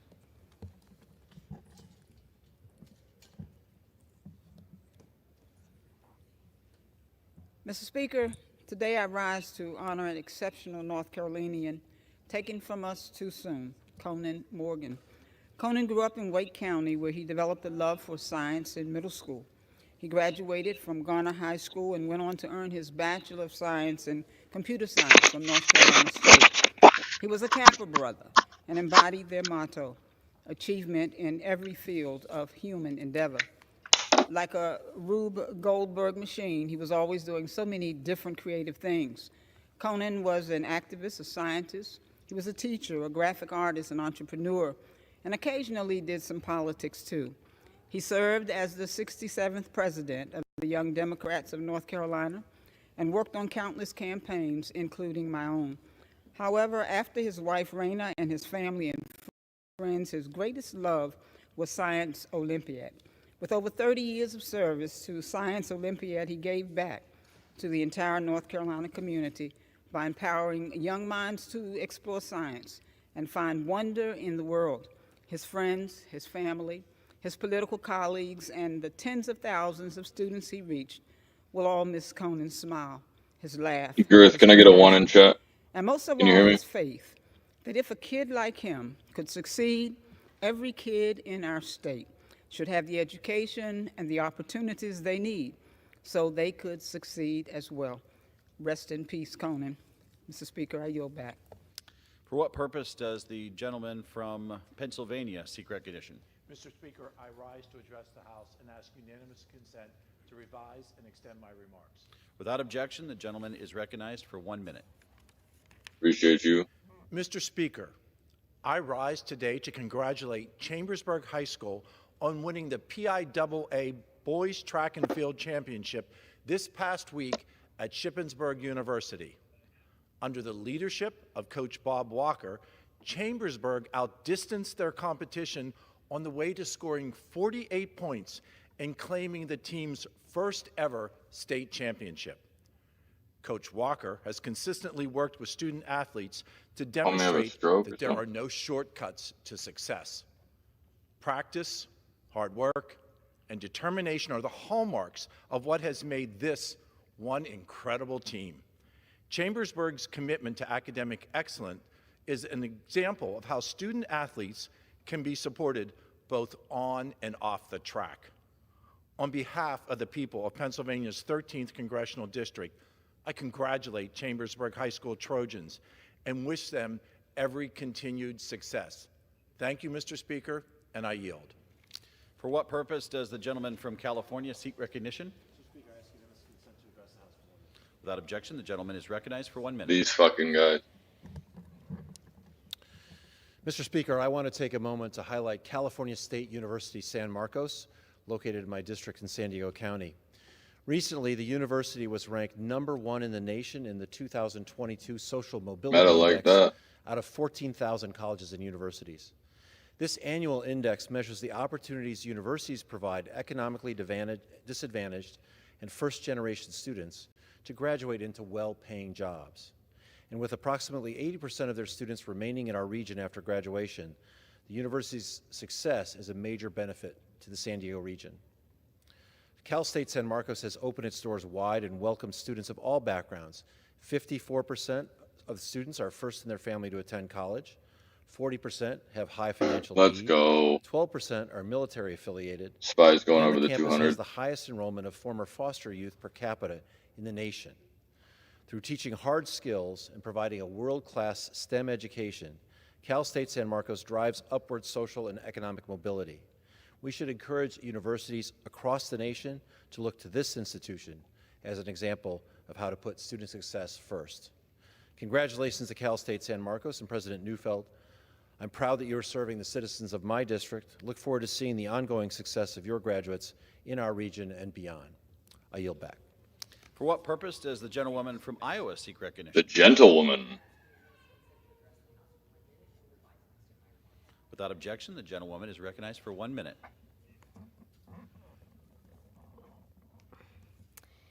Thank you, Mr. Speaker. I rise today to recognize fifth grade students from Mid-Prairie Middle School in Kelowna, Iowa, for serving as an excellent example of how young Americans can have a positive impact on their communities. Are you fucking kidding me right now? They spent the last few months learning about financial literacy and entrepreneurship, and they started their own endeavor selling candy to other students in the district with the goal of donating their profits to a local animal shelter. Every other fucking school in the candy drop. Business was how successful Get it would out of here. become. With an initial goal of raising $100, they blew everyone away when they presented their grand total of $750 to the local shelter this past Tuesday.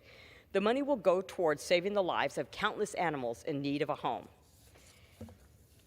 I'm proud to have such bright young entrepreneurs in my district, and when they ask you if you're smarter than a fifth grade, I'd say just look to Kelowna Mid-Prairie School. Thank you, and I yield back.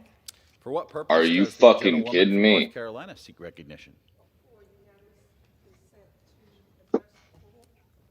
Without objection, the gentlewoman is recognized for 1 minute. This is fucking ridiculous.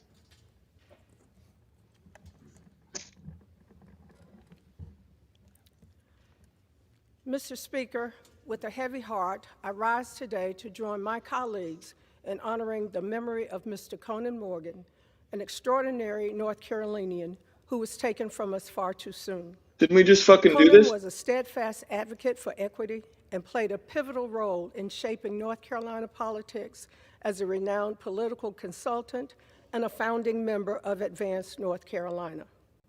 He was a remarkable First vote, human being 7:30. and had the unique ability to inspire and touch the lives of everyone he encountered through his kindness, compassion, and genuine care for others. Conan's leadership, passion, and tireless efforts will have a lasting impact and will leave a profound void in many folks across North Carolina that will be felt for years to come. I am immensely honored to have known Conan both personally and professionally.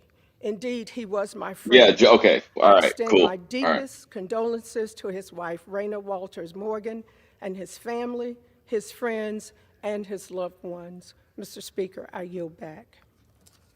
For what purpose does the gentleman from Virginia seek recognition? If it's another fucking memorial service, I'd like to fucking PA out of this fucking Thank you, Mr. Speaker. I rise to recognize the first ever graduating class from the Valley Scholars Program at James Madison University in Harrisonburg, Virginia. Between 8th grade and high school graduation, potential first-generation college students are recruited as scholars from surrounding public school districts, and they engage in educational and cultural enrichment activities. During the Valley Scholars Program, students are encouraged and motivated to become leaders in the classroom and the community while building skills that will increase awareness and access to institutions of higher education. With the goal of receiving scholarship support to attend JMU, the students have the opportunity to be the first in their family to earn a college degree. Appreciate you coming to hang out, Drew. I'm incredibly proud of these talented students on their hard work to achieve their American dream. Congratulations again to the first graduating class of Valley Scholars and to their families back home. America can't wait to see what the future has in store for them. I yield back. For what purpose does the gentleman from California seek recognition? Can we fucking do this another time? Without objection, the gentleman is recognized for 1 minute. Extreme Republicans have been dead set on demanding harmful cuts that would be disastrous for the American people, and if they didn't get their way, they threatened to default on our economy. In fact, Republicans demanded a 22% to veterans health care, to make essential toxic exposure and burn pits funding discretionary so that veterans would have to come hand in hand to the federal government every year, and to have zeroed out funding for the PACT Act's Toxic Exposure Fund or use it for other purposes. Republicans were willing to cause an economic default that would have raised costs for families, cut 1 million jobs for workers, and cost seniors their retirement if they didn't get their way. Motherfuckers So now, up there shaking, bro. He is fucking Silver Surfer. What's up, baby? Bipartisan budget agreement. Under President Biden's leadership, this bill saved veterans health care for Republicans' harmful cuts and prevented an economic disaster for the American people. This bill thank you. The PACT Act's Toxic Exposure Fund for burn pits exposed veterans with an increase of $15 billion, and it makes this funding Gentleman's mandatory. time has expired. And so that's why I will vote yes today. Gentleman's time has expired. For what purpose does the gentlewoman from California seek recognition? Mr. Speaker, I rise to address the House for 1 minute. Without objection, the gentlewoman is recognized. Speaker wasn't fucking around with that one. Bitch, Thank you. Time's up. Today, I rise to honor the life of Dr. Alan Bernstein, former Tustin mayor known as Doc. He passed away on May 24. Why are we doing a fucking memorial service on my Dr. tax Bernstein dollars devoted right now? many years to serving the city of Tustin, serving on the city council from 2012 to Anybody? 2020, and as mayor from 2007. He's got a fucking obituary, lady. And he also served on several Do state something. and county boards and committees. He was committed to seeing Tustin thrive and always looked out for the best interest of his residents, businesses, and staff. Doc was a dear friend of mine, and I know he truly cared about the Tustin community. So I joined our Tustin community in mourning his passing and send my deepest condolences to his wife, Randy, son and daughter-in-law, Adam and Katie, and his mother, Ruth. Thank you, and I yield back. For what purpose does the gentlewoman from Ohio seek recognition? Without objection, the gentlewoman is recognized. This lady is coming in hot right now. I rise today to address an immense burden being shifted onto Ohio electric ratepayers beginning this week Silver. while Congress works to prevent a national default. Ohio customers who buy electricity directly from Please, this MIA, year's please First don't. Energy Please don't tell Corporation me that may was. see rates increase by as much as 47% starting in June. If your energy bill is $50, you will now pay $73.50 a month. Who gives a If your bill is fuck? $100 a month on average, you'll pay $147 per month. These new rates will last through May of 2024. The state of Ohio seems to have no problem with a system where First Energy, a criminal nuclear enterprise, can shift $1.3 billion in their losses to ratepayers. But when it comes time to pay its taxes, the company has an effective tax rate of negative 1.3%. So First Energy bilks millions more from the federal government instead of paying its fair share. As Ohio families struggle to keep up with inflation, put food on the table, and pay for child care, First Energy is squeezing consumers to pay for its criminal behavior. For shame, Gentlewoman's time this has expired. corruption cannot Gentlewoman stand. is no longer recognized. For what Damn. purpose does the gentlewoman from Iowa seek recognition? Move around. Without objection, the gentlewoman is recognized for 1 minute. Thank you, Mr. Speaker. Mr. That Speaker, I suit's rise bad. today to recognize General Randy George, a native of Alden, Iowa, who was recently nominated to be the next Army Chief of Staff. This is a tremendous and well-deserved honor for General George. General George served our nation both in Iraq and Afghanistan. Intel. He is a decorated military hero, having earned a Purple Heart and Defense Distinguished Service Medal, among many other accolades. General George exemplifies distinguished and selfless service. It is only because of brave Americans like General George that we can wave our American flag, we can speak freely, and we can practice the religion that we choose. I am hopeful that his service inspires the next generation of Iowans and Americans to answer our nation's call. General George has made his hometown of Alden, Iowa, and the entire Hawkeye State proud. Thank you, Mr. Speaker. I yield back the balance of my time. For what purpose does the gentlewoman from California seek recognition? Oh, fuck.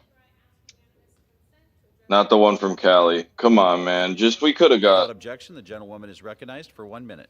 Mr. Speaker, I rise in awe of Republicans' ability to hijack our economy and Fuck put lives at risk. me. We should be voting on a clean debt limit bill, not a quasi-budget bill that began with their phony Default on America Act. Quasi? Bitch, what the fuck? Policy process to get gains they knew would never make it across the finish line. This has been about a vengeful GOP party chomping at the bit for retribution and willing to push our country to the brink of economic catastrophe. Let's not forget where we started. Is she fucking Republicans wanted to serious? cut food benefits, eliminate health care, and take away benefits from veterans. I want to know, how can they say they stand for this republic, the American people, when their actions say the opposite? They have proven what they were willing to do to our families and the global economy. They think they're drawing blood from Democrats, but really they are Shake those exacting fists. their pound of flesh from the American people. If that's what they stand for, then like the Speaker vote, the votes later today should be easy for them. I yield back. What's with the For what cattiness? purpose does the gentleman from Florida seek recognition?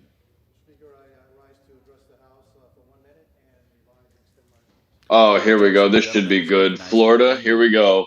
Thank you, Mr. Speaker. Mr. Speaker, I rise today to honor the life of my constituent. Fucking Christ, Fausto man. D. Diaz. Fellow member of the Christopher Columbus High School family, Fausto was a successful Cuban-American entrepreneur and job creator who, along with parents Remedios and I'm Fausto, trying, man. and I'm sister trying to Rosie, be nice. took their business to new heights. Fausto I'm was not deeply doing a good patriotic, job, but I'm loved his trying. country, and never forgot about his parents' native homeland of Cuba. He was a tireless advocate for Cuba's freedom and the importance of keeping sanctions on the brutal regime that strangles the island. Look, Chief, with Above all all, due Fausto was respect, a loving son, this is brother, the fucking father, time of grandfather, voting on an and uncle American debt who was ceiling. so proud of his Why Noe the family. fuck? Fausto passed away unexpectedly in the morning of Tuesday, May 30th. These are B-rate actors, but his legacy just to lives on warm in his up for the children, fuck me, Jackie and man. Fausto, and grandchildren. This is Victor gonna and be a Catherine. tread. This is gonna be a Rest easy, nightmare. my friend. I yield back. Florida, you don't have anything better to say. Like, genuinely, you don't have anything better to say than a fucking memorial. Without objection, Come the on, gentleman is bro. recognized for We got to 1 do minute. better than this. What are we using our time for? Thank you, Mr. Speaker. I rise today and stand in Fuck! solidarity This with guy. fellow Who the North fuck is this guy? Carolina members to honor and remember the life and legacy of Conan Morgan. Conan was a friend and a giant in the world of North Carolina political advocacy and public policy. He had an uncanny ability to connect with people from all walks of life, Did he? bridging divides and fostering a sense of unity. He wanted everyone to have access to the American dream. His passion in life was to work for fairness and equity. Conan left this world a brighter place. Bro, I'm sure he's a great fucking guy, but here's the deal, buddy. May we find We don't strength need in each 8 other as fucking we remember the memorials. profound impact Conan Morgan made in our lives, and may we strive to carry forward his legacy of compassion, dedication, and tireless advocacy. He looks like the chocolate rain guy, like from Tosh.0. YouTube that song. Put them side by The gentleman side. is recognized for 1 minute. Thank you, Mr. Speaker. Today, on behalf of all Americans, the House will be voting on the Fiscal Responsibility Act to restore fiscal sanity and hold Washington accountable. Yesterday, a New York Post editorial acknowledged that the debt limit deal from Speaker Kevin McCarthy, quote, is a win for the nation. It advances the control spending agenda significantly on multiple fronts. Most crucially, it starts reducing federal outlays immediately, and it cuts some spending. That by itself is a first such major spending reduction ever. It claws back tens of billions in unspent COVID relief. It adds work requirements for food stamps. It adds some budgeting appropriations rules that should prevent another omnibus You should monster have to fucking work if you, avoid yeah. a government shutdown. Also, the first reform in decades of environmental rules that slow major energy and infrastructure projects, end of quote. In conclusion, God bless our troops who successfully protected America for 20 years as the global war on terrorism continues, moving from the Afghanistan safe haven to America with Biden open borders. What the fuck are you? What? The gentleman from North Carolina. What? Yo, that guy is on the sauce. Somebody look for a flask on that man. The gentleman is recognized for 1 minute. Mr. Speaker, I too rise to honor a true North Carolinian. Oh, Conan fuck. Morgan. Jesus. Conan. This is so fucking ass. I'm so fucking over this guy. I'm sorry. It might be disrespectful, but I feel like I'm at a wake. North Carolina. Conan used his God-given talents to make our state and nation better. He led the Longleaf Agency. Conan was wise beyond his years and known for his knack and insights about our state and nation. Conan's hard work, determination, and dedication did not go unnoticed. He made a positive impact on the lives of people across North Carolina. We will miss his warmth whenever he walked into a room and his infectious smile. Mr. Speaker, I join those. You've never looked that man in the fucking eye, I bet, buddy. In sending our deepest sympathy to his wife, Raina, his family, and friends. War on terror. Well, my question is anybody else other than like me, maybe, I don't know, it might be the insensitive piece of shit in me, The but gentleman is recognized for 1 minute. why is every Martin... rise today to honor the life of Cleve Fountain. Cleve, goddamn, this one I like right here, MIA, I swear to God. Early on in his life, he was a member of the YMCA and the Boy Scouts. Absolutely, he was. Scouts honor. 15. Served in the Pacific Theater during World War II and finished his services in the rank of second lieutenant. He moved to Port Orange, Georgia, my hometown. He owned Fountain Funeral Home and Westview Nursing Home. He was our mayor. He was our county commissioner. Goddamn gorgeous son of a bitch. I set out to achieve a goal of mine, and that was to own my own business. I went to 2 banks. Both of them turned me down. I went to the 3rd bank. They gave me the loan. They gave me the loan because Cleve Fountain called and told them that I was a fine young man and that I came from a good family. Well, that was nice of him. In our lives, there are people and places we remember. I will always remember Cleve Fountain for what he did for me and what he did for my family.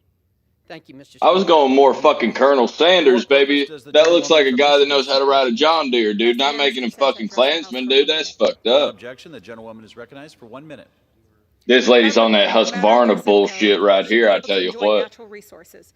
This week, Congresswoman Melanie Stansberry and I introduced the Environmental Justice and Recreation Permitting Act to require the Biden administration to complete an interagency report on the effects of special recreation permits on environmental justice communities. Our communities of color, Mr. Speaker, low-income communities, tribal and indigenous communities are on the front lines of the climate crisis. Enabling greater connections between environmental justice communities and recreation opportunities on our public lands and waters is just the beginning of advancing true environmental justice for our residents in Michigan's 12th District and beyond. Every single American, Mr. Speaker, deserves the right to breathe clean air, and every American deserves to experience all that our public lands and waters have to offer, and this body must do more to protect them instead of gutting our bedrock environmental laws. This legislation, Mr. Speaker, did pass the House in the Who is this fucking sickly girl behind him? Like, what the fuck is this and I urge lady? my colleagues to pass this common sense bill again this session. Thank you, Naive. Who the fuck is that? For what purpose does the gentleman from California seek recognition? They should not let me react to things like this. I'm sorry, Without guys. objection, the gentleman is recognized for 1 minute. Thank you, Mr. Speaker. Well, there was a crazy lawsuit brought by environmental group here recently in the West to stop the usage of the fire retardant that is used to fight forest fires. You know, that red stuff that comes out of the aircraft. They drop on fires to keep them from getting worse. Well, thankfully, that lawsuit was overruled. A district judge ruled that the U.S. Forest Service can keep using the aerial fire retardant for at least another couple years. So we have that going for us. Justice over 240. We have to keep checking back every 6 months to make sure that they're working on a permit process to keep the ability to use that fire retardant to put out forest fires. As you know, every year millions of acres of forest go up, sending even the smoke plume all the way back here to the East Coast sometimes and causing health days to not be able to go outside. So here in Congress, we have legislation ready. I've introduced Bill H.R. 1586, the Forest Protection and Wildland Firefighter Safety Act of 2023. So we'll be ready in case there's a court ruling that comes in and says, oh, you can't use that stuff anymore. Congress needs to act. I yield back. Gentleman's time has expired. He For what fucking heard you, purpose does the dickhead. gentlewoman from Illinois seek recognition? Oh, this fucking lady. Without objection, the gentlewoman is recognized for 1 minute. Thank you, Speaker. Today we will vote on a bill that reflects how little Republicans care about everyday people. You don't say that you're a Democrat? We should be voting on a straightforward extension of the debt ceiling, but instead Republicans are more than willing to force our nation and economy into default just to score political wins. They want to increase work requirements on SNAP, a cruel resumption of student loan payments, and more restrictions on TANF. They're clearly not here for families who are struggling. Well, I am. Bitch, you're the one that went to college. Like, why the fuck are you paying your loans? Illinois, who are being forced a resumption of payments when people are struggling to keep up with their bills. I'm here for the 76,836 people across Illinois who are counting on TANF cash assistance. And I'm here for the 1.9 million residents of Illinois who all count on SNAP to put food on their table. Representing them is my responsibility. And it is why I know that we could have worked on a clean debt ceiling, but this hostage situation is not something I can vote for. And with that, You guys fucking passed it in the first place, For what purpose crackhead. does the gentlewoman from Indiana seek recognition? Veruca fucking Salt looking ass. Get the fuck off the stage. Without objection, the gentlewoman is recognized for 1 minute. That's a snodge, baby. Mr. Fuck you. Get the Speaker, fuck off the stand. I rise today to express my grave concern with the fiscal state. Who the fuck is this lady? She doesn't even speak English. Who spent over a decade in finance and accounting profession. We're going to be voting on the Fiscal Responsibility Act today, and one side will say how great it is, and the other side will say how awful it is. But really, it's meaningless. You want environmental justice? Yeah. Of our fiscal problems. As Michelangelo once said, the greatest danger for most of us is not that our aim is too high and we miss it, but it is too low and we reach it. Unfortunately, this Congress is not setting this aim high enough for all of the people that died for our republic and for future generations. I hope we'll have a backbone to do it someday. I yield back. For what purpose does the gentleman from Texas seek recognition? To address the House for 1 minute to revise and extend my remarks. Without objection, the gentleman is recognized for 1 minute. Thank you, Mr. Speaker. Mr. Speaker, and still I rise today, and I rise From today where? to express my gratitude and From where appreciation now? for What? Eduardo, Eduardo, Mr. Speaker, is a person who was in an auto accident and hurt severely, and it was discovered that he was at the end stage of a severe renal disease. Upon finding this out, he had to be dialyzed 3 times a week. Well, this is a press event wherein Eduardo attended because he was removed from the country. So I'm here to thank the President, the Vice President, and the Secretary of Homeland Security, as well as the Congressional Black Caucus for getting him back into the country and saving his life. Mr. Speaker, once he was returned, the question was asked, what would you like to be when you grow up? He said, I want to go into the military, the United States military, so that I can protect the United States of America. This is an immigrant who wants to protect our country. I am grateful to those who saved his life, and I yield back the balance of my time. For what purpose does the gentleman from Texas seek recognition? The fuck is Ellen DeGeneres doing up there? And who the fuck is that guy, bro?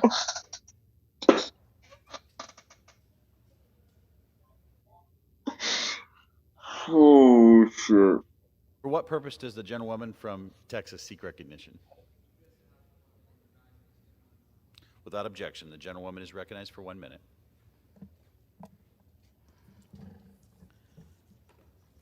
Poker tonight. Jesus Christ, that's First, fucking I join hysterical. with my colleague, Jim McGovern, on our constant fight for ending hunger, and certainly thank About that. my colleague, the Honorable Mickey Leland, for, along with None of your the business. late How are you, sir? Congressman Emerson, for beginning the Hunger Center and starting the Hunger Select Committee in this Congress. Now, one would wonder, She better be getting that 100,000. as I transition to why I stand But here we today, pay, yeah. why this is so relevant. But it's just privilege, dude. In about 24 hours, the state of Texas will take over a majority-minority school district that has been fighting to overcome the pandemic effect, but there are children who do not eat unless they have the programs that our public school system has been able to provide for them. They are hungry. If the Title I funding and other funding is Gentlewoman's gone, time has expired. they are hungry. The Houston Gentlewoman's Independent time has School expired. District should not be taken over. The gentlewoman because is I no longer wonder about- recognized. The gentlewoman is no longer recognized. The House will be in order.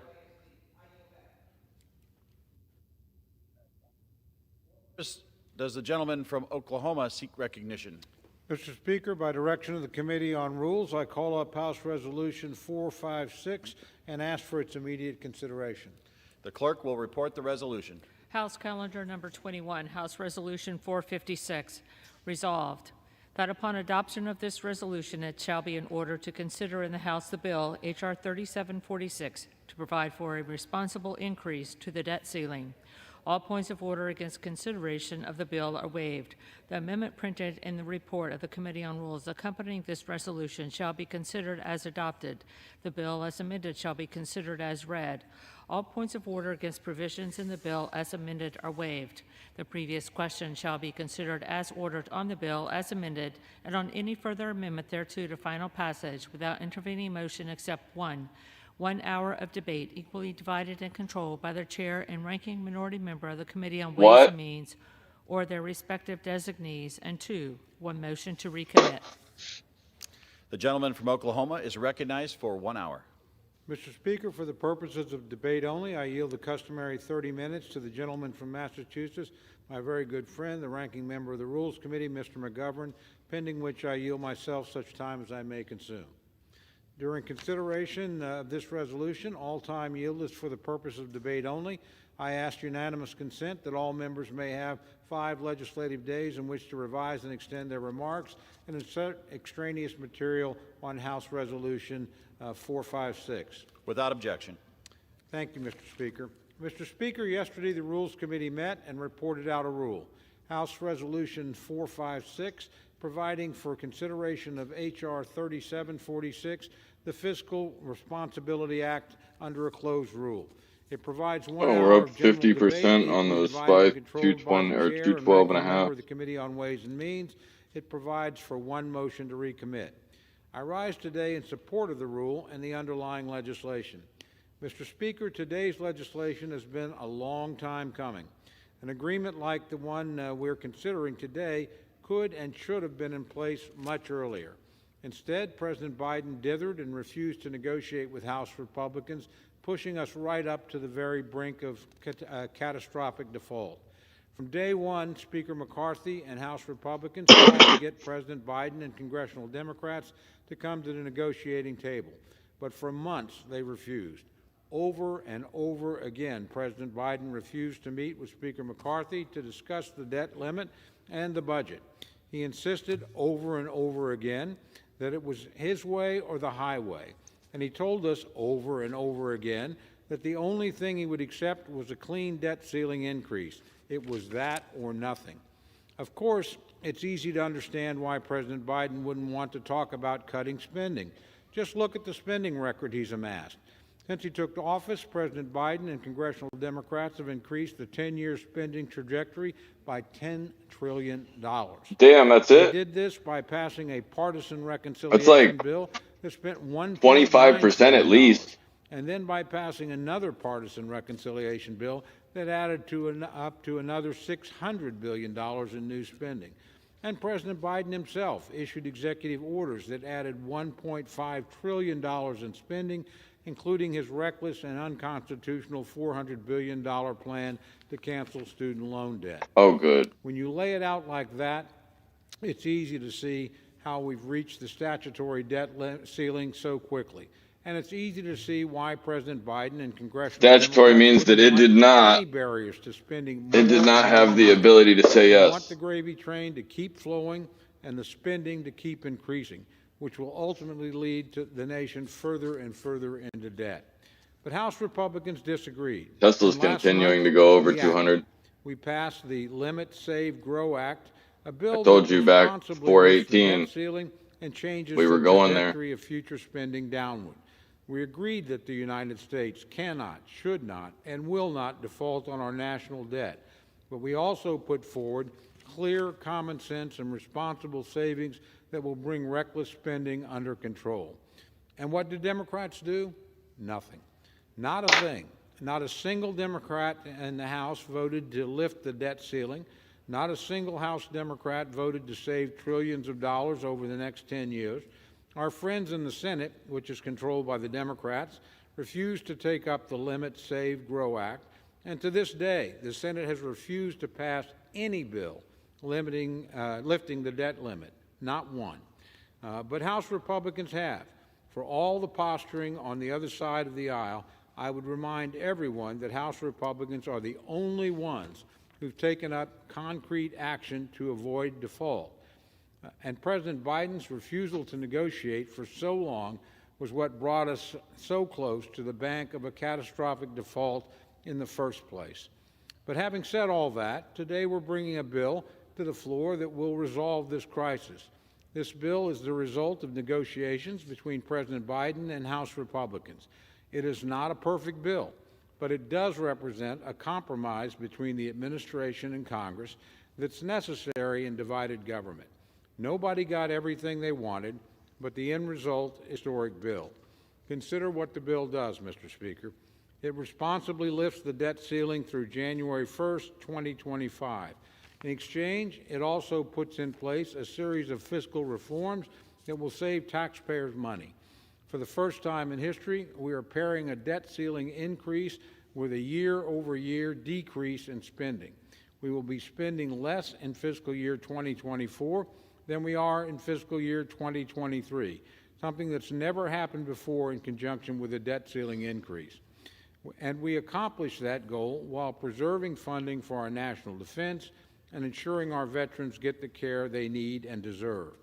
We have also clawed back $28 billion in unspent COVID pandemic relief dollars that are no longer needed, the largest rescission in history. We have cut $1.4 billion that President Biden and congressional Democrats want to give to the IRS for new agents. We will cap further spending at just 1% growth per year for the next 6 years. And we accomplish all of this GME's without crawling including back, any new Mars going taxes green. or new government programs. Beautiful day, Rejecting beautiful President day. Biden's Top marks. demands to charge hardworking Americans another $5 trillion in taxes. Why do you have to start But charging that's me not more all fucking this of bill my does. time to listen It to this includes shit? Why real can't we just policy vote? victories, Mr. Speaker, that will improve the lives of everyday Americans. The bill includes the first major reforms to work requirements for SNAP and TANF, ensuring that we can lift people on these programs out of poverty and into the workforce. The bill also includes major permitting reform provisions, reducing approval times for essential infrastructure and energy projects. None of this would have happened but for President Biden's decision to come to the table and negotiate. And none of this would have happened but for House Republicans doing the responsible thing and insisting on fiscal reforms. Together, we're doing something good for the nation.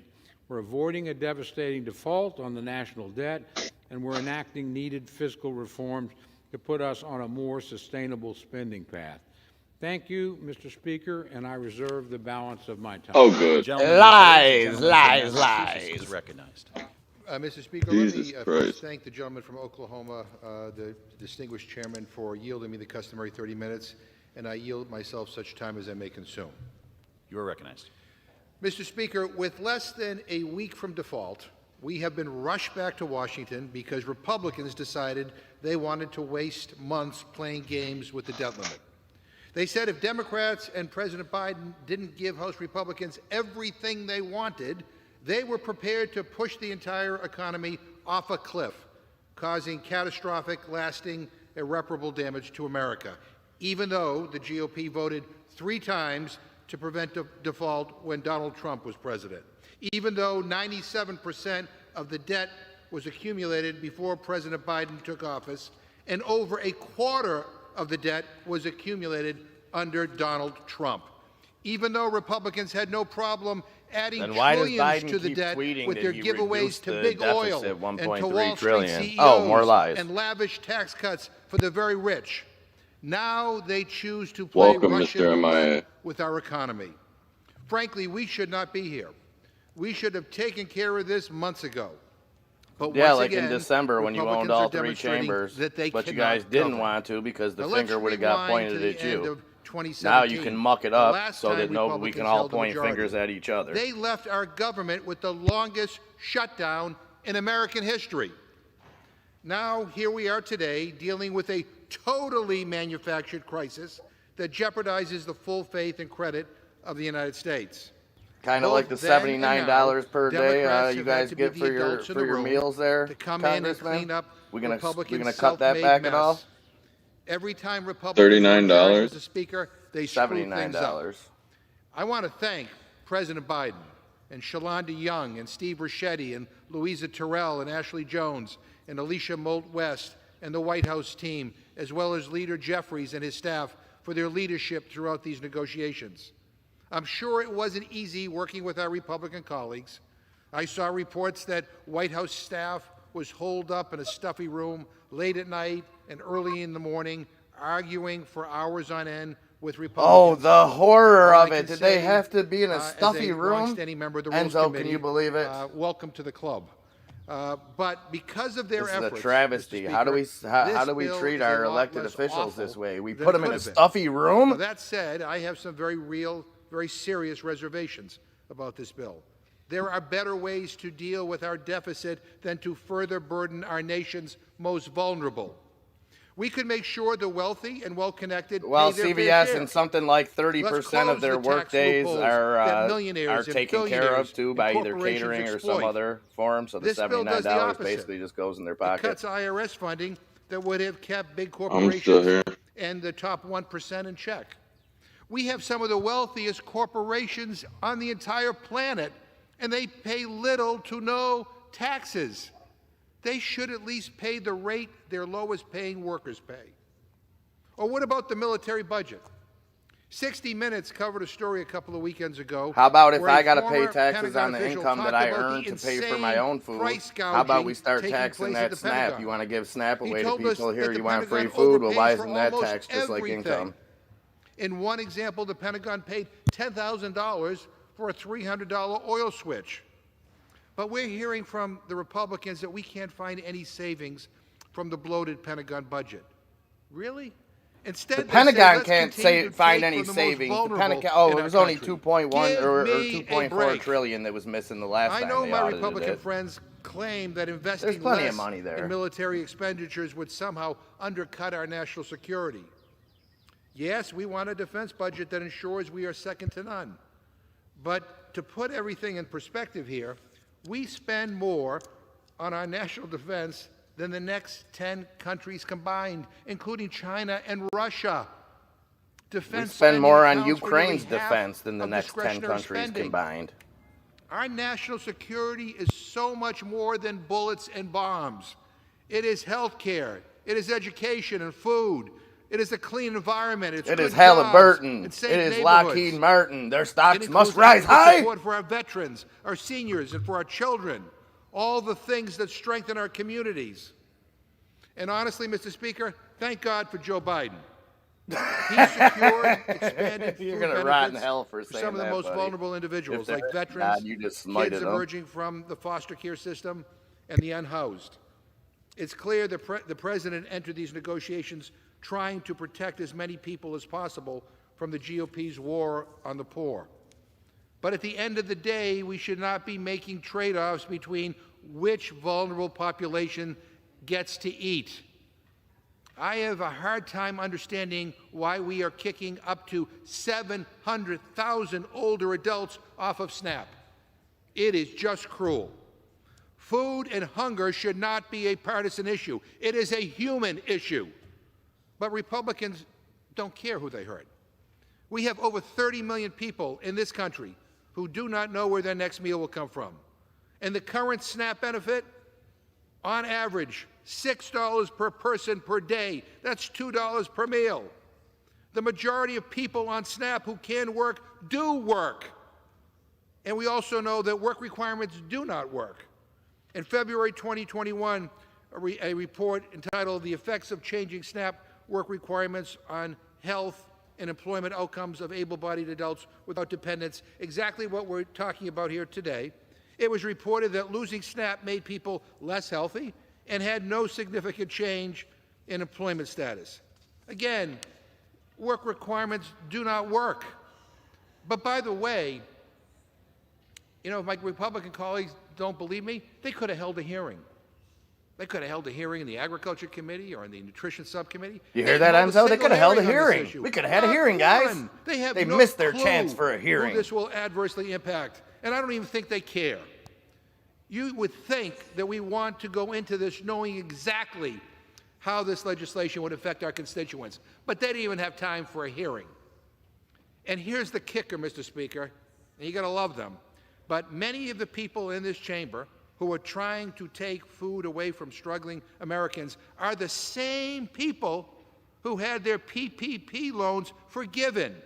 Some of my colleagues on the other side of the aisle received hundreds of thousands of dollars, some millions of dollars in taxpayer dollars that were used to forgive some of their loans. They had no problem with that. They just shrugged that off. But they say we cannot afford to help make sure that families can put food on the table. It is ridiculous. And I also have issues with the anti-environmental language in the deal. The bill slashes key NEPA protections, approves the Mountain Valley Pipeline. It doesn't include transmission reform. Look, we all knew there would have to be compromise. No side was going to get everything they wanted out of this deal. But Republicans have used this manufactured crisis to force policy changes that are so unpopular that they could not possibly get them through on regular order. And for some on the far, far, far right, and there's a lot of them over there, this bill isn't mean enough. Let that sink in, everybody.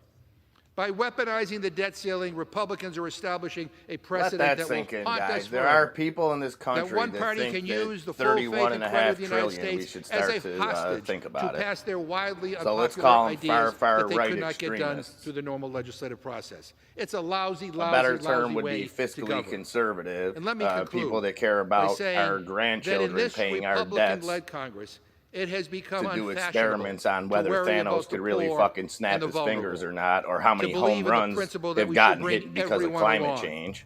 that we must meet the needs of the many, not just of the few. Mr. Speaker, our goal should be to elevate people, not demean them. And the policies being advocated and forced upon us. Yeah, elevate them by Republican strapping friends do each not American reflect with my crippling values. debt that won't be And it paid is for sad that for generations, them, you bald fuck. Shut solving up. problems and uplifting all people apparently is not their mission. And with that, I reserve the balance of my time. The gentleman reserves. The gentleman from Oklahoma is recognized. Mr. Speaker, I yield myself such time as I may consume. I want to quickly respond to my friend's statement about the origins of the national debt. Let me remind you, much of this debt was accumulated in just the last 2 years as a consequence of President Biden and congressional Democrats' reckless spending spree. Consider, in the spring of 2021, congressional Democrats, without a single Republican vote, pushed through a $1.9 trillion partisan spending bill. Last year, they enacted another partisan spending bill without a single Republican vote, with $600 billion in new spending, partly offset by budget gimmicks and higher taxes. And President Biden himself put forward the unconstitutional and illegal student debt cancellation, which if allowed to, will add another $400 billion to the national debt. And this is on top of all regular federal spending and emergency spending for COVID-19 pandemic. As for the military budget, my friend calls it bloated. Frankly, I think we should be spending more, but I remind him we're giving the president what he asked for. So if this budget is bloated at the Pentagon, they can ask the White House about it because it's the budget that they proposed. With that, Mr. Speaker, I yield 3 minutes to my very good friend, distinguished member of the Rules Committee from Texas, Mr. Roy. Gentleman from Texas is recognized for 3 minutes. Thank the Speaker. I thank the Chairman, the gentleman from Oklahoma, who is a gentleman, giving me time despite the fact I voted against the rule in the Rules Committee. I respect that. I respect it immensely so that we can have a full This guy's and the open overzealous debate dad here at the before Little House. League game. I listened to the gentleman from Massachusetts wax on, talking about governing. Well, we don't govern, Mr. McGovern. We represent. That's what we're supposed to do anyway, is represent the people of this country. Fed up with a government that is now 40% bigger since the beginning of COVID. A government barreling towards $36 trillion of debt and an absolute devastating burden on the future of this country, on our children and our grandchildren, who are not going to be able to afford homes, not be able to afford to go to school, not be able to afford food, groceries. Talk about food programs. I don't hear a whole hell of a lot about what we're doing to devastate American families with rampant inflation because we keep spending money we don't have. To my colleagues on this side of the aisle, my beef isn't that I don't understand the struggle with the negotiators against that kind of reasoning. My beef is that you cut a deal that shouldn't have been cut. The fact is, at best, we have a 2-year spending freeze that's full of loopholes and gimmicks that would allow for increased funding for the federal bureaucracy in order to achieve a $4 trillion increase in the debt by January 1 of 2025. $4 trillion. We have permitting reform, which might have some good elements in it, but the problem is you have the Biden administration saying it accelerate implementation of the historic clean energy and environmental justice investments in the Inflation Reduction Act, the very policies destroying the American way of life and making them unable to afford energy and afford their food. We have watered down work requirements. The CBO just said will actually increase the cost of SNAP by $2 billion. A supposed 1% automatic top line reduction in spending at the end of the year that will actually make a Christmas omnibus more likely. A 2% cut to Biden's $80 billion IRS expansion. 2% of that $80 billion expansion. Administrative pay-go, I'm told.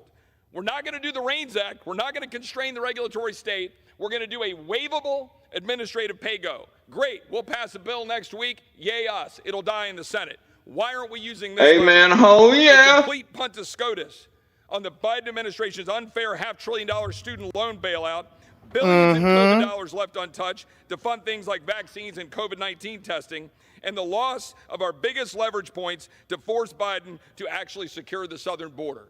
I encourage my colleagues to vote no on the rule and to oppose this legislation. I yield back.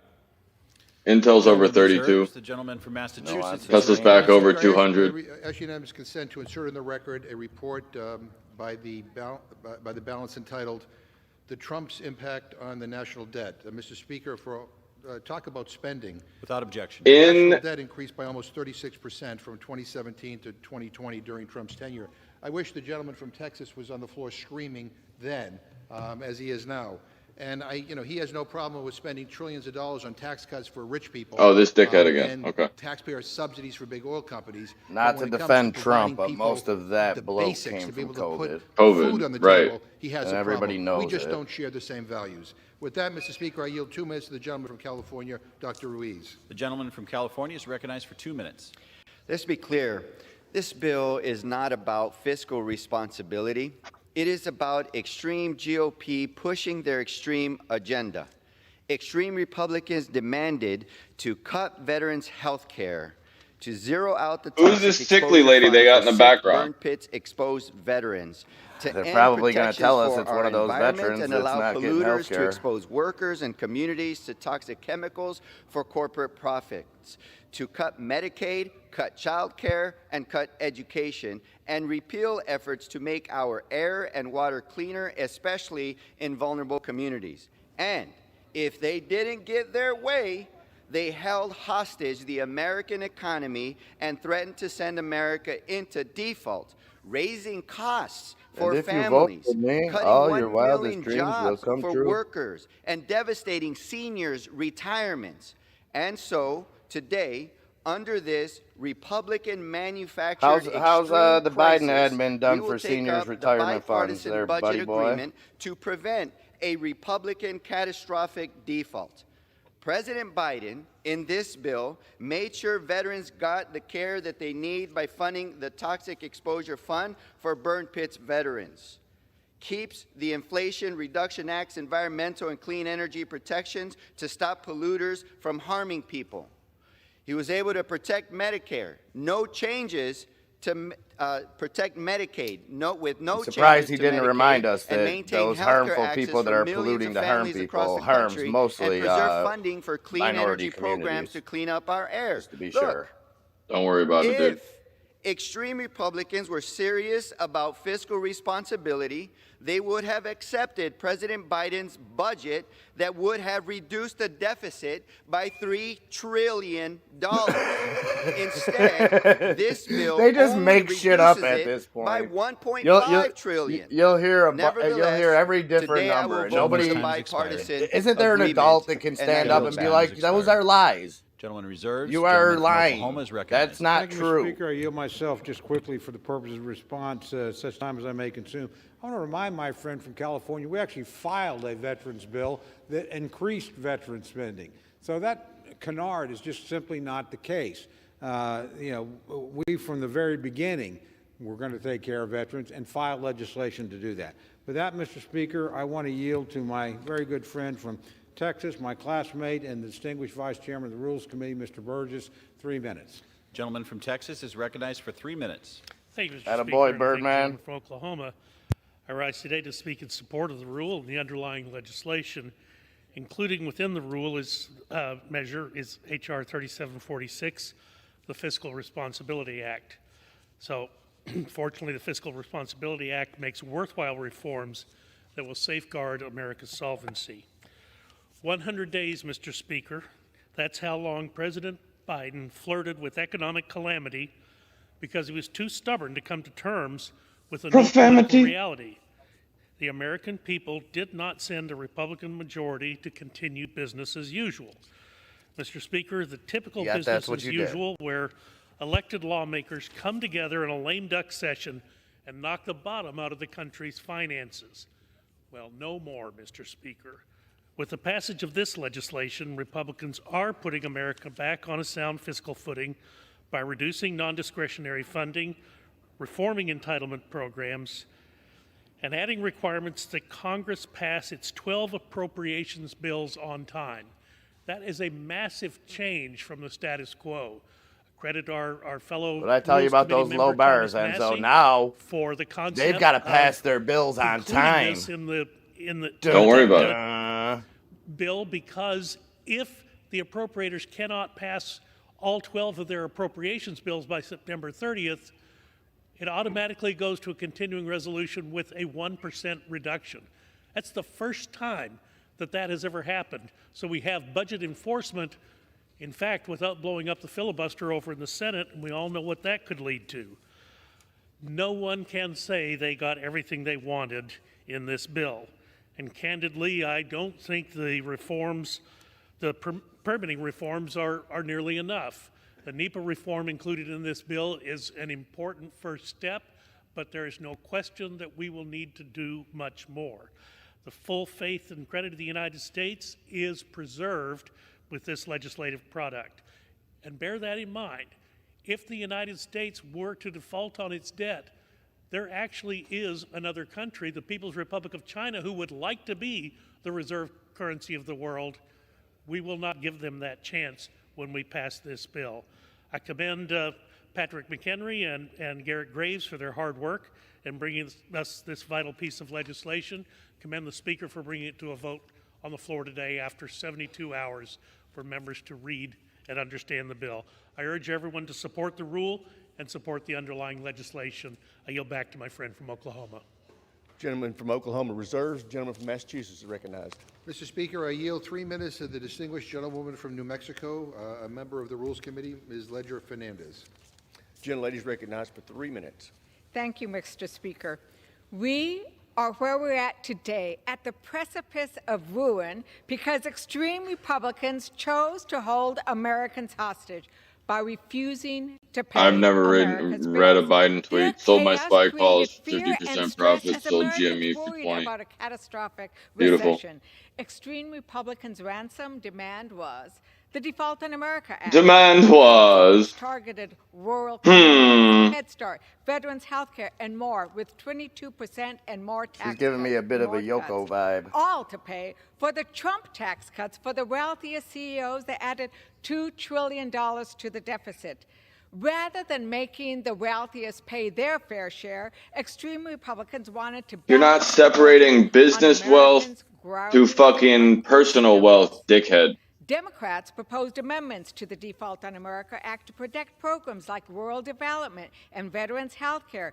Republicans rejected every amendment. So we went to our communities. We told them the truth about what the Republicans' Default on America Act would do. We told Americans them the truth. listened, You went to your communities. and they spoke out against On what, the an Republicans' Instagram plan. video? When Democrats and President Biden's team went into the room to negotiate with Republicans, the voices of veterans, seniors, and working Americans went in too. Now we have H.R. 3746. The bill does save us from economic catastrophe. It rejects the most extreme and cruel proposals contained in the Republicans' Default on America Act. It allows advanced appropriations for the Indian Health Service. The Default on Clean America energy tax Act. Did you hear what credits, she and the just health care called for it? veterans. Is it perfect? What their original proposal is. Absolutely That's how not. they just make up I do things, not and that's what support many Grimace of the was saying. You changes just to our keep repeating them, environmental laws like the and our Don't Say social Gay safety bill. net programs. But let's Although it talk mentions fiscal that word responsibility not for one a time in the moment. bill. If you President keep saying Trump it, it makes it a increased reality. the debt by $8 trillion. In contrast, President Biden reduced the deficit in his first 2 years alone by $1.7 trillion while creating 12 million jobs, bringing manufacturing back, and making the largest investments to address the climate crisis ever. The bill today reduces the deficit only by $1.5 trillion. If we had merely passed the president's budget, we would have decreased the deficit by $3 trillion without creating the fear. She's using and Common economic Core math, insecurity guys, so that don't even extreme sweat it. MAGA Republicans have forced Americans to endure. I want to repeat this point. Let me repeat it. This crisis didn't have to happen. Everything in this bill could have been negotiated through the normal process without a debt crisis. Indeed, that's how it's almost It's like the always Trace been done. Buster. Except for The in debt crisis 2011, when the Republicans did this before. Expired. The American Gentleman people from need to tell the Massachusetts Republicans reserves. Gentleman no from Massachusetts more reserves. The hostage gentlelady's taking. time's expired. Oh, you're getting sassy with her. Gentleman from Oklahoma is recognized. Thank you very much, Mr. Speaker. Mr. Speaker, Settle down here. To my very good friend, all distinguished right. member of both the Appropriations This is what and we're Rules left Committee, with when there's a Mr. writer's Reschenthal strike, from guys, so get Pennsylvania. used to Gentleman it. from Pennsylvania is Did they recognized. wheelie? Speaker, I want to thank the Did they gentleman wheelie? being generous and yielding me this time. Mr. Speaker, I rise today in support of this rule and in support of the underlying legislation. Today, the House is taking historic steps to address our nation's out-of-control debt. This House Republican win rescinds $28 billion in unobligated COVID funds. It cuts over $2 This guy was a trillion dickhead in government in spending. high school, I guarantee reins it. in the executive branch, and it rejects the president's extreme $5 trillion in proposed tax increases. Further, this legislation will help lift Americans out of poverty and grow our economy by cutting red tape and streamlining energy and infrastructure projects.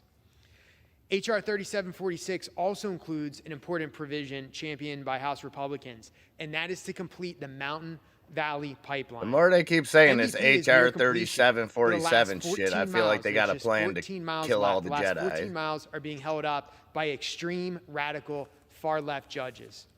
When completed, this pipeline will help reduce costs for hardworking Americans in South Carolina, North Carolina, and Virginia. It will simultaneously help the economies of Pennsylvania, Ohio, and West Virginia, with thousands of construction jobs, millions of dollars in royalty payments just in Pennsylvania alone, $150 million a year in royalty payments just to Pennsylvania alone, and it will lead to direct investment in rural communities. Mr. Speaker, I support the rule in the underlying legislation. I urge my colleagues to do the same, and with that, I yield back. Gentleman from Oklahoma reserves. Gentleman from Massachusetts recognized. Mr. Speaker, I'm honored to yield 2 minutes to the very distinguished gentleman from Maryland, Mr. Hoyer. The time, 2 minutes to the distinguished gentleman from Maryland. You're recognized. Mr. Speaker, there's been a lot of argument about who's responsible, why we're here. Mr. Roy, the gentleman from Texas, as I was coming in, spoke about keeping leverage. Now, what do you keep leverage for? You keep it so you can make something that you want to happen, happen. The Speaker of this House has said default is not an option. The leader of the Democratic Party in this House has said default is not an option.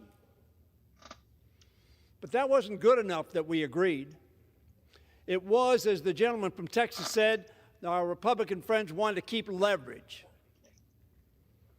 to accomplish essentially in the appropriation bill, or what they couldn't either accomplish or pass in the Appropriations Committee here because of their extraordinarily devastating bill that they offered and passed, which some of them are going to have to answer for in the next election. But what today is about is whether we're going to hurt 330 million Americans, whether we're going to hurt the global economy. That's what this is about. And from my perspective, there is only one answer: to pass a bill that in fact does not have America welch on its debts. Or, alternatively, to defeat I think that's a racial bill slur. which Damn. will devastate Yeah, I don't our think he's allowed economy to say that and be shit. catastrophic globally. That's why we're here. I urge every member to think of those 330 million Americans, all of whom will be hurt if we fail to do our duty. And I yield back the balance of my time. Gentleman from Massachusetts reserves. Gentleman from Oklahoma is recognized. Thank you very much, Mr. Speaker. I yield 2 minutes to my very good friend, distinguished gentleman from New York, Mr. Molinaro. Gentleman from New York is recognized for 2 minutes. Thank you, Mr. Speaker. No. To the chairman, I have only been here for 5 months, but I already have been blamed for things I have and have not done, for action we did or didn't take. We're here now. We're here now at a moment where Americans, by design or default, have given us a bipartisan government, and the House Republicans delivered on a promise to hold the federal government accountable, and we have an agreement. That agreement will move this nation forward. I want to speak very specifically to one component. Mr. Speaker, grew up on food stamps. My mother, diagnosed with depression, would not have survived without that assistance. She was encouraged and worked hard and got on her feet and ultimately achieved independence. For the last 12 years, I've administered a social service agency in the state of New York. The Fiscal Responsibility Act takes important action, not at all to punish our most vulnerable. In fact, takes real steps to ensure those most vulnerable among us are protected and served and have access to the support that they deserve, and by the way, find their way to work. This bill holds states like New York and others accountable for waiving restrictions, expanding access, not to help the most vulnerable, but to bloat and to grow and to increase state government. Because of action states have taken, the most vulnerable are left to fend for themselves, demoralized, dehumanized, and felt worth less. While states like New York increase their infrastructure, their government, and leverage federal taxpayer dollars, not to benefit those who need the help the most, but to benefit state government. This bill starts a very important step of holding states accountable and assisting those who are most vulnerable among us. I urge my colleagues not only to support the rule, but to support the underlying bill. We have an opportunity here to make a measurable difference in the lives of those who struggle the most, and this is an effort to ensure that happens. Thank you, Jiminy Mr. Speaker. Cricket, go back to your fucking The thing. gentleman from Oklahoma reserves. The gentleman from Massachusetts is recognized. Mr. Speaker, I just remind the gentleman that under the new standards in this bill, 700,000 older Americans, vulnerable Americans, will lose their food benefits. And if that's his idea of protecting the vulnerable, we don't want your help. Mr. Speaker, I yield 2 minutes to the gentleman from Tennessee, Mr. Cohen. The gentleman from Tennessee is recognized for 2 minutes. Thank you, sir. Before us today, we have a difficult vote. Like many of my Democratic colleagues, I would have preferred to vote on a clean debt ceiling bill. I signed a discharge petition along with all of my Democratic colleagues to bring a clean debt ceiling bill to the House floor. But we couldn't get just 5 Republicans to join us to force that vote. That's why we're here today, because not just 5 Republicans could do that. I don't like the language in the bill to bypass environmental reviews and approve the Mountain Valley pipeline. There are pipelines that have leaked, and there are pipelines that have leaked. I've joined Representative McClellan, Beyer, and others in the Virginia delegation in support of an amendment offered to remove that language, but it wasn't allowed to be voted upon. I don't like permitting reform that strips NEPA of its authorities. Instead of rolling back regulations, we should be adequately funding the agency so that staff can help projects be built in a timely and responsible manner. I don't like the tax cuts for the wealthiest Americans. I don't like all this stuff, but I want you guys to look at me like a hero because I'm going to sign the bill anyways, but I'm going to let you know that I didn't really like a lot of the stuff in it. So. And not an effort was made to put more duty and responsibility on those individuals. Duty. I've sponsored a bill to make billionaires pay their fair share. They should.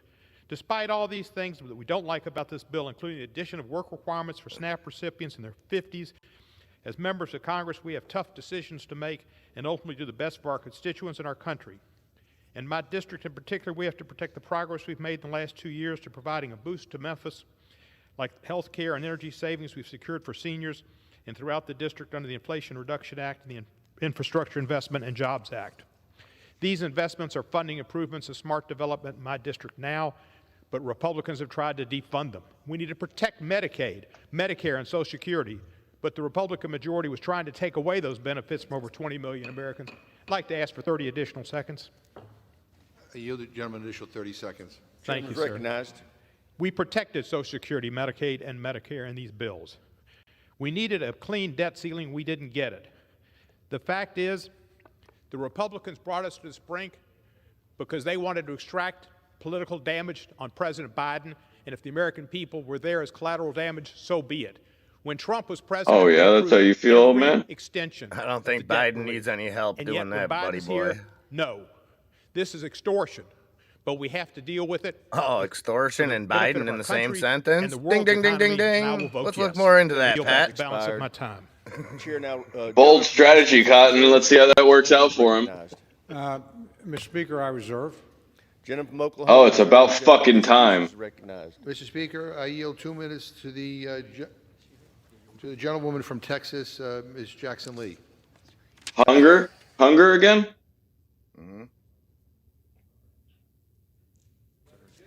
Texas is recognized for 2 I want to minutes. get back to the memorialization. I swear to God, MIA, I'm not playing.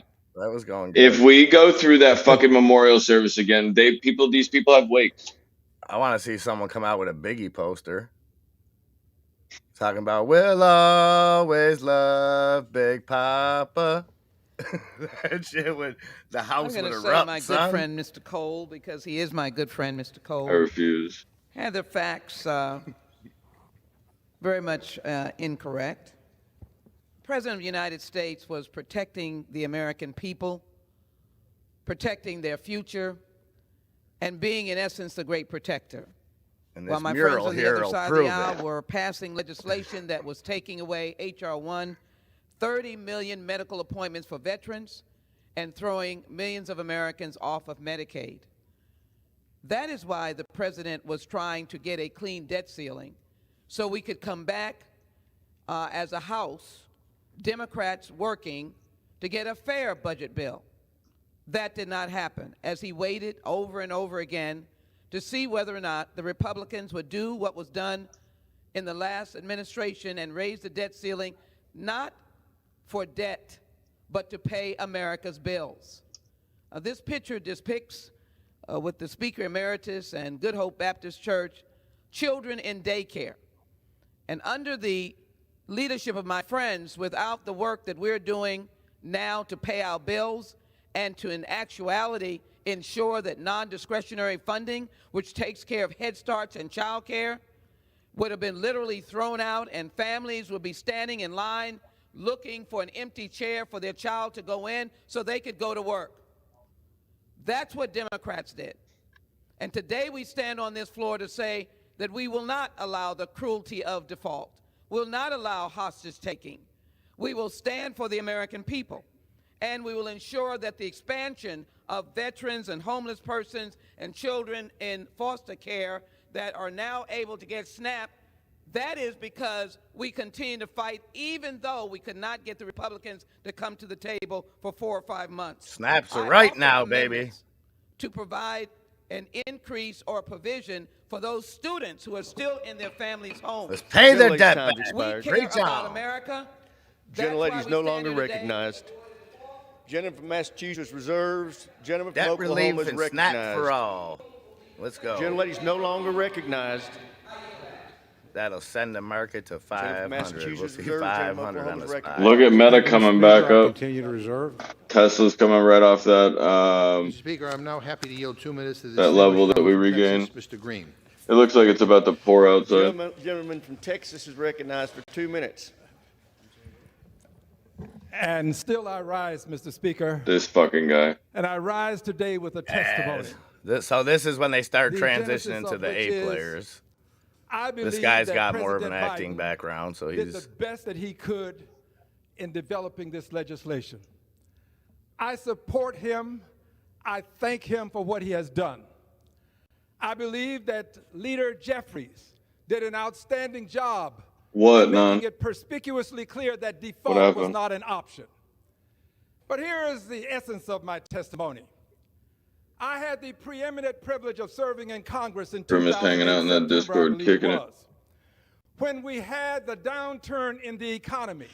Keep it to And there was a yourself. clarion call for help to do what was called bail out the banks. I was adamantly, totally, completely opposed to bailing out What? the banks Oh. because I thought it was not the thing to do, given that the banks did not ask for our help in getting into the position that they were in. Well, I stood in the rear of this chamber, and I could see the votes as they were being tallied. I could also see the stock market reacting to the votes as they were being tallied. The stock market went down as What's the up, bill Casey? went down. 777 points, a 7% drop in the stock market. My constituents I had was told me there not that to day. vote I for that seen bill, it. and I concurred with them. I watched the The red next candles day, my on the constituents spy. called. Why didn't you vote for that bill? Why did you let the market go down? You know that you misspelled I learned a Steelers, lesson. dumbass. Votes like this are votes of conscience, Fucking and dumbass. you got to vote your conscience knowing what the I consequences love you, are. non-refundable. I will vote for this bill because I understand the consequences of the market tanking. I was here and I saw it. Right. I understand. Oh, the time's market's expired. going to the moon. He just basically said he's voting yes, so the market don't tank. Let's go. Bro, he's fucking sitting at one of those fucking double shots. Recognized. Thank you very much, Not Mr. Speaker. I financial yield myself advice. such time as I Spy may to the moon. concern. I want to Jim thank is my recognized. friend from Texas for his remarks. I actually voted for that bill in 2008 twice. course you And did. I'm glad Why that not? Top he's marks, here top today. marks, Apparently, top the bill we're marks. dealing with. It's hard to tell it listening to debate. At least It's a we know that we compromise got rid of the people between that House voted for Republicans stuff and that the President caused of the like United the States. crash. In that Oh wait, no, we compromise, didn't. Yet nobody here they got are. everything they wanted. We Am I certainly looking at didn't this get right? everything we wanted. It's funny that they but can laugh I about think that we too. are acting Like, together.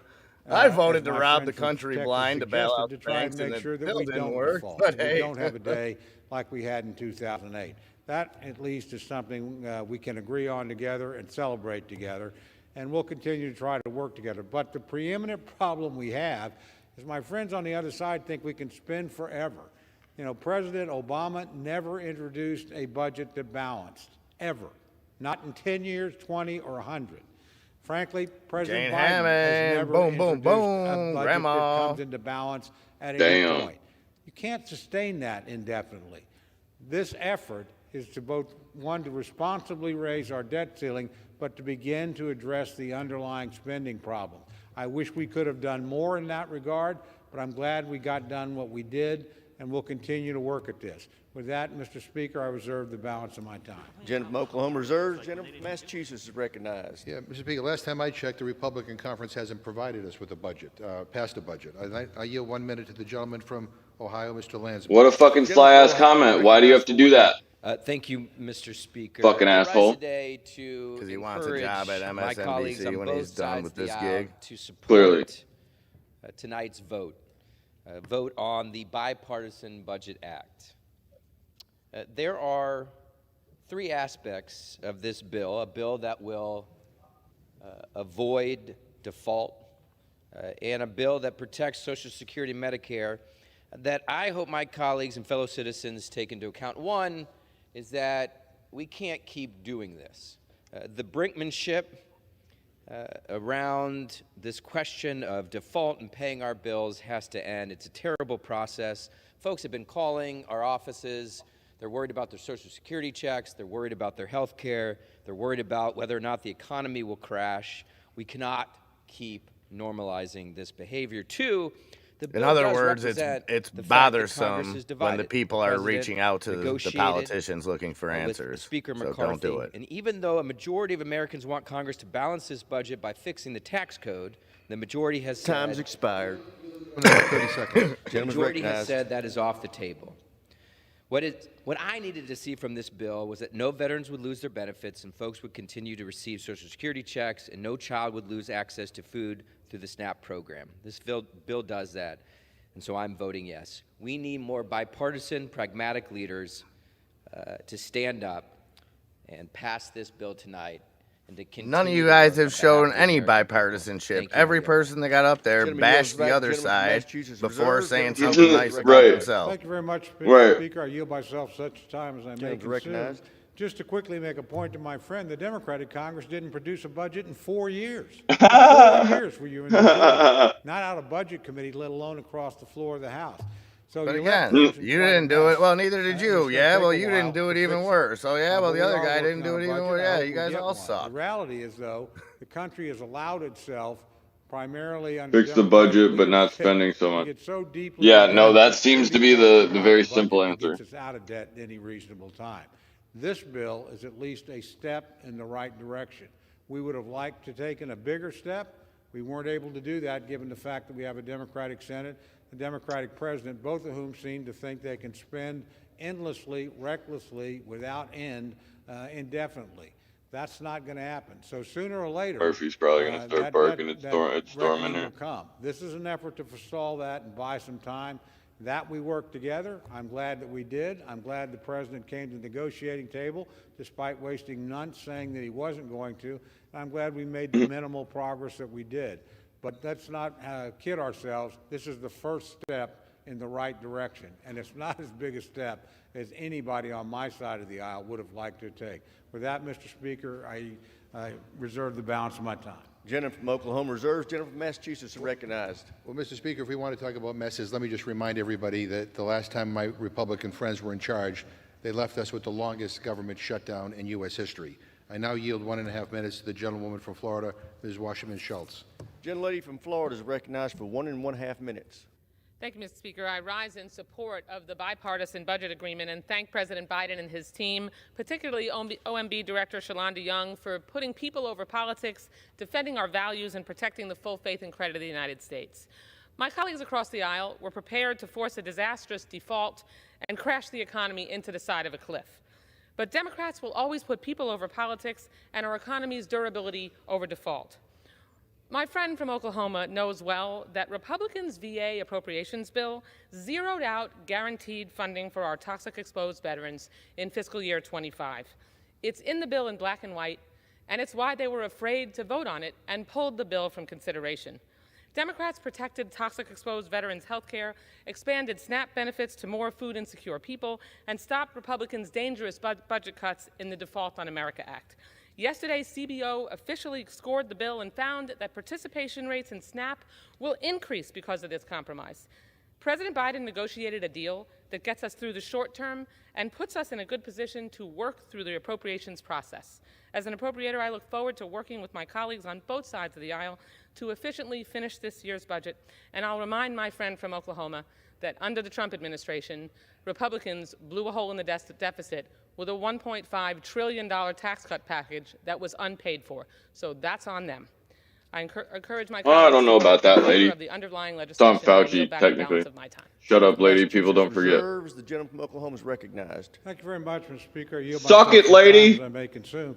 Just to my good friend from Florida, what unbalanced the budget was COVID. And we all know that. There you go. We That a worked boy. actually together Run on it. that. But that's what spent billions of dollars in a relatively short period of time.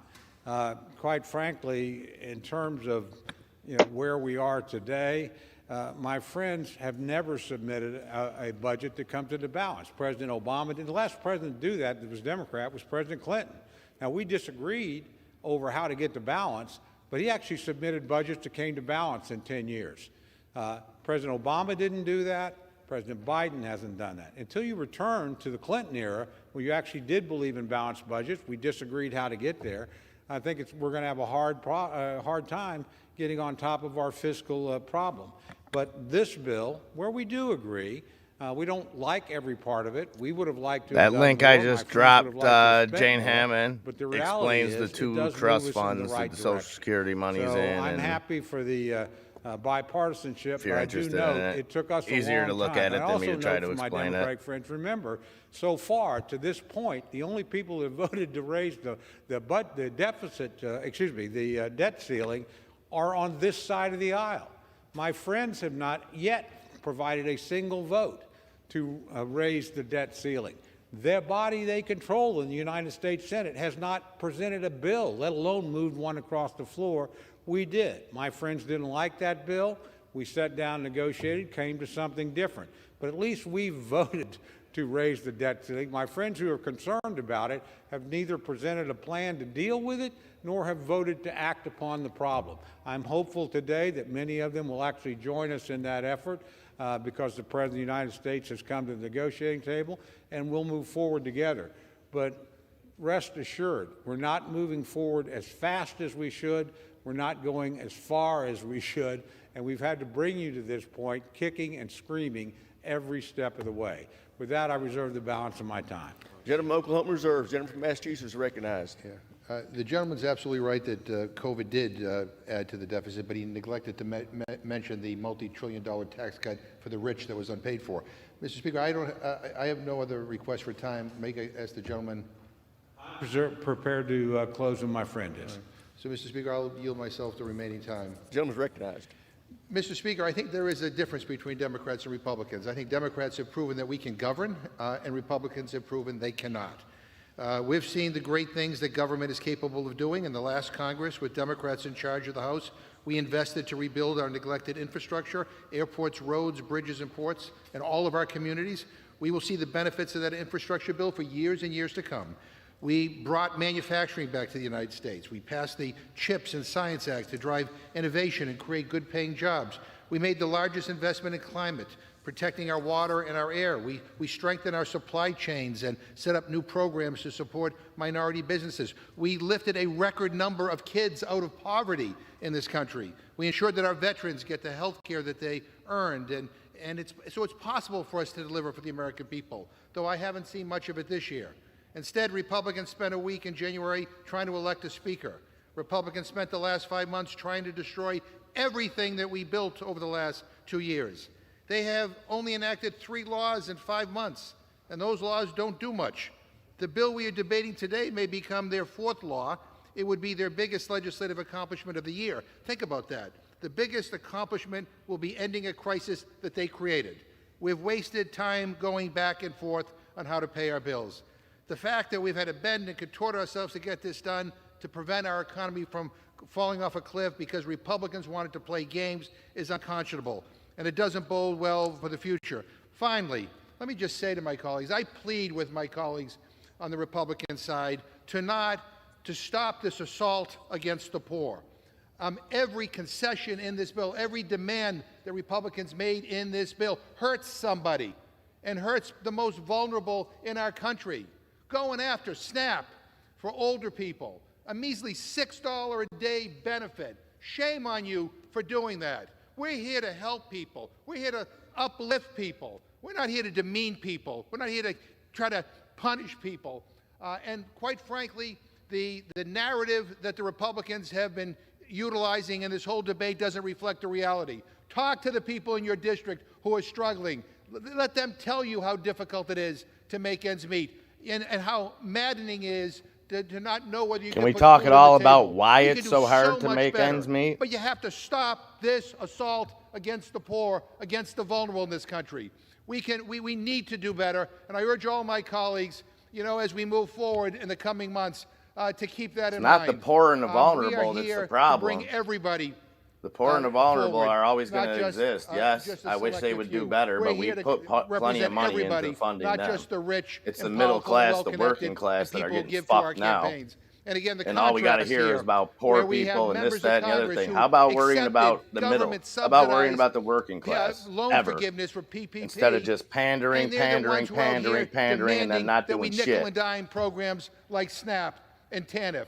It is disgusting, quite frankly, that we're even having this debate. We should be able to do so much better. Mr. Yeah, we Speaker, should with be able to that, just give I'll yield everything back my away for time. free and live in imagination land where nobody has accountability for anything, and you can be whatever the hell you want to I yield be. myself the balance of my time. Gentleman's My recognized. friend ticked through the impressive list of accomplishments of the last Congress. He forgot to mention Democrats also added $10 trillion. $10 trillion to the projected debt. Listen, how about we just take it and say you guys are both responsible for half? $10 trillion. Stop arguing about is a the lot of past. money. 31 But trillion. worse than the Democrats, money you're responsible was for the 15 and a inflation half. that they Republicans, you're unleashed by their responsible for reckless 15 and a spending. half. You guys If you care both are about Americans, garbage. then you don't push the price up of gasoline, of home heating, of Should have voted for interest Ross rates on Perot. any purchase they make, what they pay at the grocery store. My friends managed to unleash the worst bout of inflation in 40 years. I look around this chamber, I'm probably the only guy on the floor, Mr. Speaker, that can actually remember that. This was an unprecedented disaster that they unleashed on the country. Everything in the bill that we fought for, the things that are there and the things that aren't there, were to lower the excess spending and to try and tame inflation. My friends act as if it doesn't exist. Well, I guarantee you, just go to the grocery store. Ask any American who hasn't gotten a 15 or 20% raise what their life has been like in the last 2 years. So, Mr. Speaker, in closing, I urge all my colleagues to support this resolution.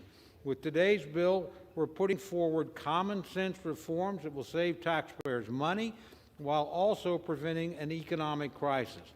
And the reforms included in this bill are historic.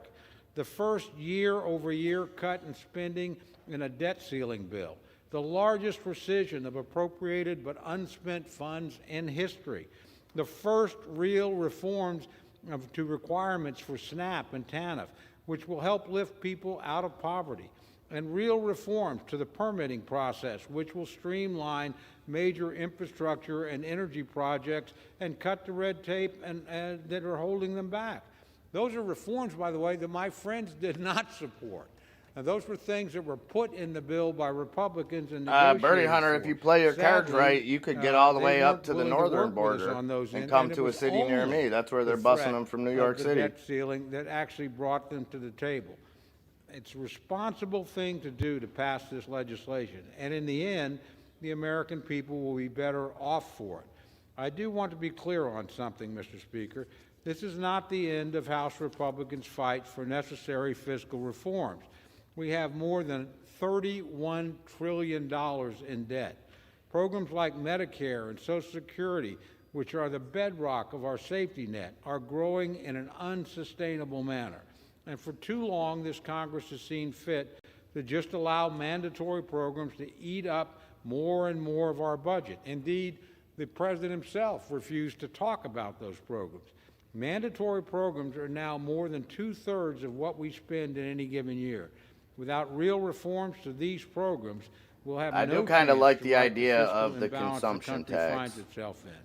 Republicans are I haven't committed really to looked too preserving deep into America's it, status as the greatest where they nation would in the abolish world. income tax to and do sales that, tax. we must Well, get maybe not sales serious tax, about the but you national would basically debt. just pay a But at the consumption end of tax the on money day, that you the spent. journey of 1,000 miles begins with a single step.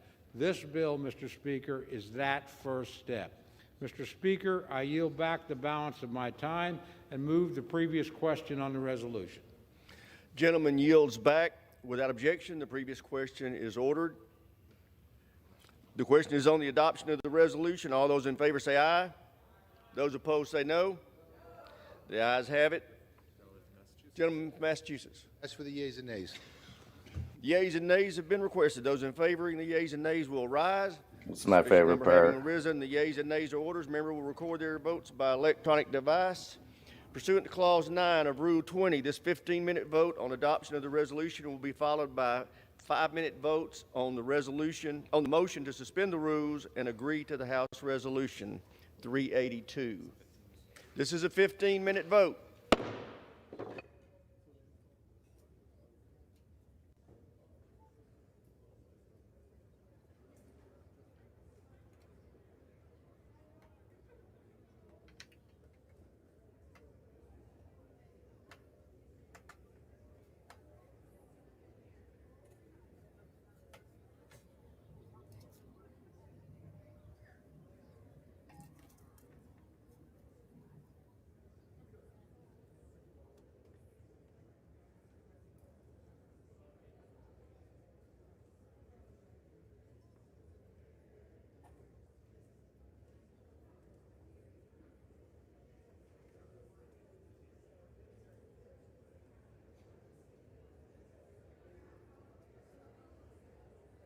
Yeah, a lot of Bill's policies, though, Jane, set us up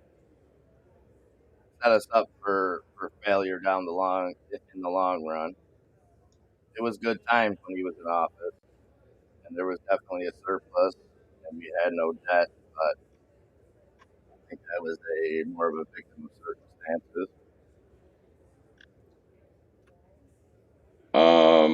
I'm currently making the poker table.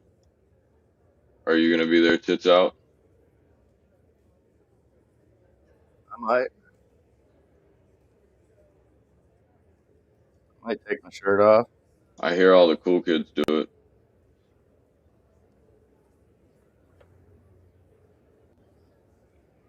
I'm actually making a good table here. Very voluptuous.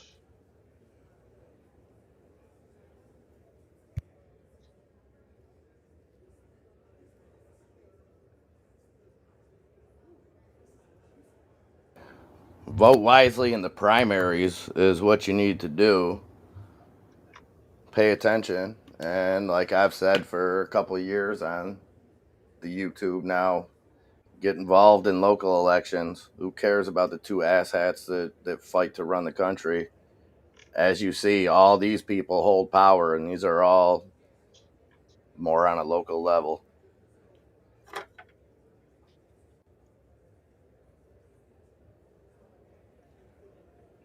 Oh, Gert's going to have a glass of his wife's wine. Okay, I'll have a glass of my own wine tonight then. You know what? I will. I've had a few Chardonnays. What of it? And I will have a Chardonnay at poker in honor of Birdie's anniversary. Fuck yeah. 23 years. That's Michael Jordan's number. I wore that number. I don't think that has anything to do with it. I think it has a lot to do with it, man. 23. That's There's 23 plus 5 days in February. Plus, this is the 23rd trimester of I think the third lunar cycle, according to Polaris. Well said. Well said. So basically, everything's lining up. Okay, I see how that works. Right. I mean, I sure as hell hope so, because that sounded good.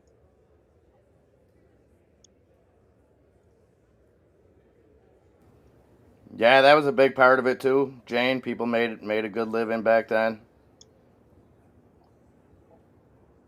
Relative to inflation, when you look at wages, wages have done nothing but gone down over time.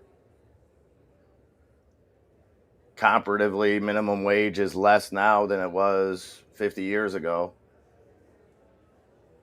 That doesn't sound right. No, that's 100% right. It's not when you just look at the dollar amount. It's okay. You're talking about it like stretched out. Well, yeah, when you adjust it for inflation,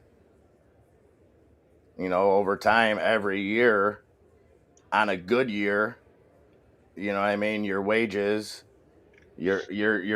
remain basically stagnant, and inflation went up 2%, sometimes more, but just say on an average of 2%. Wages never kept up with that. Fair. Because that 2%'s getting compounded every year. What's that thing? It blew my mind. That Michael Saylor, is that his name? How he was breaking it down, how over time, the U.S. currency has lost 98% of its value, and it's still like the best currency to ever exist because every other one has gone to zero, basically, other than the ones that exist currently, obviously. The SPY is moving through 419 right now.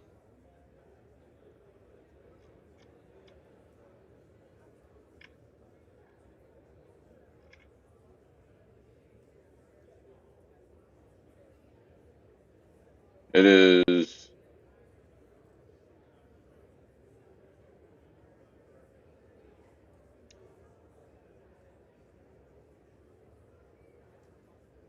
is dead nuts. I think. I don't know. I don't know how to fucking. I don't know. This is all you, dude. What?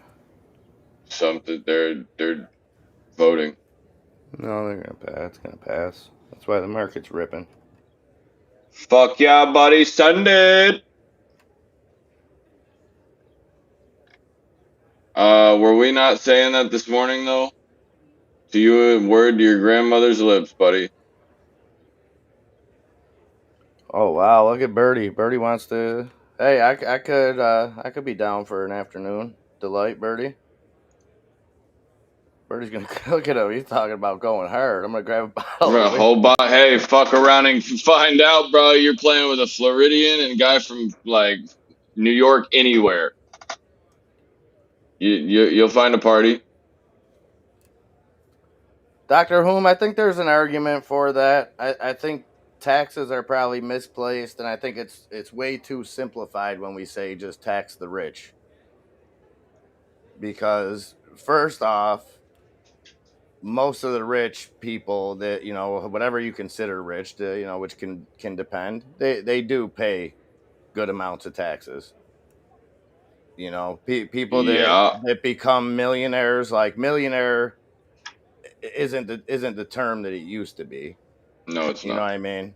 If you want to retire comfortably at all, you have to be a millionaire. You know, You should basically be a millionaire in the just to SPY. survive. Yeah, you should have probably $1 million in the SPY within a like 25, 30-year period. And then you have the taxing of corporations, which, you know, there's arguments on both sides of that. They'll just up and leave if you overtax them. And then you look at, they give us these numbers. Oh, well, so-and-so didn't pay any money in taxes last year. Well, they did. They pay payroll taxes. They provide jobs. Now, there's got to be some middle ground. It's like everything else, though.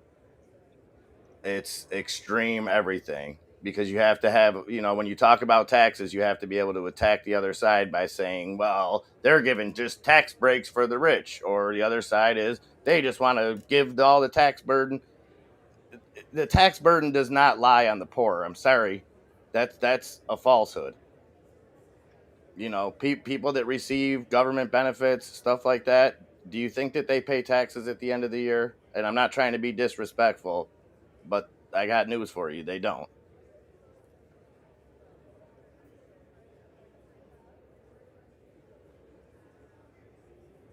Well, that's the other side of it too, GTA, is rich people tend to have the resources to take advantage of tax loopholes that are either non-existent or not applicable to the working class.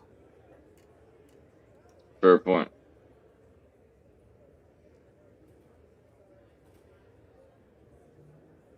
And then you take the social aspect of it, of we're a dumb culture who will promote some celebrities bullshit that they put out instead of somebody who's been like a struggling artist their whole life and finally get something to pop. We don't give a shit about that. The Rock wants to put out tequila though. Hell yeah. Football player turned wrestler. That's a can't miss. This guy must know tequila. Absolutely. I mean, if it's not, you're pissing money away.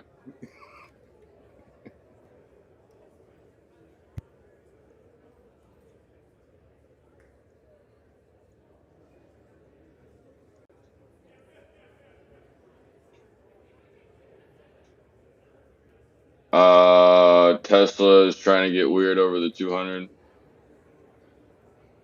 Birdman, even if nobody wants to play poker, I'm down for a I'm playing fucking poker, but yeah, I'm down for sure. Right after this market closes, everybody feel free to join. We'll have some uncut conversation in there.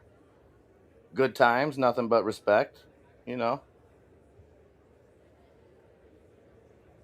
Look at Tesla ripping right now. Oh my god, this feels so sexy.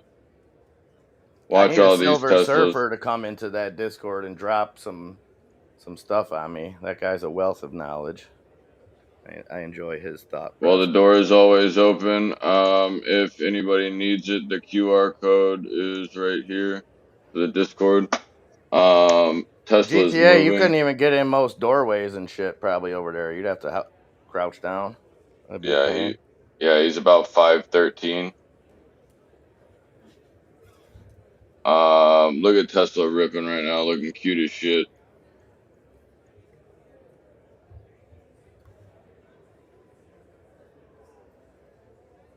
See how this works and plays out. Like, subscribe, hang out with us. The Poker Night Discord link is over in the chat. I'm still messing with the table. But yeah, if anybody needs anything, you guys know where to find us. I'm not going anywhere. We still got 9 minutes, and then we're gonna be in the Discord. Yeah, I'm just going to go let my dogs out and stuff and check on them. Yes, sir.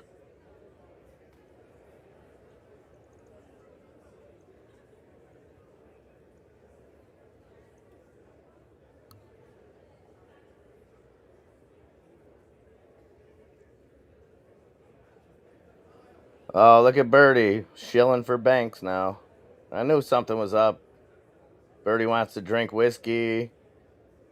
Tell us how good Banks are doing. I've seen it one too many times. Deutsche Bank to the moon.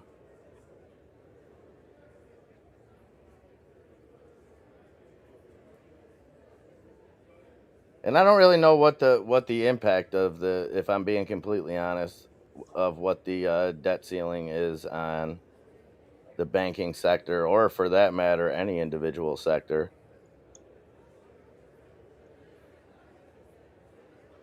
I kind of just spaced out. I'm sorry. No, I'm just saying if there was, well, either way, if it passes or if, there was to be a worse outcome, I don't know what sector those directly impact more than others. Like, I don't know what the effect on banking is. I mean, I think if it passes, it's baked in. Maybe we go up 1%, get back around that 420 mark, and then they start to set their sights on the Fed, if that's still a thing.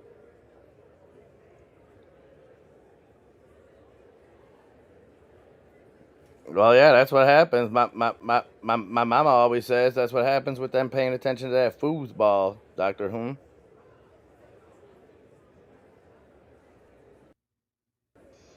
The Tesla calls that I had earlier are all up 20% right now.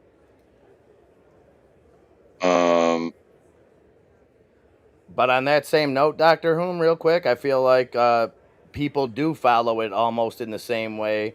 And I think the parallels are almost part of the problem.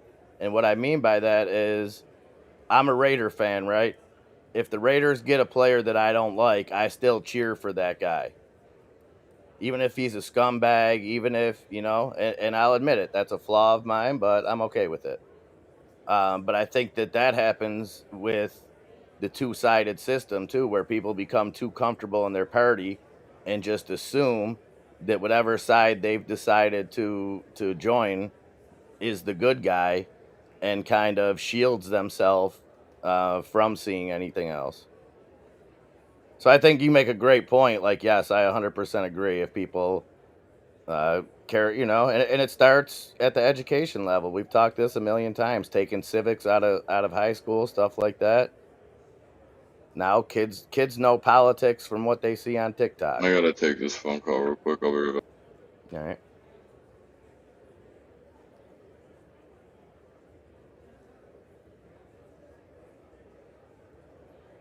Positive boost at first, then a severe drop is what happened after debt ceiling issues in the past. Well, and we still have the creditors eyeing if we drop if our credit rating drops. I mean, I know the debt ceiling plays a big part of it, but I don't think it's like a black and white issue where, like, if we pass the debt ceiling, our credit rating won't be affected. I think that this is just part of them kind of analyzing it.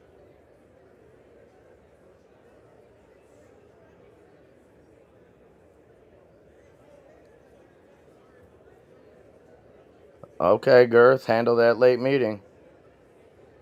Bertie, you don't have to do anything in here to join poker.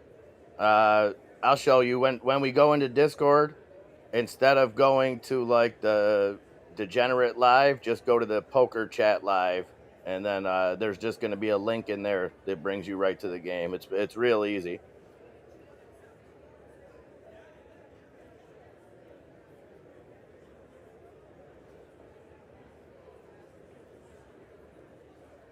Hey, all we could do, guys, is we could vote, do our part at getting people in there that we think could bring change, and we can prepare for it. What we do here, like any of the stuff that may appear like doom and gloom that I talk, it's not just to spread fear or anything, guys. I hope you know that. It's just to be prepared to profit from stuff that's out of our control.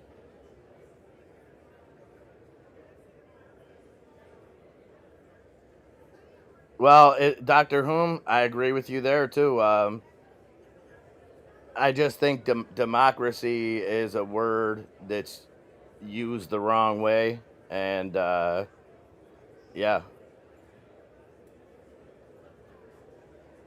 I mean, we've used it as an excuse for how many interventions. And watch for a spreading of democracy coming to an African nation near you in the next year or two. But you ain't hear that from me, Dr. Hume, because I ain't one to gossip.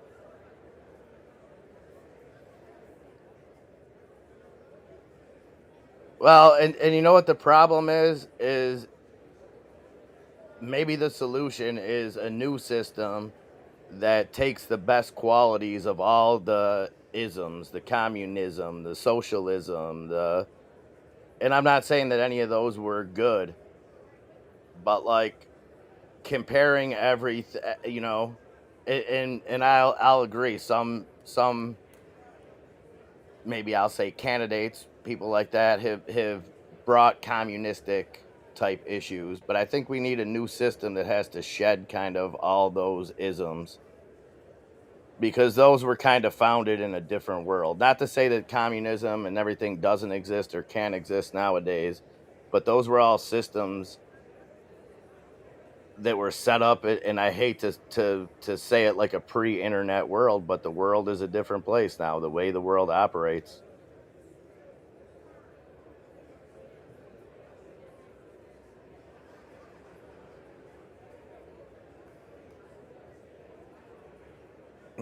Yeah, you got to watch out for those, Girth.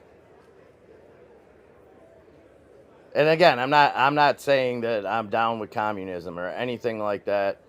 I'm just saying if we're gonna figure out something that works, it's gonna have to be not just calling everything, labeling everything as communism, or labeling everything as, you know, white supremacy or all that. We just place labels on different ideas so quick to shut them down. All 50 California? No, I don't think we should do that.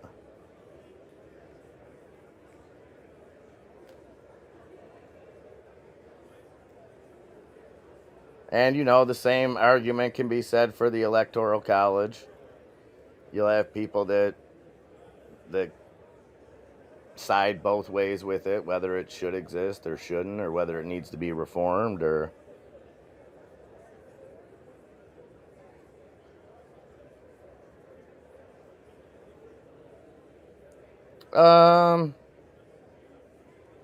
I wouldn't say we're all created with an equal opportunity. There's the Bell guys. I would say that anybody born in America is born with an opportunity. They're not beholden to anything systemically. Now, that doesn't mean that there's not big swaths of poverty that's generational and things like that, where it doesn't appear that those children are given the same opportunities.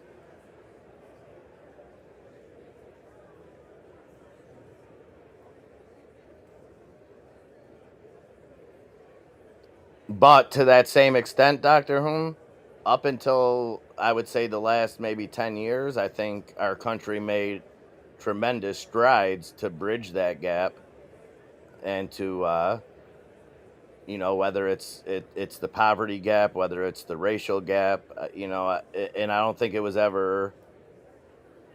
I think we were trending on a very good path, and then somewhere around 2010, 2011, it was like we started going backwards. Sorry about that. No, you're good. As far as race relations, as far as just everything, it seems like we gave up, you know, 30, 40 years of progress over 10 years, in my opinion. But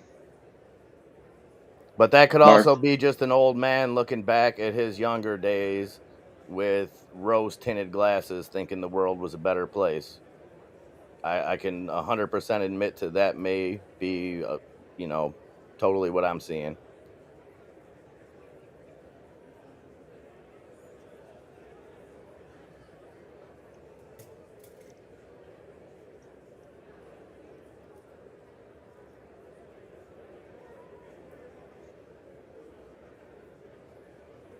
That's pretty deep, Silver Surfer.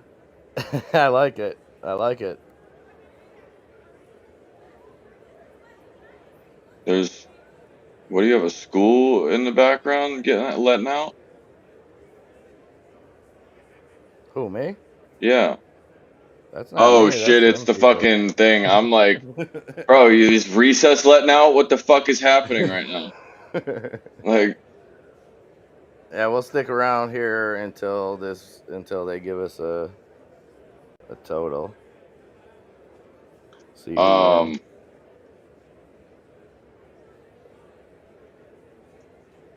I feel like I got a good, I might have the perfect poker table.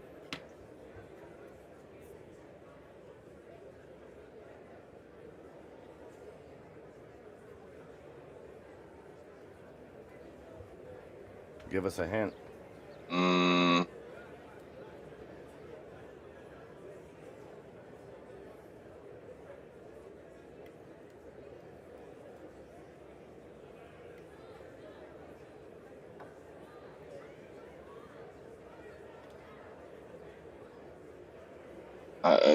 What fucking hint you want me to give you? It is definitely today themed. Okay.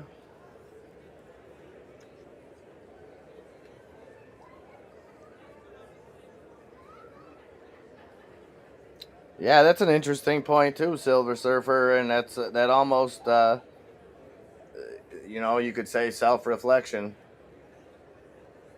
would be the most essential thing for any kind of change, but that's probably the least likely outcome.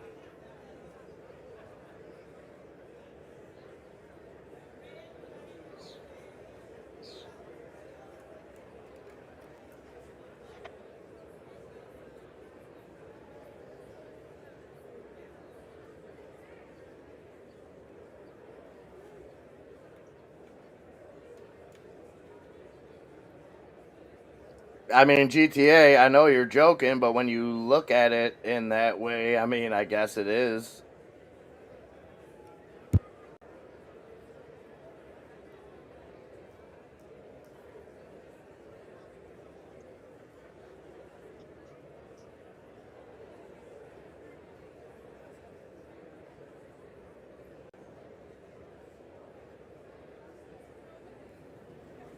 Everyone should be able to afford to be vegan. I don't know about all that.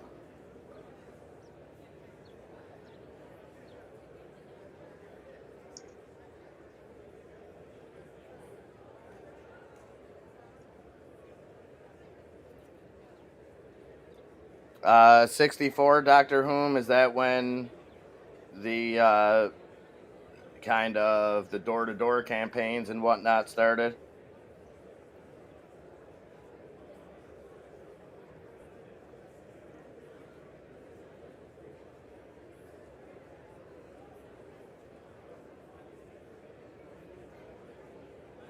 Well, yeah, and without being, I'm not a hunter myself or anything like that, and I don't take his side on everything. But Ted Nugent, when you listen to him talk about hunting and the conservation of hunting, and how, you can't say killing an animal is good for it, but as far as good for the species, the survival, the flourishment of the species, like some of the work that guy's done on his properties is pretty incredible. Even if you completely disagree with him politically, as far as that, I think that he's somebody that every vegan should at least try to understand his side of it. You know what I mean, and be able to respect that.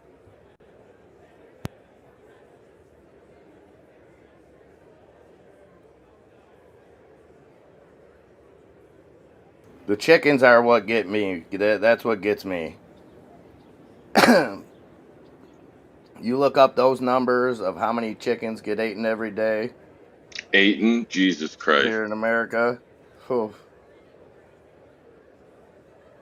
That's a lot of chickens be dying every minute. There's no fucking shot. You're serious. Man, think about how many chickens are getting ate right now. No. That's probably a couple times. It's probably like the debt timer thing, the debt clock that keeps going up. Number of chickens ate today. Okay. 2 million serving.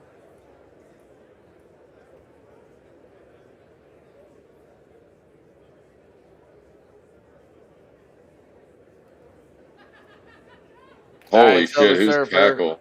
appreciate you coming in. And yeah, look at the spike in all the words in the media. There's a chart that shows it, Silver Surfer. You probably came across it because we tend to browse the same stuff of divisive terms, how often they were used in mainstream media before 2011 and then post 2011, terms like racist, blah blah blah, anything like that, to, you know.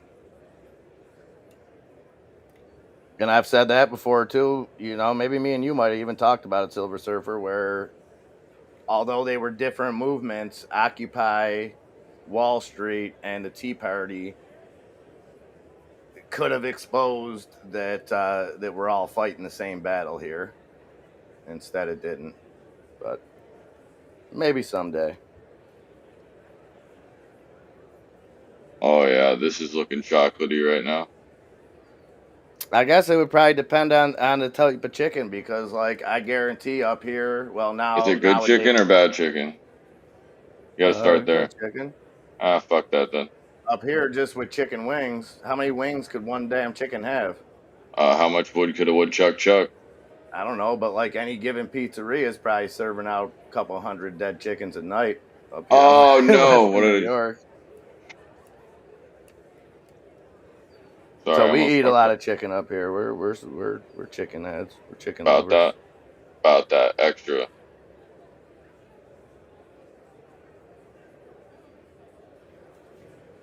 All about that extra crispy. Oh, okay. I'd say when you average it out, GTA, I don't know if you're going by like you have to consume the whole chicken or just chicken parts. I probably eat per capita probably like 2/3 of a chicken per day over the course of every 10 years. What? I'm saying I eat probably roughly 268 chickens a year. Okay, right. Where are you getting that measurement from? I break it down into a weekly basis. I would say I eat chicken 3 to 4 times a week. And then I would say at least one of those helpings, I've probably consumed more than one chicken. Okay. So that gives you, you know, You're gonna want to see. You're gonna want to see this poker table. I got a feeling. 4.5 chickens per week.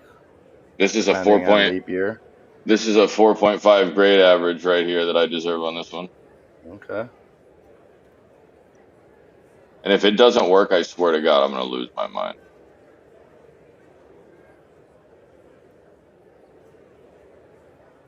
Some of these are weird. I thought this dude said this was a 15-minute vote. Yeah, no shit. It was like 40 minutes ago. More lies. God damn.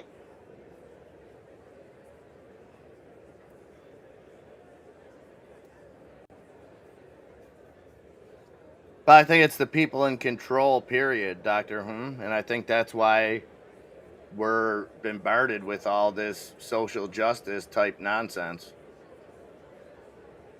And I'm not calling it nonsense saying like any people deserve to suffer or anything like that, but it's just all distractions. This is the shit that people should really be watching, crook on crook crime. Law and Order, House of Representatives edition. Doom doom. There you go. We could do that. There's probably already been a couple on SVU, so it's not that big of a deal. Yeah.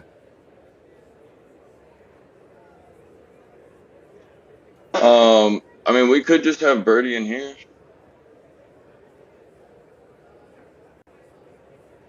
He just wants to come up in here. We could do that. I'm cool with whatever.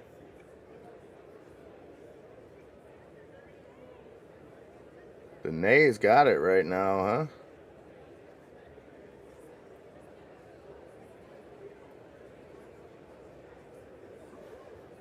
So what does this mean if this doesn't pass?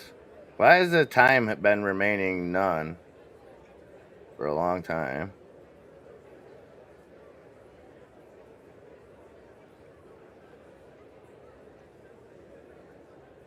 You know, I don't think that they're even sure at this point. Oh, the yes just got a couple more.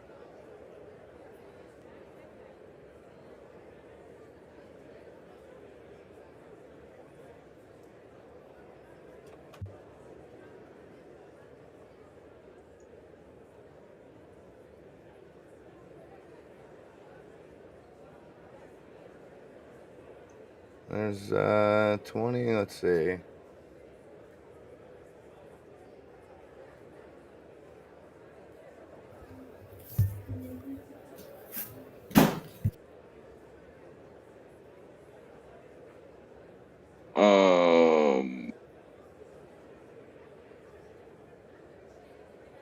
What's going on, Bird?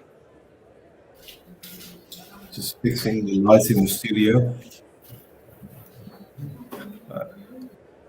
You let me know.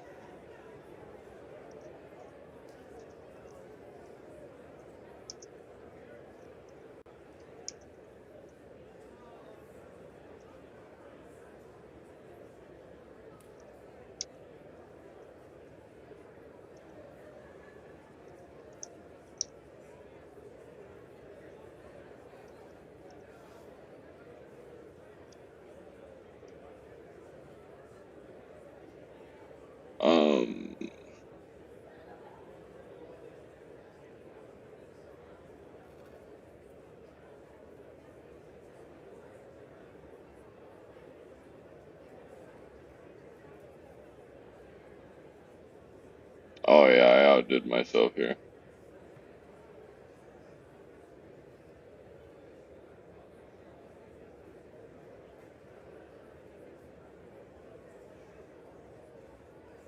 Oh, and it worked. I'm nuts.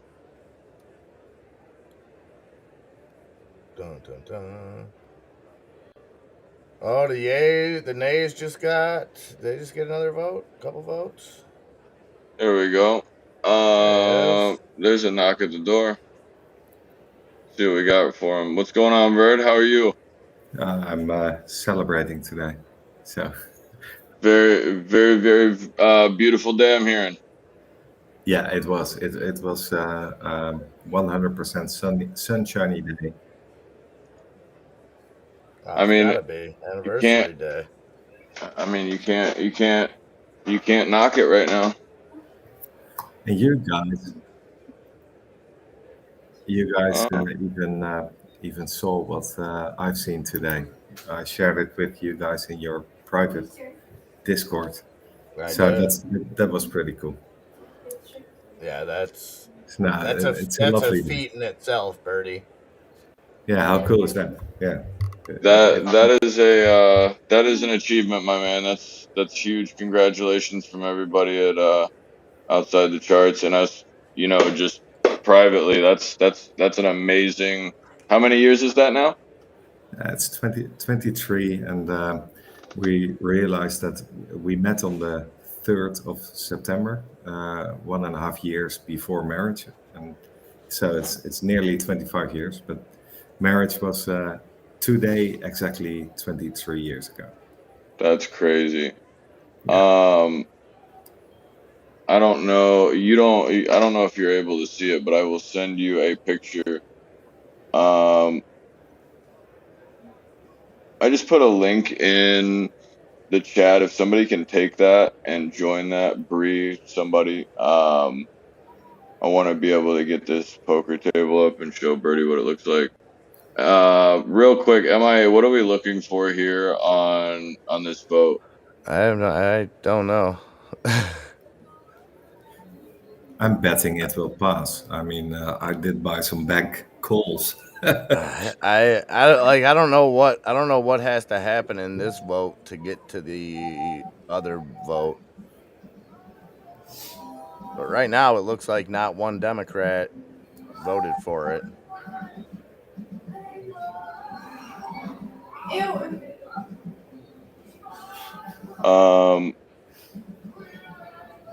They only need 80 Democrats to vote for it. Isn't that how it works today? I believe there's something along the lines of I remember hearing a 80 mark. That might be correct. Yeah, I think it depends on how many Republicans vote for it, how many Democrats have to.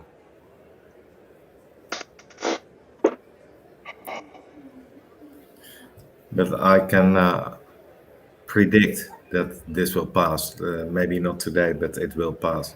We had an election a couple of weeks ago in the Netherlands, and we had something that has not ever happened before, where we have 12 provinces, and we went to to the elections. I think 6 weeks ago, and then you elect a representative for your province.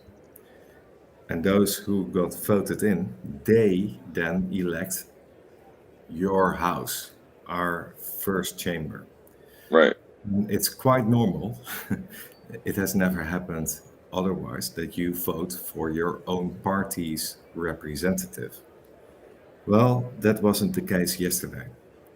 Oh, they just switched it up on them a little bit. They switched parties, voting the representative in the chamber. The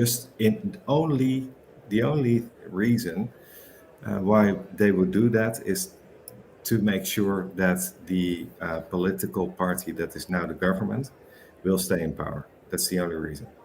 It has never happened in our That's history. one way to do it. Yeah. Keeps things a little more sound. Yeah. Guaranteed, as they say. You know the Farmers' Party in the Netherlands. They had a huge election victory. They are not. They are now not important anymore because they were infiltrated, weren't they? They all flipped parties. Yeah. That's how you do it these days. Mm-hmm. As long as you get paid by either Vanguard or BlackRock, you do what they want. I mean, yeah, money. Everything is about money at this point. Yep. Or debt. It's more. It's not about money. It's how you manage your debt. Fair. That is fair. How is your Chardonnay? I requested there too. I'm gonna go get a Chardonnay, as a matter of fact, Bertie, and let the you dog should, out real quick. But I'm now actually drinking water because I have to play poker with some American guys, and I'm quite prepared to get beaten. But I'm waiting for the moment that don't worry about it. Nice. We're friendly. I will be right back in 1 second. I don't even know how to do it. I have played poker once with an American guy when I was on a holiday in southern France, and he taught me how to play it, and that is 30 years ago. I know a bit about it, but don't expect wonders from Bertie. I'm gonna show Bertie what the table looks like early, in case anybody else is able. Nope, not that one. Bird, look in your Discord real quick. I will. Anyways, how is your how was the day? You said you went to the barbecue. You guys went and did a bunch of different. Hi, Miss Lady Robin. How are you? You said you guys got to the barbecue. Had a couple day beverages. Yeah, during lunch, of course, and then when Blizzard came home, we opened another bottle, and well. My son Floris, he's turning 18 tomorrow, so he's still not into the alcohol, but he will have his first official beverage tomorrow. Oh, beautiful, beautiful. So the one that you know about, right? Yeah, well, of course, I tried to teach him when he was a bit younger. But the good thing for him is that while we offered him, he didn't like it, of course, and this is exactly why we offered. Beautiful. Yeah, I mean, if you're not like, if I feel like that's kind of what I'm learning is if your kid kind of has the knowledge to protect himself, and you don't go and hide things from him, they're more than likely. Cool. Oh, you like, so yeah, Yeah, Birdie's cool. looking at Nice, the. Denzel. Well done. Well made. Well made. Thank you, sir. I'm surprised I haven't misspelled anything on it yet, to be quite honest with you. By the way, the time remaining on this bill says 000. Well, here comes some Democrats. Oh, goody.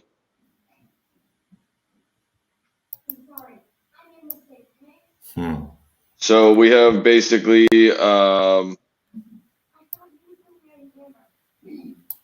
what is NV? Oh, needed votes?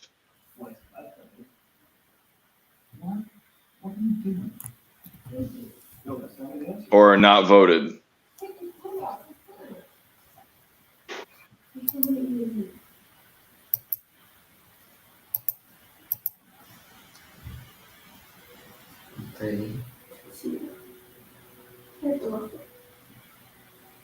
Oh, damn. I was gone for 5 minutes and the Yaz took over, huh? Dun, dun, dun. Yeah, we got 216 to 199. Oh, it's a blowout now. Oh, they just took one of the nays away. Someone said flipped. I say no, sir. Went back. 200. Can I hear 201? Birdie Hunter. Congratulations. Hey, that sounds good. Congratulations, sir. Tell Miss Esther we said hello, and congratulations as well. Esther, the guys say. Esther, I'm sorry. So Grimace, what I think this does though, this just makes the resolution now, and so now the resolution goes into effect from the bill that they had previously passed. 332, son, or 432. And then they'll vote on the actual bill, I think, at 8:30. If my sources are correct, which are google.com. I don't know about you, but looks like it done passed with the 2-time. Can I get a guys? yeah? Woo! Recession canceled. We're paying our bills. Let's go. I don't think that's what that means. They're gonna go and piss all over this thing in a minute.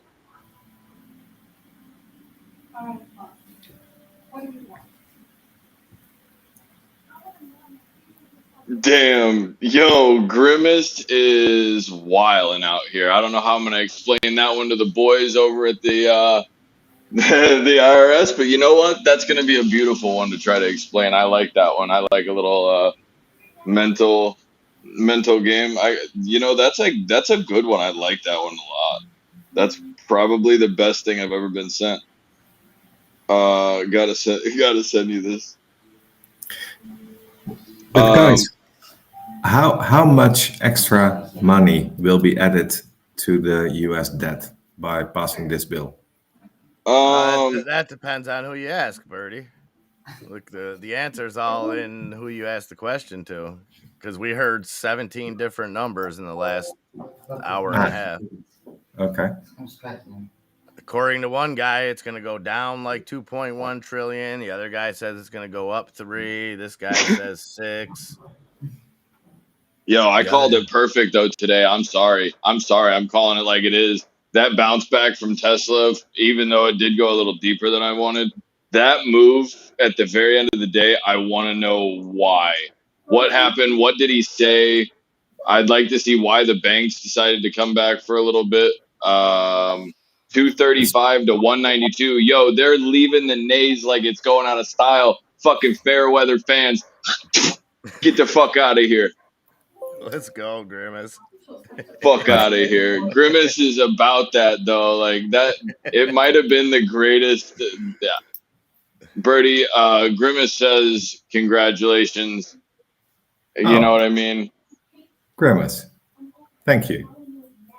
And but thank you too, Grimace. To answer your questions about the banks, I mean it's rather unusual that I place calls on banks, so maybe this is why it went up. Well, what were you Were you playing them on the debt ceiling news, or just on a bounce too? I played it because I studied what happens after a passing of the debt ceiling. You get a I'm move interested in that. You get a move upwards and then immediately close out on any profits, and then it will fall. It will fall tomorrow. It will fall after a bump up, probably. That's historically what happens. Quick question, Bert. Have you ever seen the price of, or excuse me, the total of yay or nays differ, like the stock price in NVIDIA going back and forth, yes or no? Like these people have to give a yay or a fucking nay. It's an and or. It's not an and or. It's a one. Yeah, but that's. Hold on a minute. Hold on. He's recognizing something right now. I don't know what he said. He just smacked the fucking gavel and then just like stopped talking. 241 to 187. I'm assuming they need. I don't know how many they need. I probably missed that earlier. I think this first part they just needed a majority. Oh well, they definitely got it. The next one they may need 60%. I'm not 100% sure on that. They may just need a majority in that too. I think you forgot about the synthetic members of the House. Oh yeah. And now they are using their exemption, and this is why the numbers. I thought you had to be in your seat. Yeah, well, at least 17 of those people are. AI Resolution is adopted. Look at that fucking hairpiece right there, Bertie. Woo! God damn. Yeah.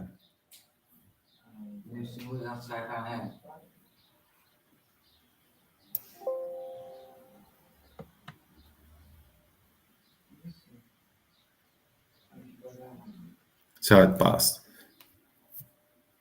We are all holding calls for tomorrow morning, I hope. Oh, I'm holding a shitload of calls on Tesla, and I'm not holding calls on the SPY. I do have puts on the SQs until a couple other things. I'm not holding nothing. I gotta go to a baseball game in the morning on a field trip with Nikki and his. Hey, better swing. That is not a bad thing to have to do tomorrow. No, it's supposed to be a brilliant thing. Like 90 degrees out and sunny. It's gonna be a little hot, but it'll be fun. Cool. So let me prepare for this poker match. Absolutely.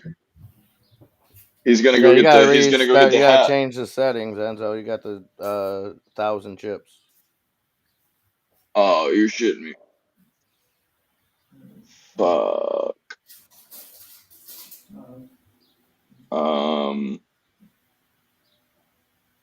I'm gonna have to change that probably manually after everybody's up. I'm not restarting the thing. Dollar is a rug pull. Dollar is a rug pull, G.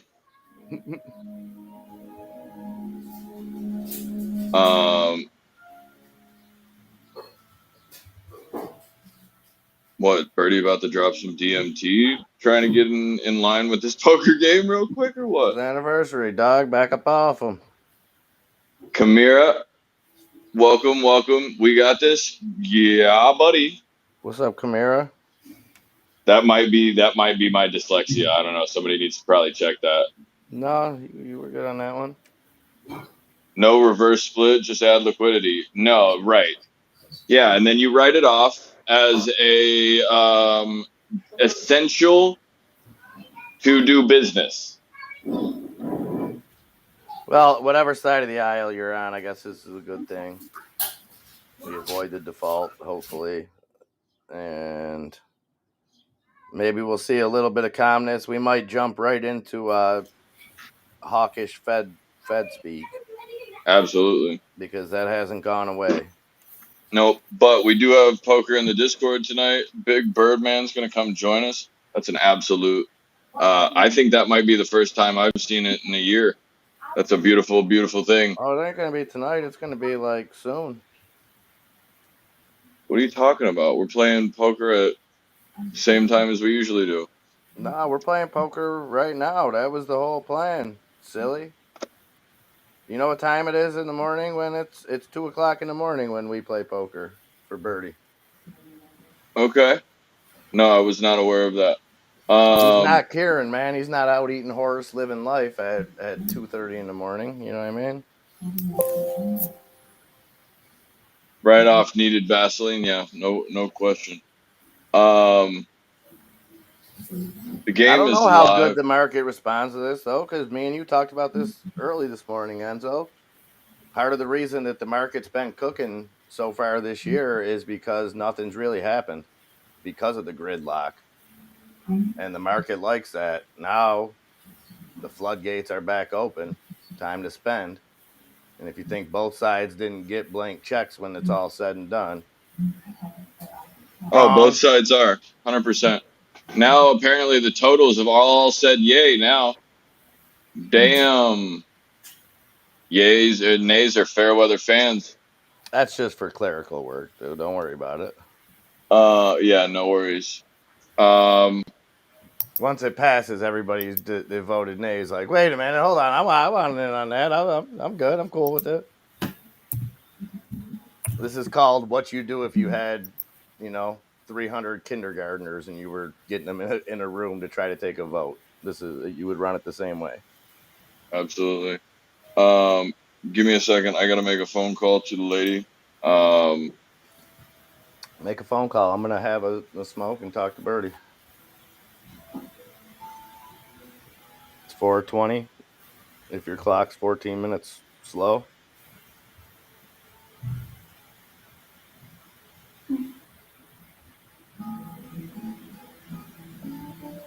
I don't know what the answer is, GTA, and I won't even say it because it's like I'm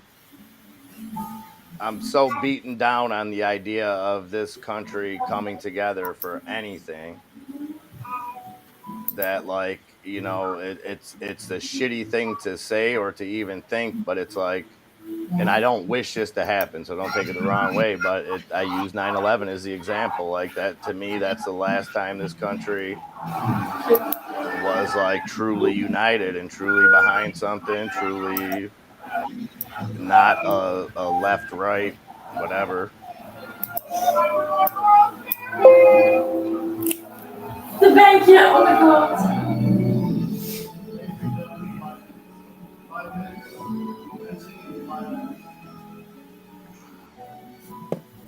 Where is that? Okay.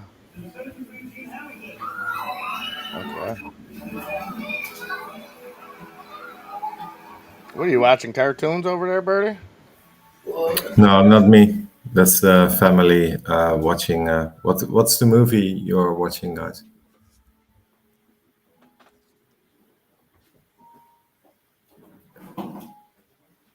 Anything Is it good? Disney Eats or nothing special? Oh, the Perfect Man is called. It's called The Perfect Man. Oh, my autobiography. Yeah. It is about you. It is about you. Yeah. How have you been? You been doing with Nikki after the passing of the old dog? Good. He handled it. Very, very good. As good as can be expected. It is part of life. I mean, a dog Yeah, and only it's a good gets 15 opportunity or 20 to. years out of his life, and yeah. It's that like I showed him pictures. Obviously, he didn't remember him with the dog when he was when he was tiny, But so the night after it happened, we come home where I go to turn the light on in the living room, and it goes on. It's a lamp, and then it just started flickering. And we have this theory that a guy that was like a father to me, my man Leo, who wasn't my father but was like that, his ghost is around here. So as soon as that happened, Nikki's like, I guarantee that's Buster giving us a sign. Like, he's so just matter of fact and cool, calm, and collect about it, like with the understanding that when somebody, whether it's a person or an animal or whatever, leaves us, and it's not in like a deep religious way or anything like that. It's just a belief that your loved ones never really leave you, and it's amazing that he has that mindset, and I hope he's able to keep it, because that's like you said, it's a part of life. It's something you have to learn how to deal with. Yeah, but it was so smart over a year ago. I think your mother or your sister brought you that puppy. We all enjoyed that first smile on the YouTube channel of a little puppy. But now it's over a year and a half, I think. It turns a year old in about 10 days. Yeah, that's so cool to have that.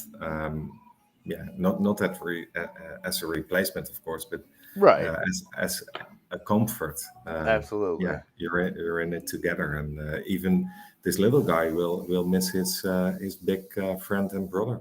Yeah. Oh yeah. So nice, well played by you and your family. I appreciate that, Bird. Yeah. Started off that I had my first couple games over there at that baseball stadium I was telling you about. That was a success this past weekend. Okay. And how's that turning out? How's it working for you? So far so good. We're just getting started because we had to wait on the city was dragging their feet on finishing the renovations for the stadium, and this past weekend we just had high school baseball there. So the team that like my buddy owns, he bought the team. They start playing next week, and they play.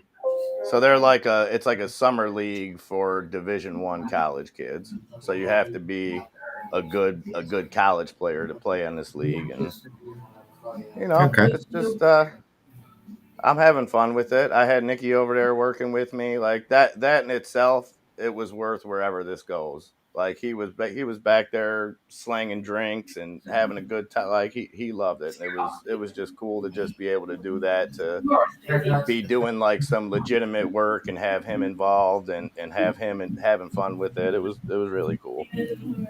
And how is baseball? Is it popular in your area?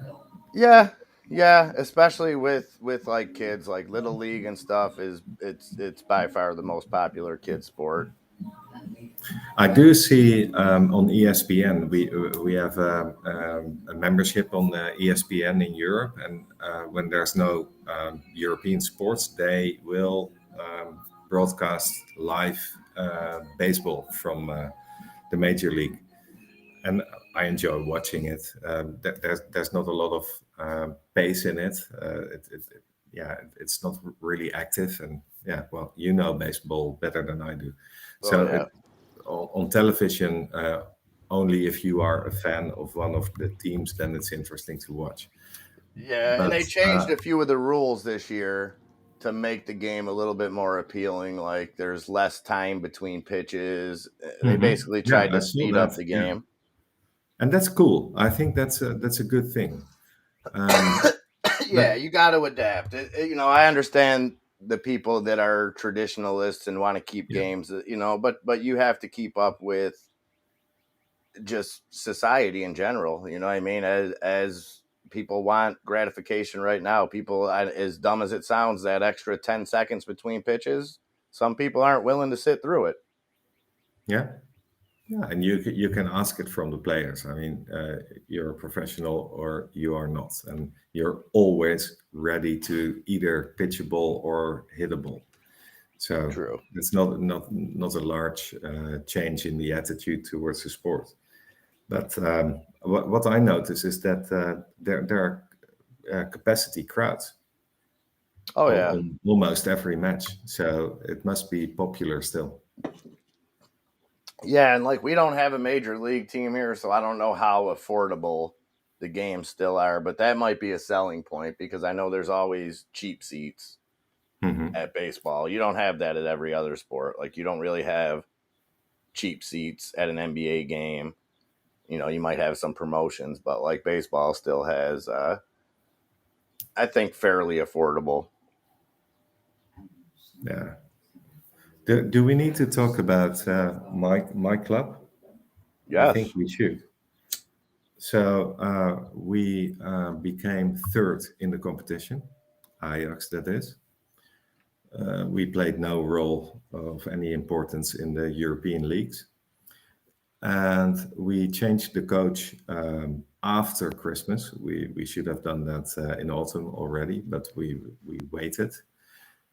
And the replacement coach will be sacked this weekend. And the complete board of the club resigned yesterday.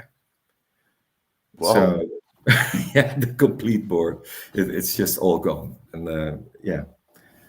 But still, it's the richest club in the Netherlands. So I'm worried about what's going to happen. The last time a crisis like this at Ajax was there was still Johan Cruijff, and Johan Cruijff stepped into the office and he fixed it.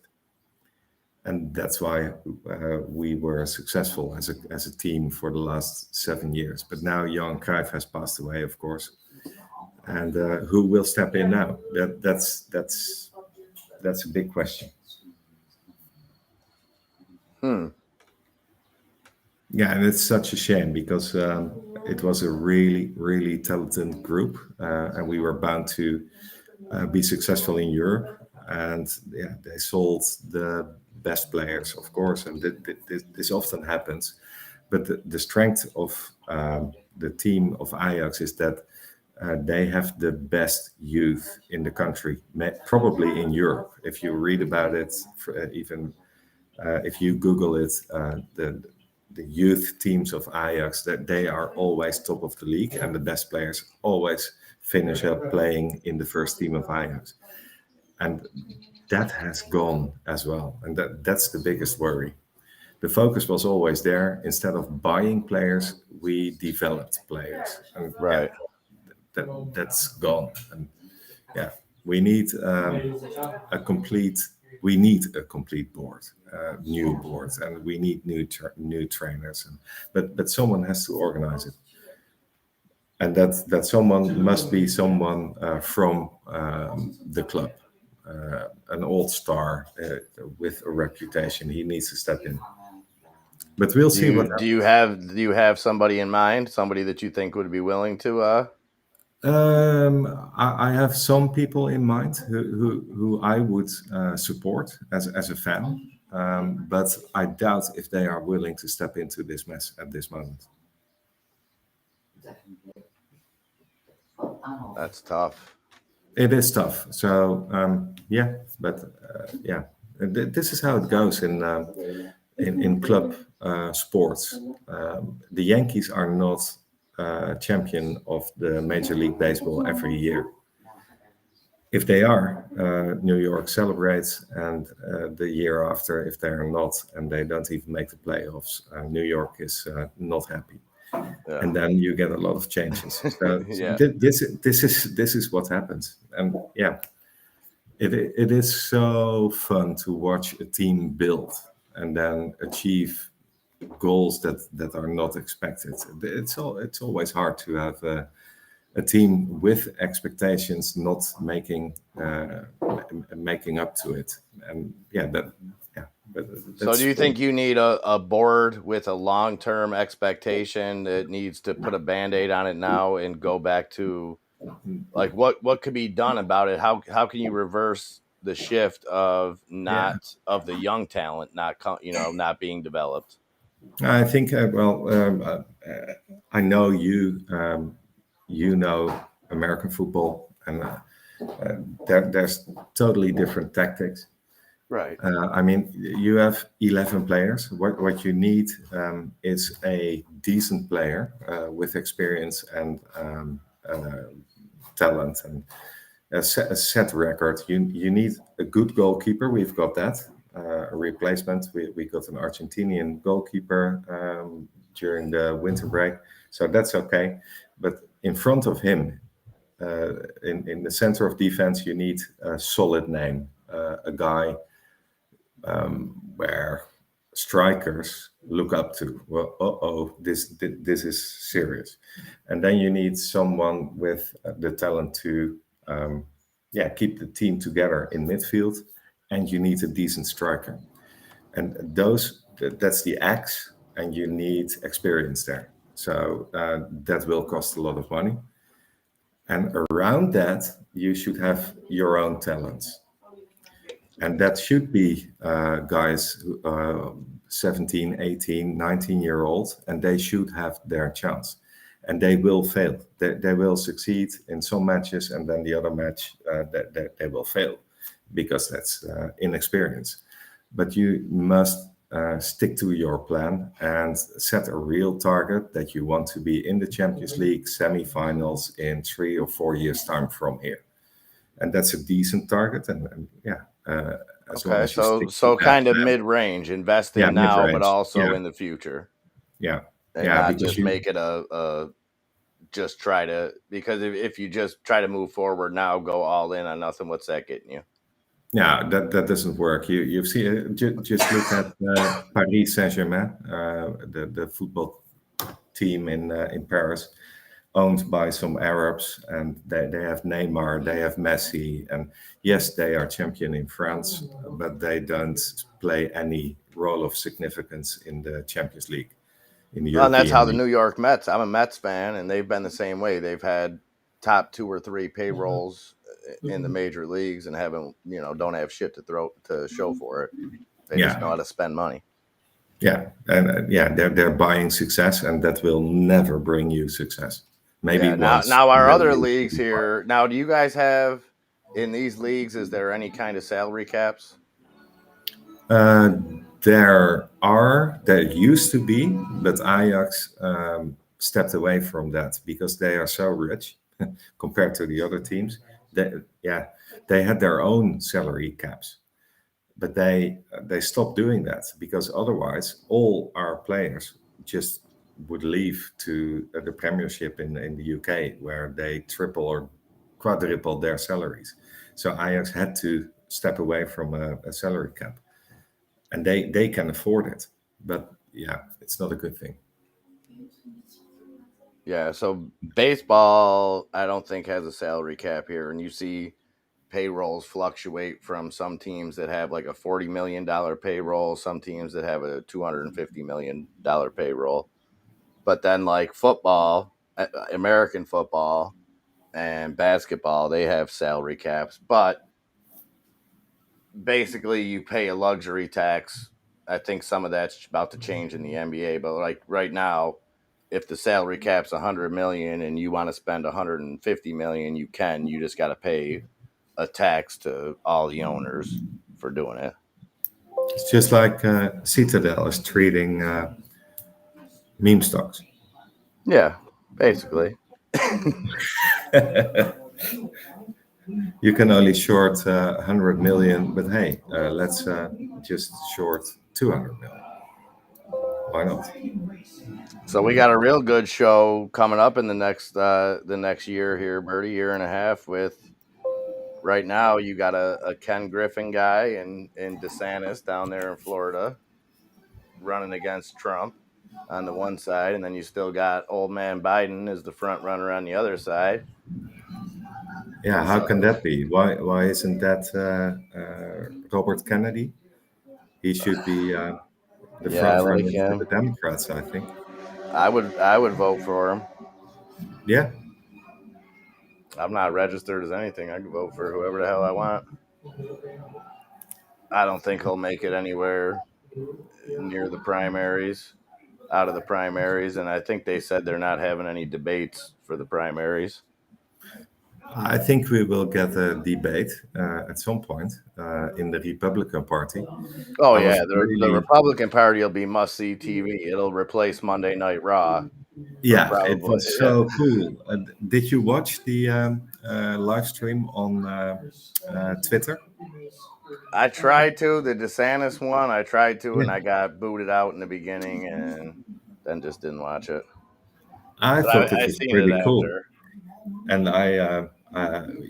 well, we've talked about DeSantis from 2 years ago, when basically from the moment we met, we talked about politics. And I'm not really happy about his sponsors, but his opening speech, which he was allowed to do without an interruption, that's a refreshment compared to the mainstream media, television, politics, good point. That's a very good point. Programs. So that was cool, and I think he said things that that will appeal to a lot of U.S. citizens. So that was strong, but I still doubt his sponsors. I think. Do you know about the connection between Ken Griffin and? Oh yeah. And what's that connection like? I know Ken Griffin moved to Florida from Chicago a year ago, but that was part of the investigation all the apes did on AMC and GameStop, and he's fleeing from Chicago and he's going to Florida. But I didn't realize at that moment that he was sponsoring the governor. Yeah, I don't. That connection scares me, and like, sure, I like some of his policies in theory, but as far as the best thing for this country, I don't think any of those three guys are it. I think they're all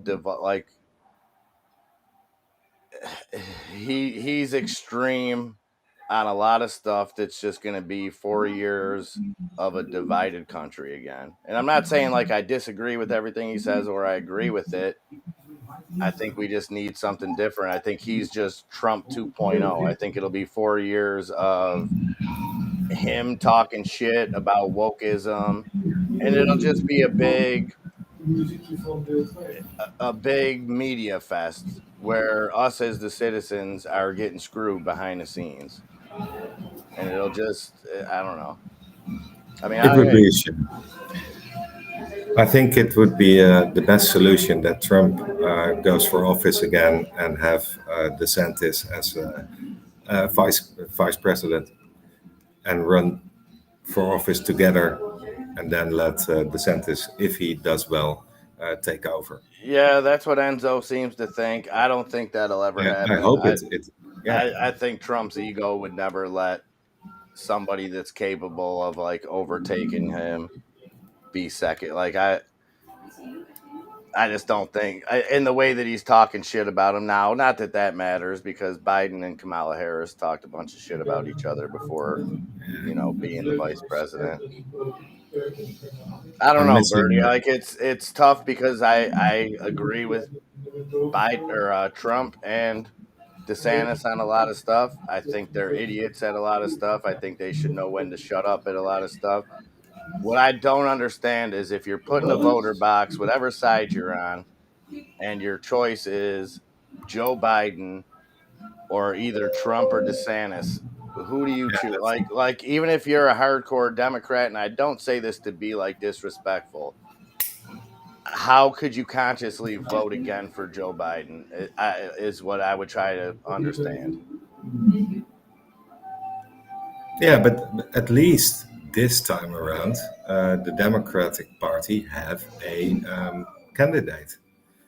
I mean, the whole world is watching your President Biden. Let's stay respectful, but the man falls off a stage and he needs direction to a microphone, and he cannot find his words, and it's all written down for him. Everyone can see that. I mean, this is not the president of the United States, and this is how the world sees him. So at least you now have a choice with Robert Kennedy. I mean, he's got the name. Let's start from there. And he's got some good views. Also some views I don't understand. I mean, if you are awake, if we call it this way, on one topic, why are you closing your eyes on the other? So that, but maybe that's the same for the conservative guys. Conservative, how do you call that in the United States? Republican guys. Republicans, yeah. Yeah. But that's at least you've got a choice now. I mean, there's not really a choice. There hasn't really been a choice in the Democratic Party over the last 10, 15 years. It was either Obama or Clinton, which is basically the same views. Yeah, and I mean, I think Bernie would have beat Trump in 2016 if they would have ran Bernie. Probably in 2020 too. Yeah. I mean, he was kicking ass in both of those primaries, and then all of a sudden, whatever happened. Yeah. But hey, is it still live on your picture? What's happening in Europe? Do you follow France? I'm not right at this moment because I'm over by the window, but. No, but it's still happening, although you don't see anything about it. There's still riots going on. There's a huge uprising in France. Oh, okay. And that continues to go. And Germany is not having a good time with their recession. People are standing up to it, but you don't see it in the media. No, I was told everything is good. Recession's canceled. No, it's not. People start to feel it as well. Yeah, I'll tell you what I have been looking at, Bertie, is oil prices and natural gas prices. Yeah. Actually, today I was looking into a new contract for energy. You can, for the first time in 2 years, you can now in the Netherlands sign a year contract. During the last 2 years, they would only give you a month of guaranteed fees. But now, for the first time, you can sign a yearly contract. And yeah, well, of course, if that for the first time comes available, you start doubting why. Because I follow the world and I know what's happening in China. They are not producing anything. They don't need fuel. So I think gas and oil will drop more, just as expected. If you are in a recession, a worldwide setback in the economy, the demand for energy will fall, especially during summer.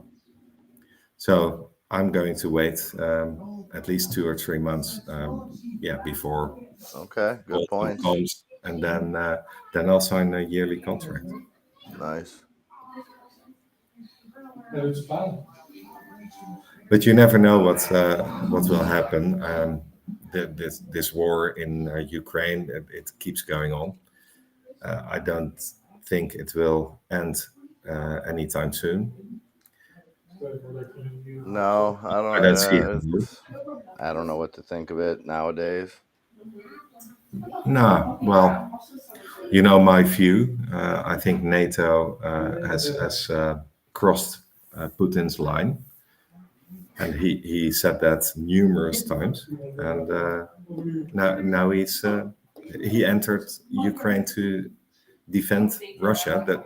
That's what he claims, and I think he has a point, at least. And I don't even believe 1% of the mainstream media that he has plans to enter any other country in Europe.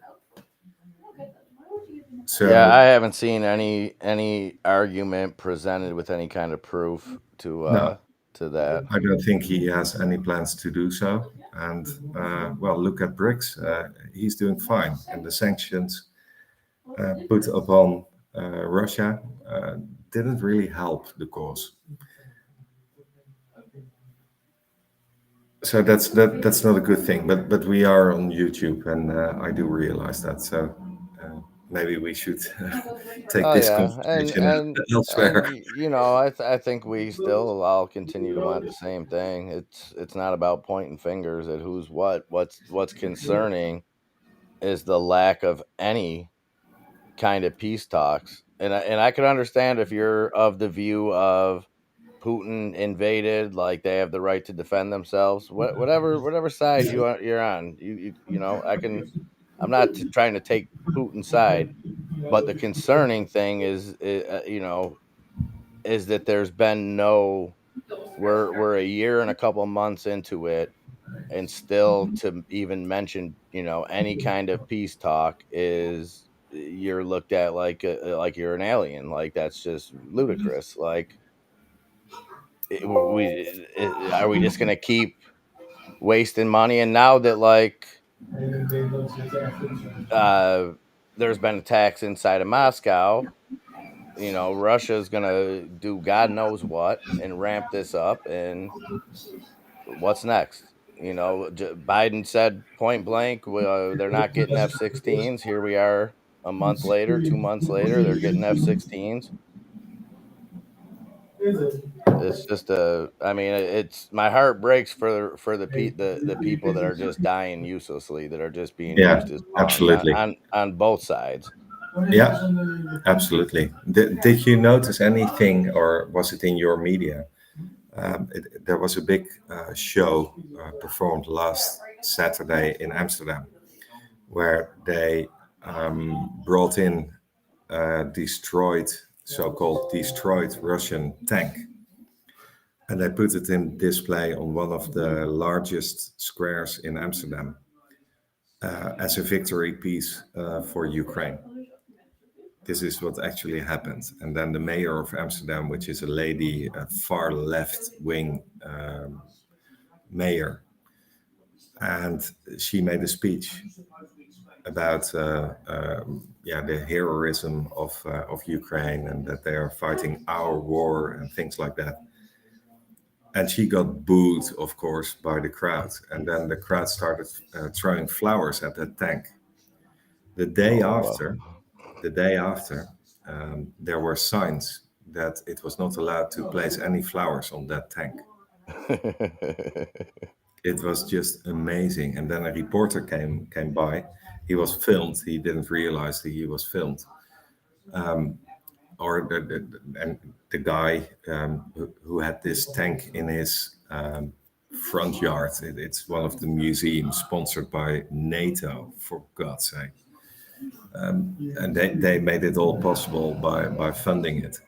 And this guy was interviewed, and he was asked some serious, just normal questions about how can it be that a tank from Russia is now in Amsterdam and it's funded by NATO.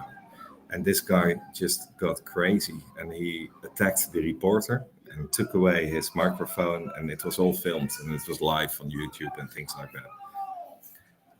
And then there was the film crew filmed no flowers are allowed.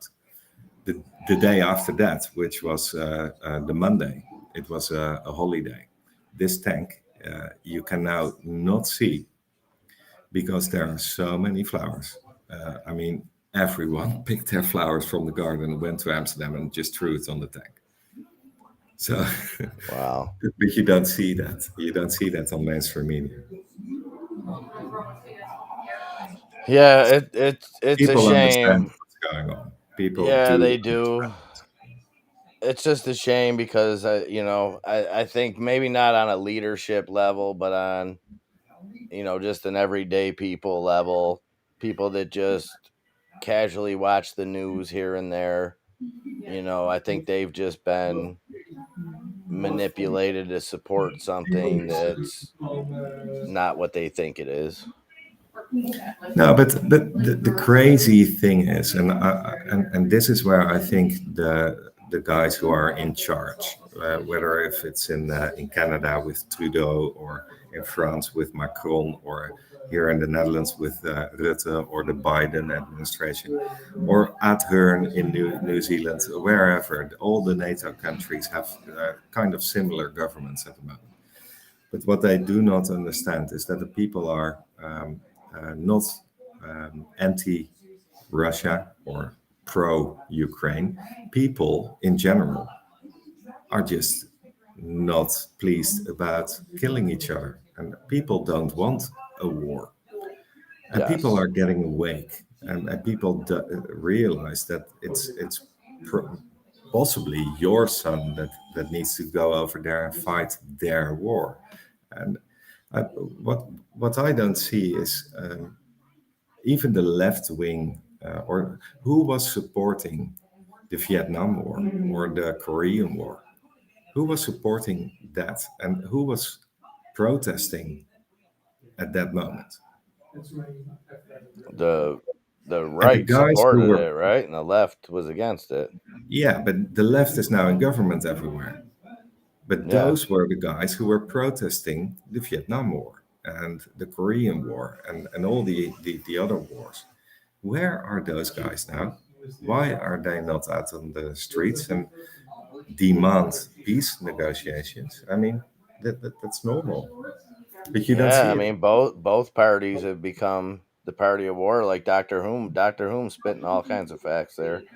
But yeah, like he was saying, it is strange that both sides, and I think it's that you get that leadership in there that isn't underneath it. They're not Republican or Democrat. They might have a label, but they're warmongers.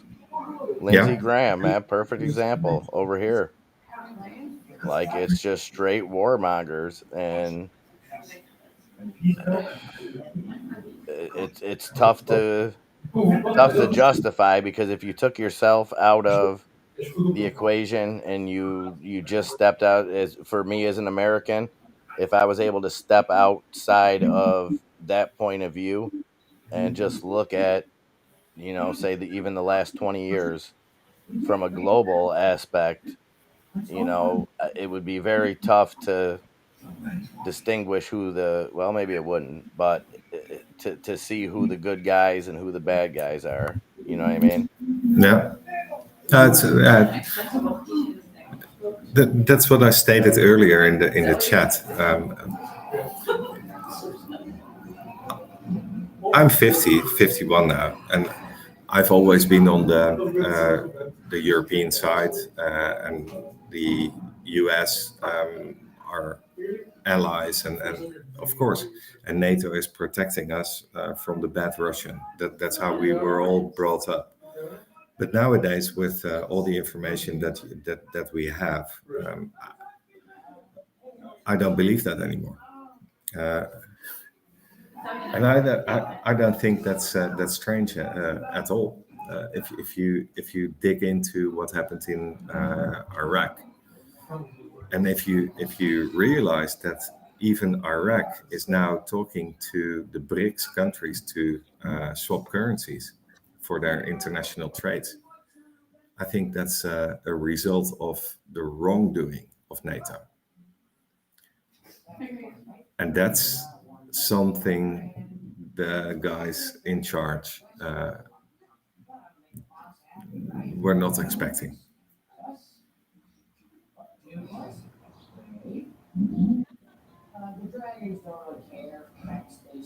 Well, it's like being sold, two tails that shouldn't intertwine. Like with us, our military budget is what, more than the next 15 countries combined, something like that, something crazy along those lines. Oh yeah, it is. But yet at the same time, we'll fight wars to protect our freedom over here. Is that the case? I mean, yeah. I think it's more to protect the US dollar, but that's a waste of time at this stage, because it's already gone. It's going to make a triumphant return in the way of Fed pay.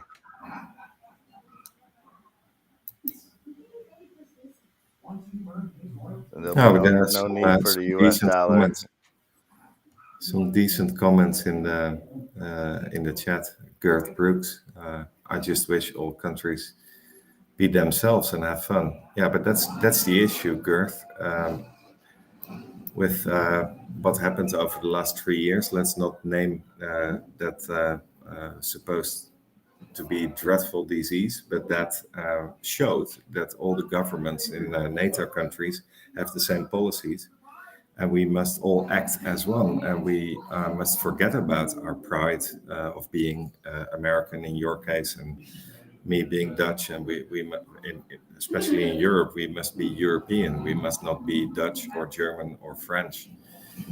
And they try to force that upon us, and it's failing. It's failing rapidly because of all the silly mistakes and the panic moves they are making now. But now we've not been through pleasant times, but there's only good to come out of it from here. And I hope that this idiotic war will end soon, because people realize that it just makes no sense.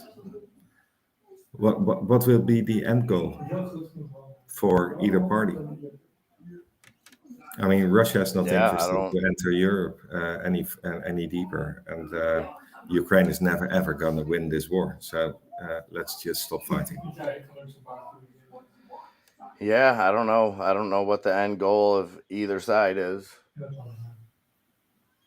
I don't know who's going to concede. It's. I don't know. I don't know what to believe out of there. I don't say this in a bad way. I don't waste my time trying to dissect it too much, because it's not worth the time or the energy. It just makes me mad and makes me question shit, because there's no straight answers. There's no, there's a million different reports of a million different things, and you're not getting the truth from anybody. No, but hasn't that always been the case? Absolutely. When you realize what's going on, it is hard to find any decent information. I'm absolutely with you on that. But remember the days when I was a lot younger. The first Iraqi war, it was live broadcasted on CNN. And I was just, I had to go to school, of course. I was young. This was in the 90s. So early 90s, I think 92 or 3. So before school, I woke up an hour early to see how Baghdad was bombed. And you could see it on CNN. And I was for the good guys. And the good guys were the British and American guys. Who were bombing that, but once you grow up and realize what's happening, that wasn't such a good show to watch in the end. Right.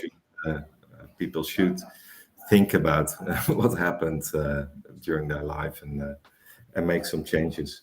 Well, and then it's a tough situation, because, and I think most people are the same way, where they 100% support the troops in every way, shape, or form. You know what I mean?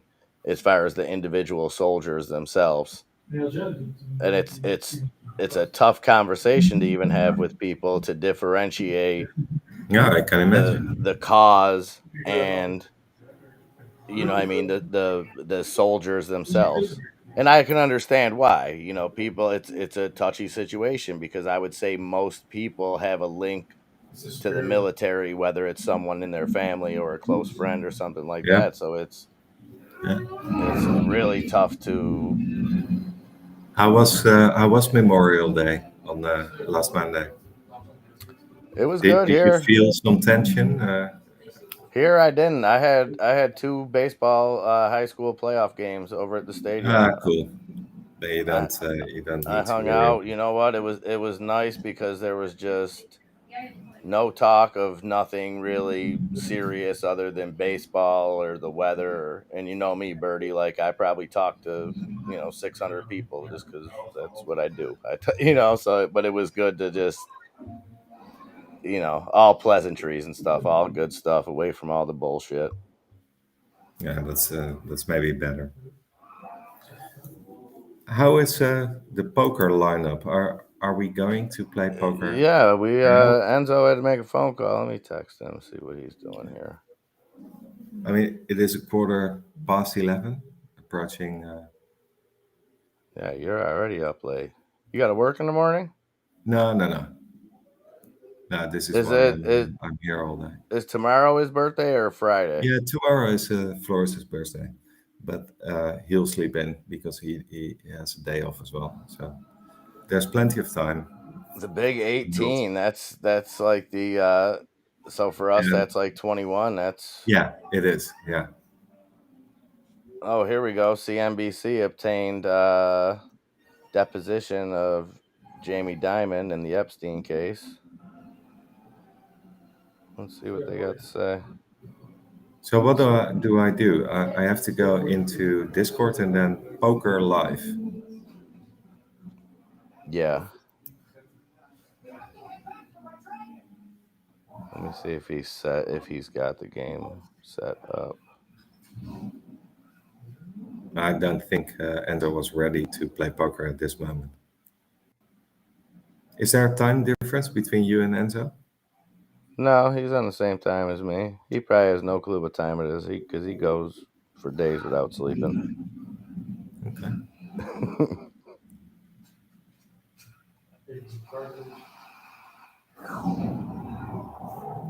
Yeah, but I can understand if you are used to play poker at night or at the evening, that there will not be people around. So no worries if that's not happening. Well, we'll give him a few minutes here. We'll see what's up. I'm sure some people are eating dinner and whatnot. It's about that time over here. After watching them idiots talk about that vote for 2 hours. They could have just voted.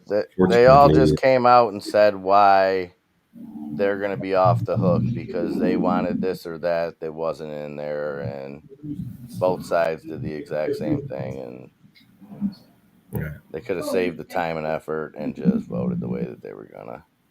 Yeah, the outcome is already set before the voting most of the times nowadays. It's a dog and pony show. It is, and that's getting more and more noticed. Dr. Whom? Yeah, I don't really have an answer for that. I've never really looked into. I've seen some headlines that said different numbers as far as recruitment in the military being down. Yeah. I don't know. And I mean, I guess it could be a combination of people seeing what war maybe actually is and what the battles are, something like that. Or it could also be the laziness of them actually having to go do something. Is there any number of people in the U.S. troops that refused this particular jab? Yeah, I think there were some that got discharged and allegedly maybe, and then maybe got let back in later on. Hold on one quick second, Birdie.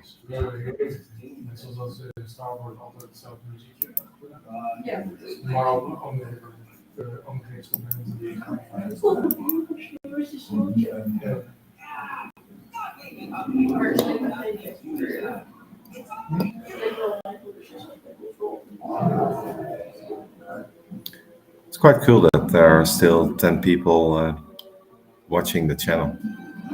Feel free to participate if you want to ask any questions or.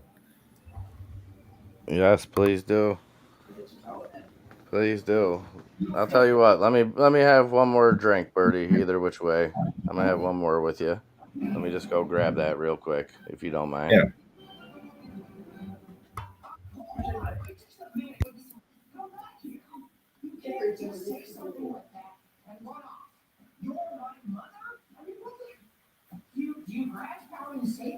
This kindergarten is going to be so.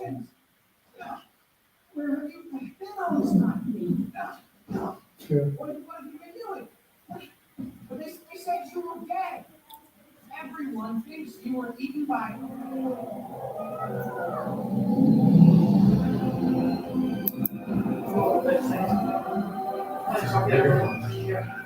I don't know about that, Doctor. I'm really not familiar with the situation in the US at high schools.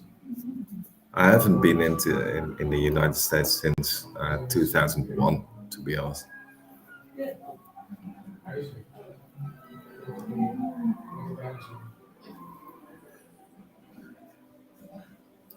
Well, I plan to come over the Atlantic Ocean to play some golf, either in Florida or with my good friend MIA in New York State. I even believe that they will have me, and I can enter the country since mid-May. That's a good thing. It's not every day you find out your mother is some kind of crazy feral vigilante dragon lady.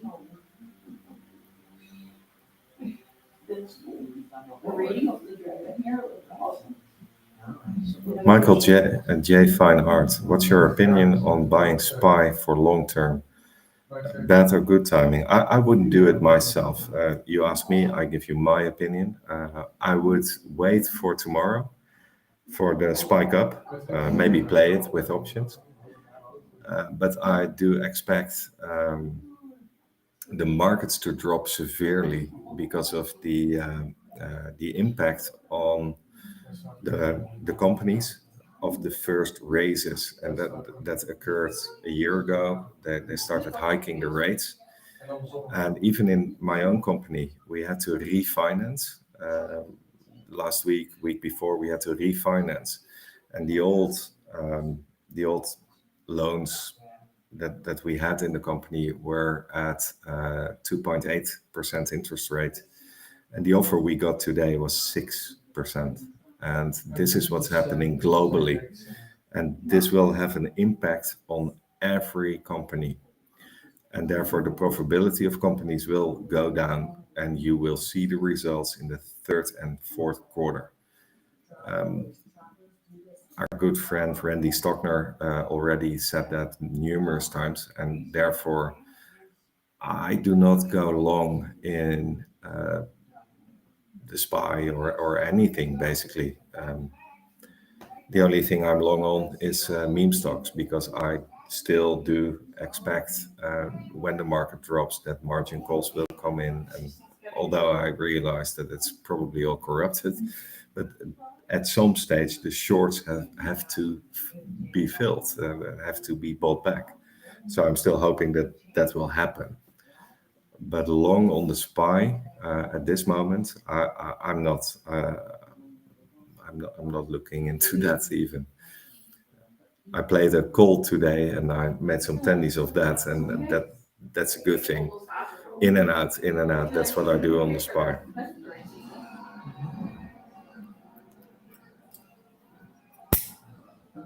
Was a man to kill or be killed, but I believe peace was possible.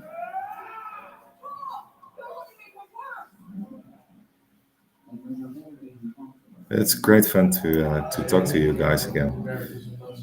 I haven't been able to spend a lot of time studying markets and being with Enzo and or MIA. I just couldn't find the time, but I set my foot down, and I've got a lot of time ahead. Oh, I like to hear that. Yeah, no, it got calculated that I still have a right for 60 holidays. Whoa. Yeah. So, yeah, and I'm going to use that this summer. So it's part-time work for Birdie from this moment. Nice. Nice. Well, that's what comes with busting your butt there for a while. You know what I mean? To get shit done. True. That's true. Put in some So sacrifice for the I long talked term. to Bullfrog yesterday evening.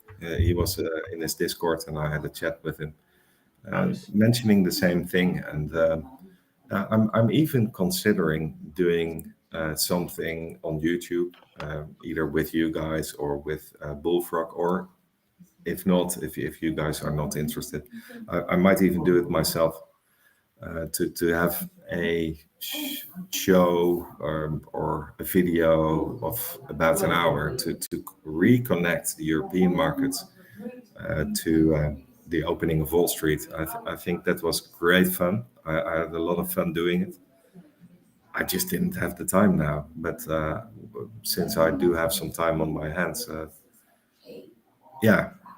why not use it by doing something that I like, and maybe some people like it too. We'll see. Oh, absolutely. I'm sure And this is why people would love it. I reached out to you. Let's talk about this this possibility during the weekend and try and figure out a way to help each other out. Let's do it. Yeah, and then general information about what's happening in the Chinese markets, what's happening in the European markets, the banks, the global economy, and things like that, and be more prepared. And now we even have the charting expertise of Enzo available. So Absolutely. I think we can do a lot of good. I love it. Love it. Love it. Love it. Michael, yeah, my schedule will be changing where Nikki will be done with school in a couple of weeks. Yeah, that's the way to do it, Michael. I took half a year myself watching YouTube guys, experienced guys, and realizing that there's only one opinion or one approach, and then study another guy and follow trades, imaginary trades. Just write down the numbers where you wanted to enter, and then what your goal was. And I studied it half a year. Remember that time, MIA? I told you about it, that I was studying it then. Mm-hmm. And also my first trade on the AEX, on the exchange in Amsterdam. The first calls, the first puts, and even you were also studying that time, and you were still reluctant to play any stock or any exchange to the downside because you thought it was not a good thing. Remember that? Yeah, I learned my lesson there. Well, we all did, and especially in 2021, at the end of 2021, I was just telling everyone, be short, buy puts, buy puts, buy puts, because the market will drop. And we've seen that. Yeah, and then it's good to have a guy like Enzo who just looks at it. Yeah. Just by the charting, you know what I mean? Tunes all the everything else, and absolutely, and but you cannot just follow Enzo. You must also know a bit about it, and then make your own decision. Because I try to follow Enzo, and every now and then I lose him in what he's saying. It's quite difficult to follow him, but every now and then he's just so spot on, and he makes brilliant trades. So in the end, he will win, of course. But do realize that there's a lot of danger of losing a trade, and you must be able to afford that. Yeah, definitely, and to not get greedy. It's easy to get greedy with options because you can see them move so quickly, and then you don't want to miss out on more when it's it goes up 50% real quick. There's nothing wrong with taking a 50% profit and. No, 50%. I mean, come on, where do you get that? In what bank do you get that? And I've learned that, I think you got to learn it the hard way, just like everything else, and have something that you should have sold, and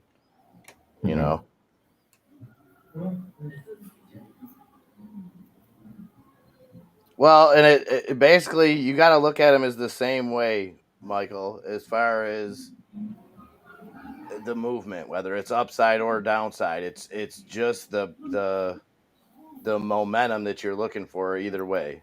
It's not going to be any different if it's downside, it's and that's what Enzo calls out. That's and like Bertie said, sometimes it's a little bit hard to follow him and you can get lost, but Yeah, but for instance, Michael J., if you look at the chart of NVIDIA, and if you look into their fundamentals, the business numbers, the huge rise in their stock price, how will they keep it at that level? It's hardly doable. So it is quite reasonable to expect that NVIDIA at some stage will go lower. So what you do is you don't play a put for coming Friday or the Friday after, but you just buy your first put maybe today and think, well, it will drop 20% by December. This is how I started, and this is still how I do it. I give myself plenty of time and don't go all in.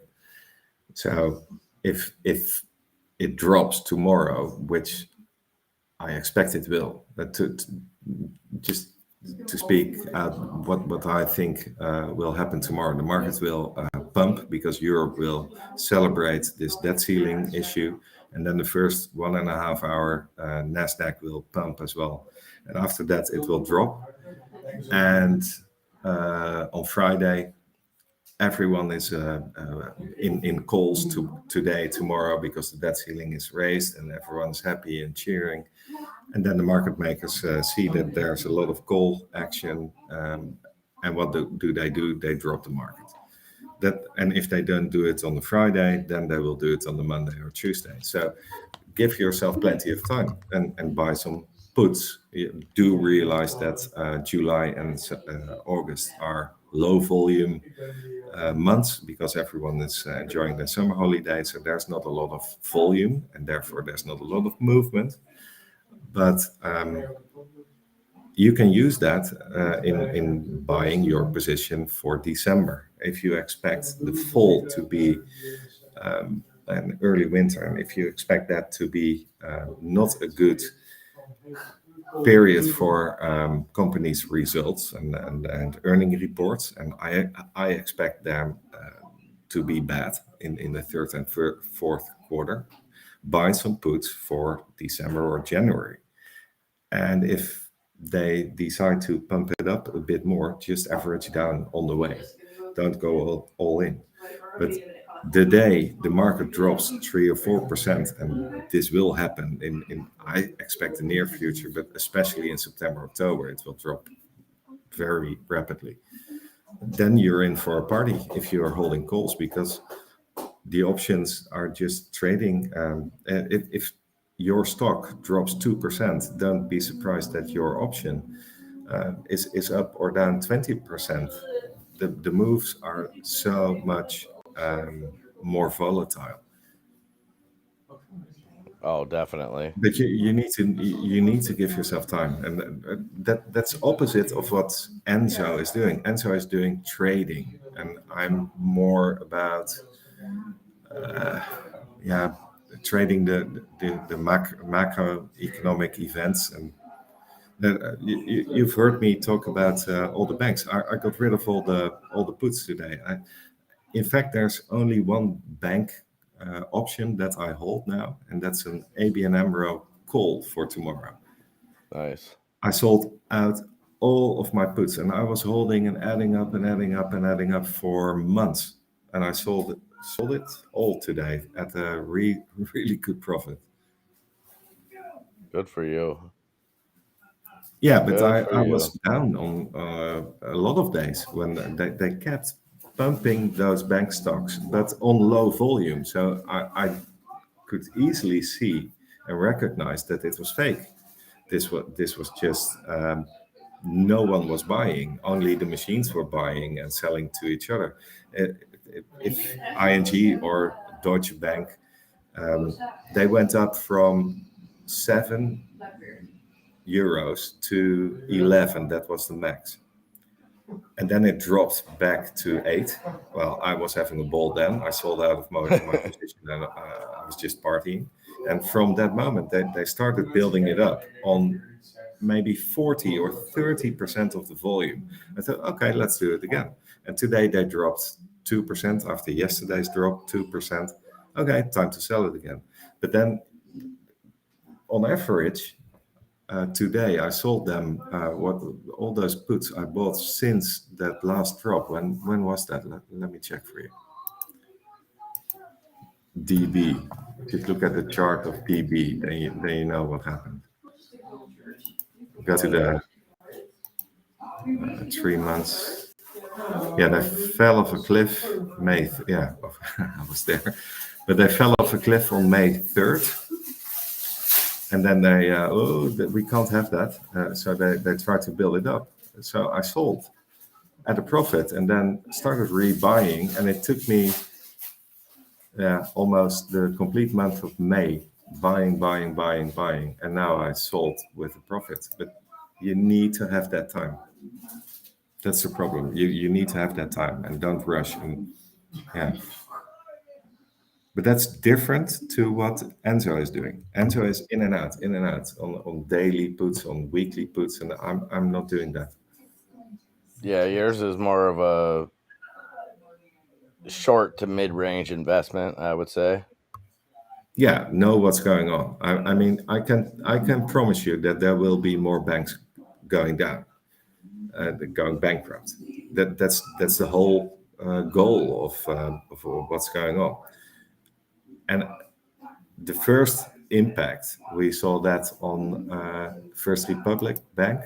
That was on May 3rd, maybe on May 1st. And the second one got a less impact on all the other banks. So expect that to be going on. And the next one, they will just allow a small bank to go and that they'll publish it. And maybe a 1% drop will happen. So do realize what's going on in the world. There's a couple of stocks getting smoked in the after hours. CrowdStrike is down 11.5%.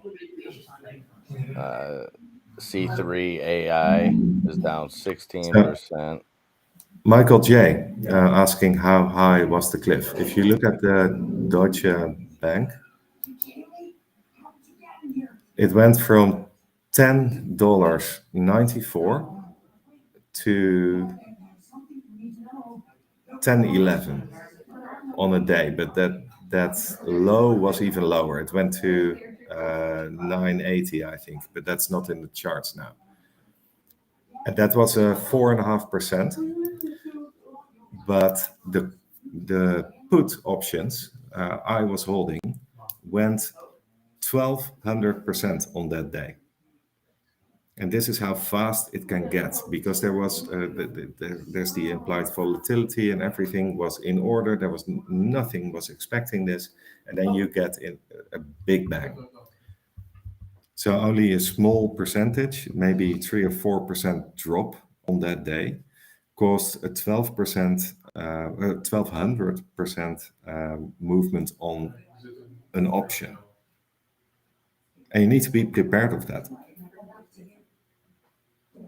Even today, what did I sold my ABN AMRO puts? Let me check for you. I need to log into my Dutch account. What did you say? You made 21 trades or something today? This morning? A lot more after that. Oh, nice. I played with the SPY. I bought some calls on the SPY because I expected the debt ceiling to raise. I made 60% on one trade. Nice. Yeah, it is. Yeah, and especially on the Nasdaq, the movements are even more volatile than on the European markets. Let me check. What did I do? ABN AMRO. Here we go. the stock went from it was a brilliant day today to trade stocks on the Amsterdam exchange. It started, ABN AMRO started at $14.02. The bottom was $13.50. And let me get my trade. I was in put option for ABN AMRO for 12 cents, and I sold for 27 cents within 2 hours. Beautiful. So that's 130% gain on one option, but I didn't play one option. But this is how quick it goes, and it can also go the other way. It can also go against you. So please be aware. It absolutely can, and you have to have a different mindset. Buying the Friday expiration, I was July. I was playing the July ones. So, yeah, if today was not the day that the bank would drop, it could easily be tomorrow afternoon. And if not, I would buy some more and average down until that day comes. And I'm convinced that the banks will drop lower than where they are now. And this is why I play puts. Gotcha. How are you trading these days, MIA? What's your main hold at this moment?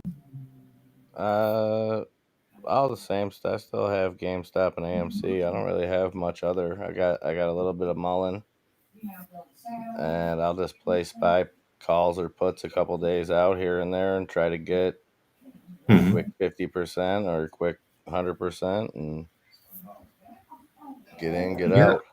But even if you get 25%, Arctic Fox was playing something I didn't even know about that company. And he said, well, I got out 25%. But hey, if you're buying in the morning for, say, $100 and then sell it after lunch for $125, you have a smile on your face. I would. Oh, absolutely. Absolutely. That's why I say it's easy to get greedy with options, you know what I mean? Because like you said, they move so quick and they become so volatile. And if you do miss your chance, you know, a 10-15 minute difference sometimes could be the difference between, especially if you're playing stuff more like what Enzo's playing. Now, like you said, giving yourself a little bit more time, you still have to have eyes on it, but it's not as no, you can step away and right. Feel safe about it. I mean, we all know that liquidity is drying up globally, and it is nice if mainstream media writes about the mortgage rates going up, and that will be more revenue for the banks. But if no one can afford a mortgage of 6 or 7%, no one will actually buy a house, and the bank will not have any revenue.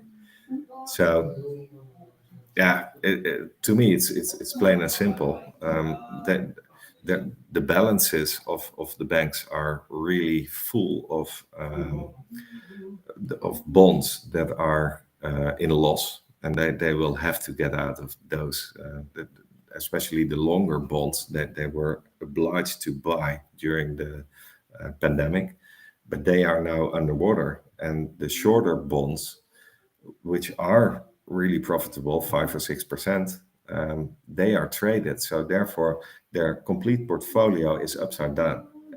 But that's not in the quarterly reports. And anyone taking out cash of a bank is now directly hitting their balance. So to me, it's quite obvious that the banks are in trouble, and therefore I play the banks. I like it. What resources would you advise to learn options?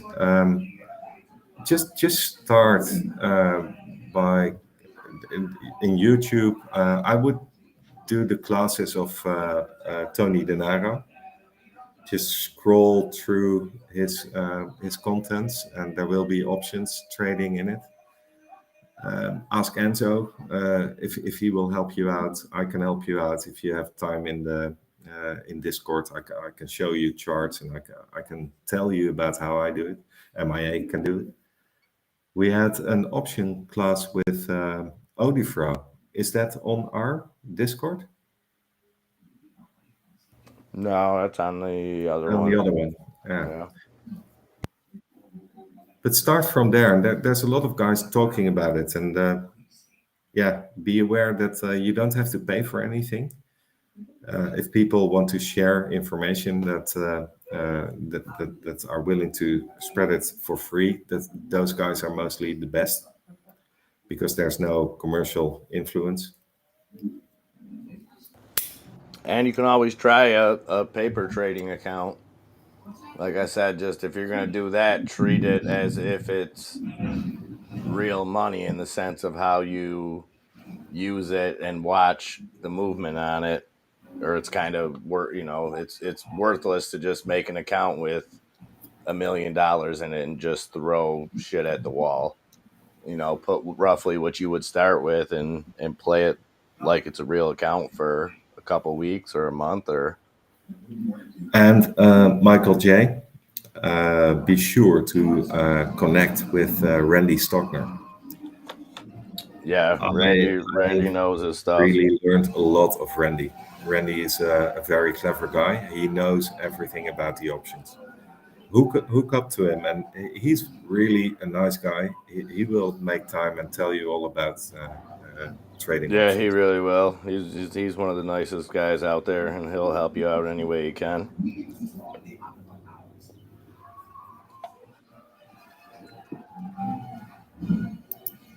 Yeah. Randy is still Randy in Discord, isn't he?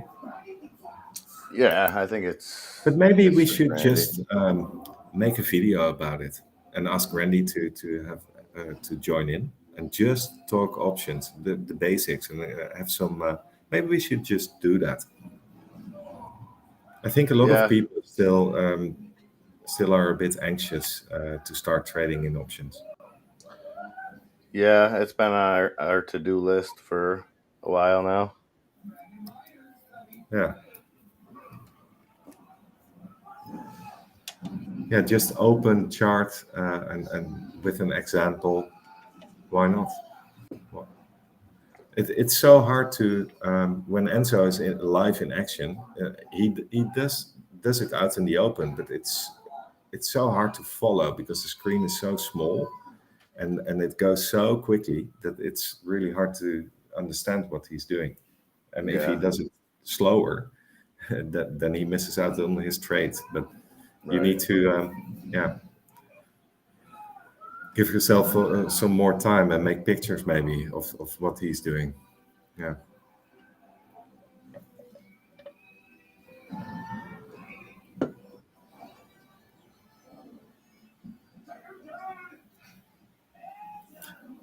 But it's almost midnight now. Oh, geez. Yeah. So I'm getting. Yeah, it's about dinner time over here. So maybe we should just call it a night at my end, and then. Well, let's talk over the weekend, like I said, Saturday or Sunday morning. Poker, there will be a day that I will join that poker game. Why not? But you guys are starting in a couple of hours, aren't you? Yeah, I'm assuming it's probably going to start at 8. That's when usually. And what time is it now? People are expecting to play 6. About to be 6. Yeah, that's 2:00, middle of the night at my end. Well, that's understandable, Birdman.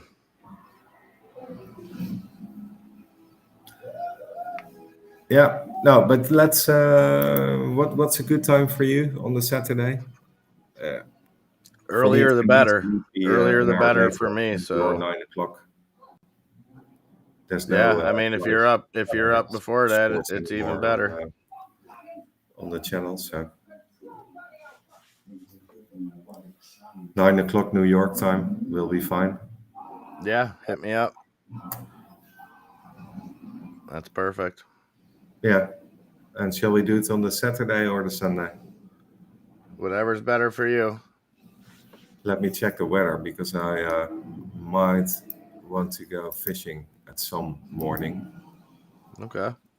I caught some huge carps last Sunday. It was just incredible. Beautiful.